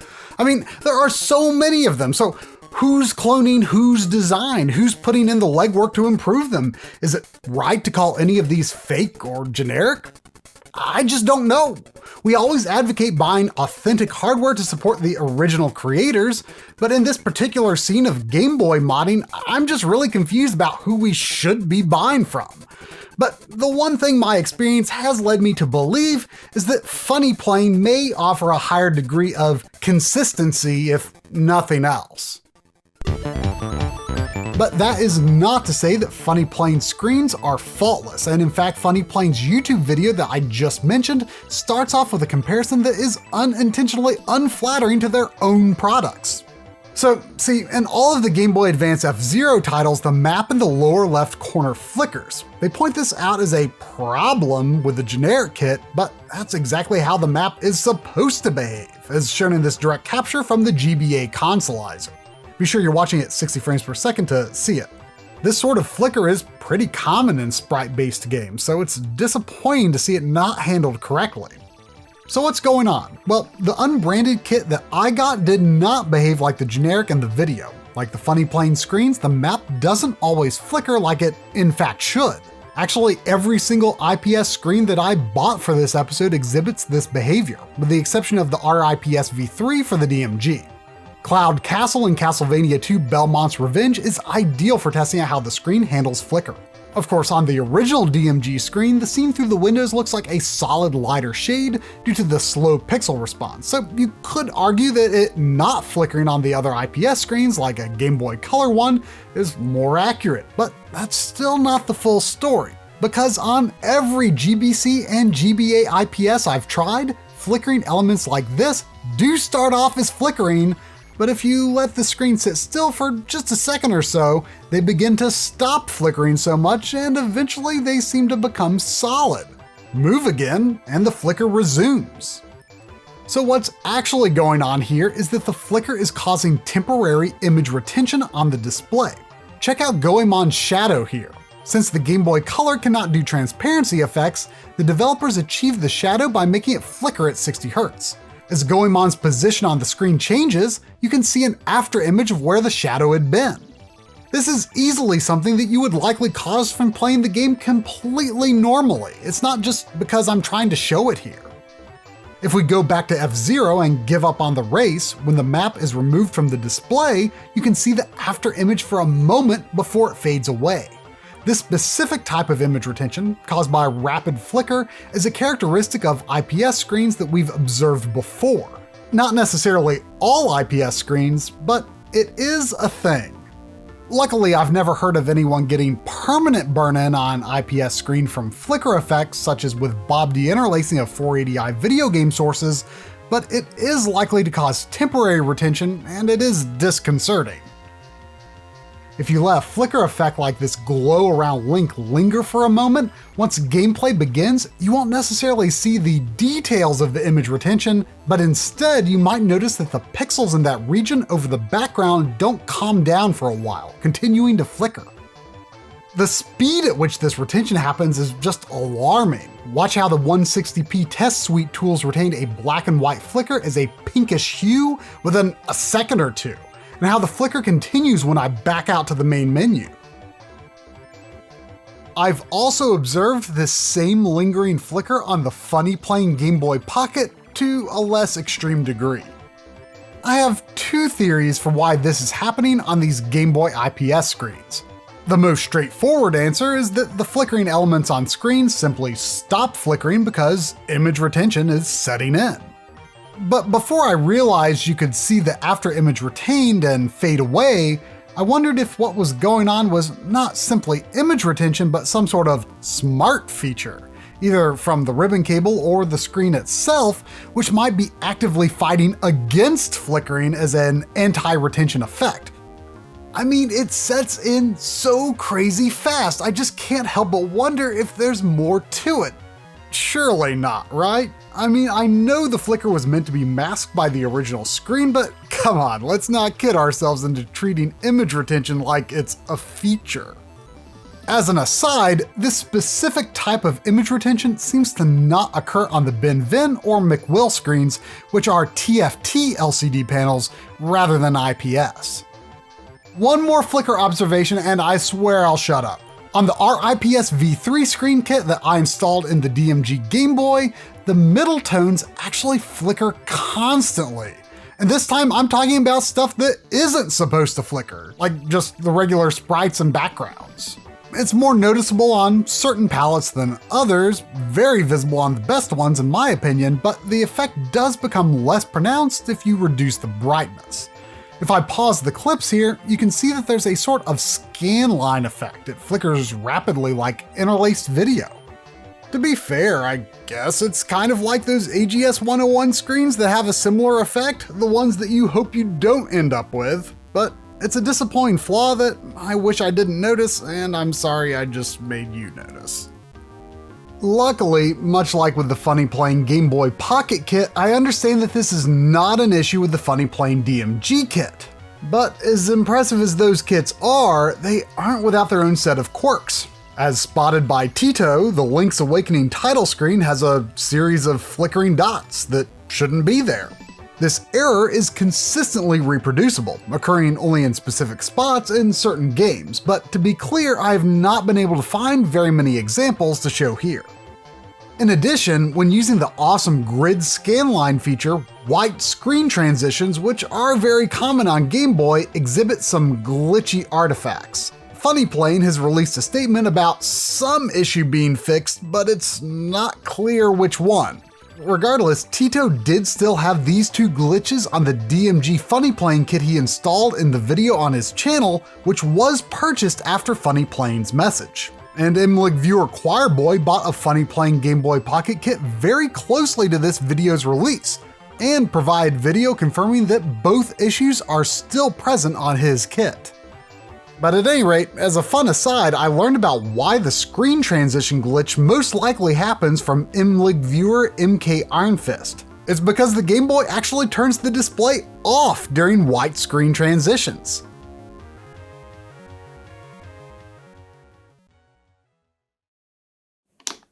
Ultimately, all the hubbub surrounding these IPS kits boils down to their high availability and that they edge out the AGS 101 screen in its weakest area, pixel response. And indeed, while I think the complaints about AGS 101 ghosting are a bit blown out of proportion, in a straightforward comparison, the IPS screens do seem to perform better. It ain't perfect or nothing, but you know, the motion is less blurry and I have appreciated that. But oh, how I wish it were so straightforward. In a vast majority of situations, I find that the IPS kits do admirably when it comes to refreshing the pixels rapidly. But there are other times where the illusion breaks down and creates some of the absolute weirdest ghosting artifacts that I've ever seen on LCD screen. Did you notice anything weird as the nifty GBA exclusive intro for Super Mario World played? Let's take a look again in slow motion. You seen it? You seen it? Alright, I know you already think I'm crazy, but there are some really odd looking trails left behind certain objects against certain backgrounds. Watch this jumpin' piranha plant as it scrolls off screen. It leaves a huge stream of multiple after images. A much less subtle example of this effect can be demonstrated with Lady Sia. I think the bold, dark outlines around the characters and backgrounds, combined with the flat shading style, causes this problem to just go out of control. When I first saw it, I thought it almost looked like a sort of analog noise, not at all the type of LCD ghosting I'm used to seeing, and the AGS 101 most definitely does not behave this way. Okay, but whatever, Lady Sia is just some obscure little GBA game, and most games that have more complex shading tend to not show this issue. But what about something a bit more popular, Watching Pokemon Fire Red how the pattern on this roof repeats across the top of the screen as I run left and right. This demonstrates why this effect is driving me absolutely nuts. It's not just a simple matter of slow pixel response because for one, the after images don't fade in the slightest until I stop running, and secondly, there's this weird flicker when they do begin to fade. So my suspicion is that the screen scrolling with certain patterns at certain speeds is actually causing brief image retention. That sounds absolutely insane, I know, but just like with the whole image retention thing, I can't help but wonder if there's some piece of technology that is causing the screen to overreact to certain types of motion and actively work against it. I mean, I'm no engineer, so if anyone has an explanation, I'd love to hear it, because while it doesn't necessarily ruin the experience of using these screens, it has got to be the absolute weirdest visual artifact I've seen in all of my years analyzing display technologies for old video games. This problem is on every Game Boy Advance and GBA SP IPS screen I've tested, and I've also spotted it on both GBC screens I have on hand, but the visuals in most GBC games seem to not trigger the issue as frequently. But luckily, I've not noticed it on any DMG or Pocket IPS screens. When the wavy scrolling artifacts aren't rearing their ugly heads, the general pixel response across these IPS screens seems to be similar. Not perfect, as you may have heard, but certainly solid overall.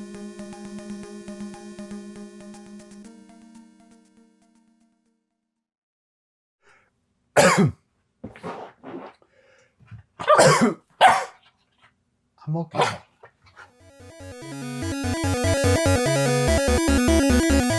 One more thing that you should be aware of is that these screen mods tend to use a frame buffer for various reasons, such as for preventing tearing or stutter, as well as for working around the fact that many of these screens are placed into the systems vertically, but the games and screens are both designed to draw each frame from top to bottom, so the image has to be rotated.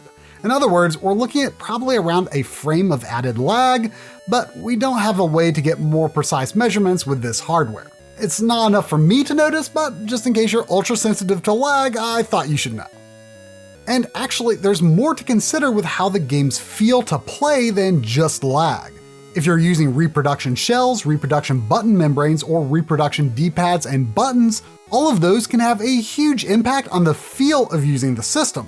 The DMG mods are the trickiest in this regard because the DMG system is in two pieces. The actual console is the back half, while the screen is attached to a front board that controls various functions like the speaker and button inputs. Because of this, all DMG screen mods come with a new PCB that replaces the old front PCB.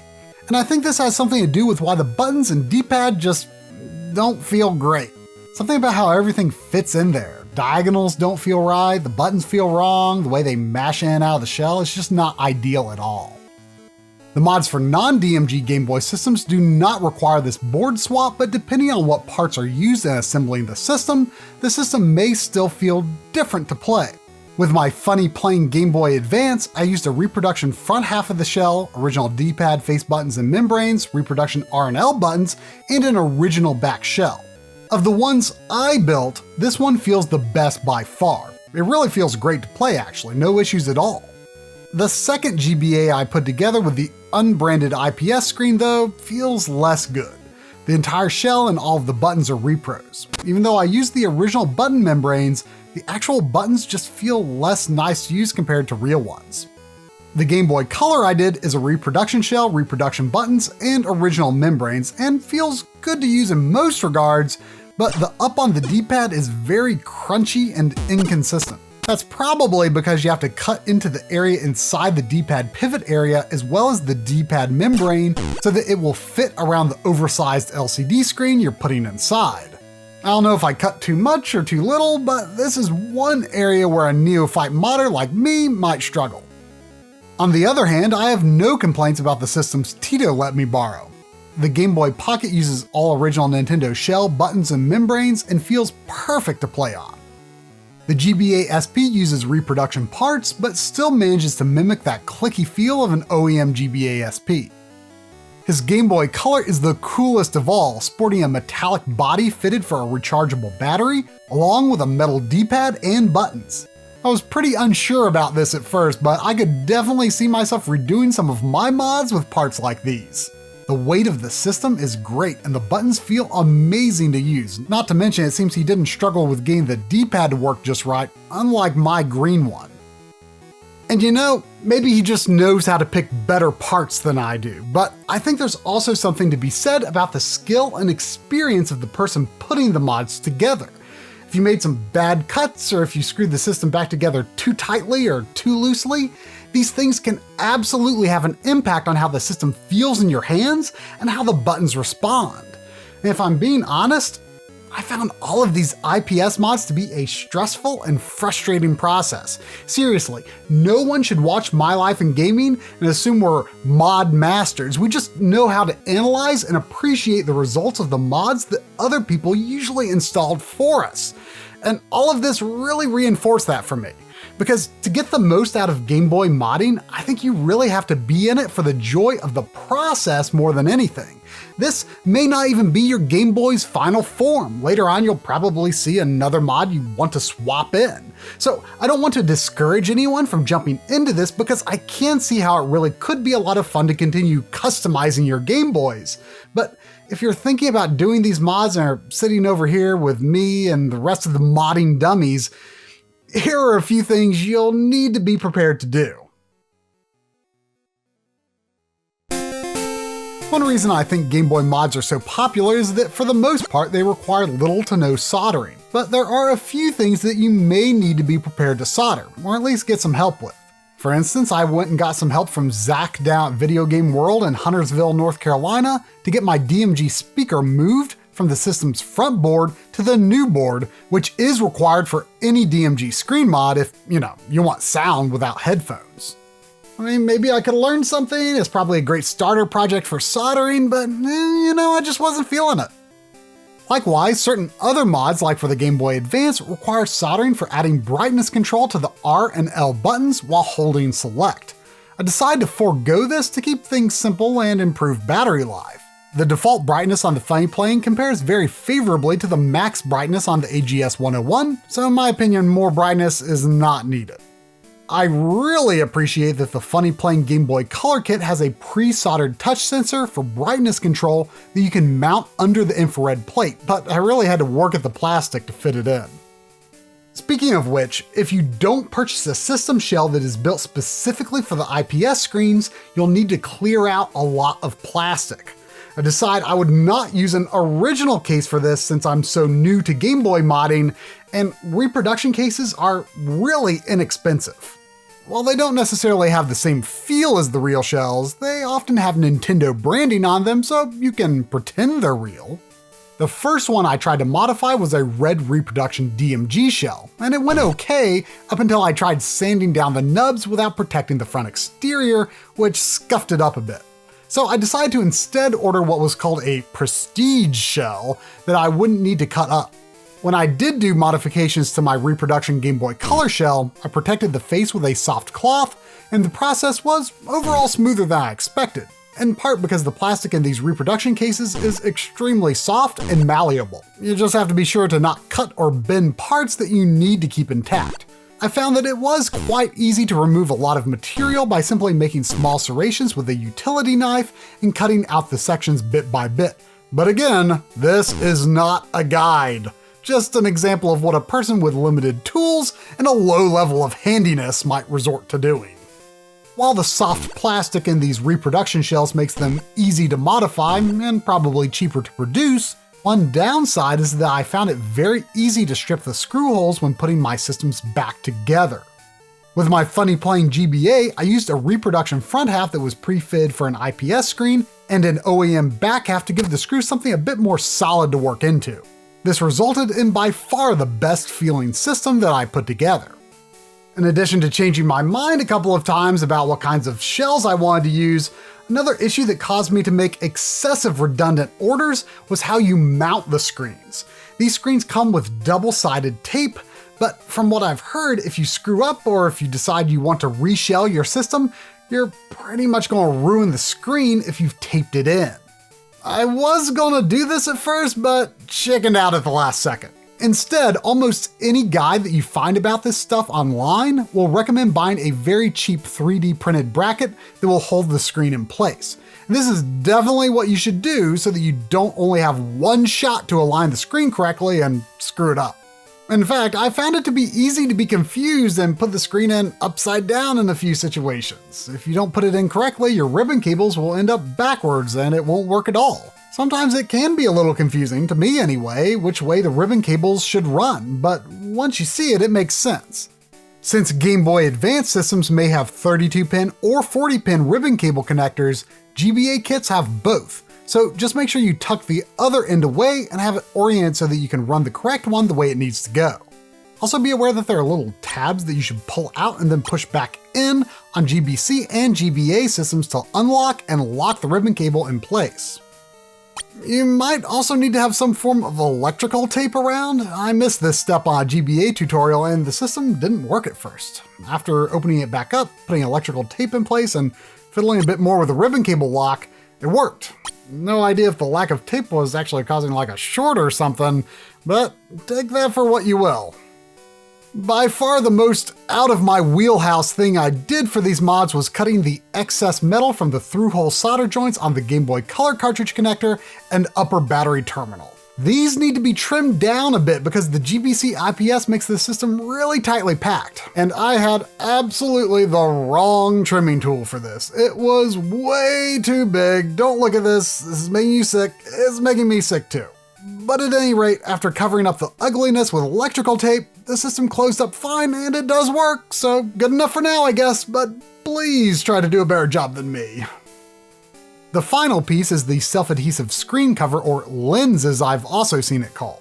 With the official Nintendo branding, these often look pretty close to official, which is great because most Game Boys out there could really stand to use a new screen cover, even if the screen itself isn't being replaced. Typically, a plastic one will come with most reproduction shells, but tempered glass lenses are also available. Tempered glass seems to get the most oohs and ahs, but I think they can actually have some disadvantages. I didn't find that tempered glass necessarily looked much better, although I'm sure it's more scratch resistant. But with the tempered glass screen cover I put on this GBA, there's a small imperfection in the lower left of the viewing window that I immediately spotted after it was applied and the system was turned on. On the other GBA, the tempered glass wouldn't even sit right, and I replaced it with the plastic screen protector that came with the shell in the first place, which fit much better. Likewise, with the Game Boy Color, I got a speck of dust underneath while applying the cover, and it wasn't fitting so great anyway. But while trying to remove the cover, it cracked a bit. And then I still got another speck of dust on the screen while applying the plastic one. But I'm done. Not opening it.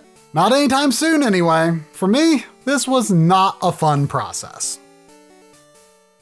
Maybe it sounds like I've been uncharacteristically negative, but the IPS screens in most gameplay situations I actually would say are better than the AGS 101. But what bothers me is the inconsistency. With the AGS 101, it behaves the way it behaves and you know what you're getting out of it no matter which game you play. But with these IPS screens, maybe you were looking forward to playing a particular game on your system, but with that specific game, your mod is producing a visual artifact that you just can't stop staring at. Image retention, bizarre ghosting, stuff like that. I really hope that someday in the not so distant future, companies like Funny Plane or Community Modders will come up with new solutions that will wipe out the problems with the current crop of mods. And I hope that channels like Macho Nacho Productions will continue to keep us informed about the latest kits. But for now, if you love the idea of tinkering with Game Boys, go ahead and hack away. But if you're like me and just want to enjoy using the best possible screen mod, I'd recommend waiting at least a little while longer.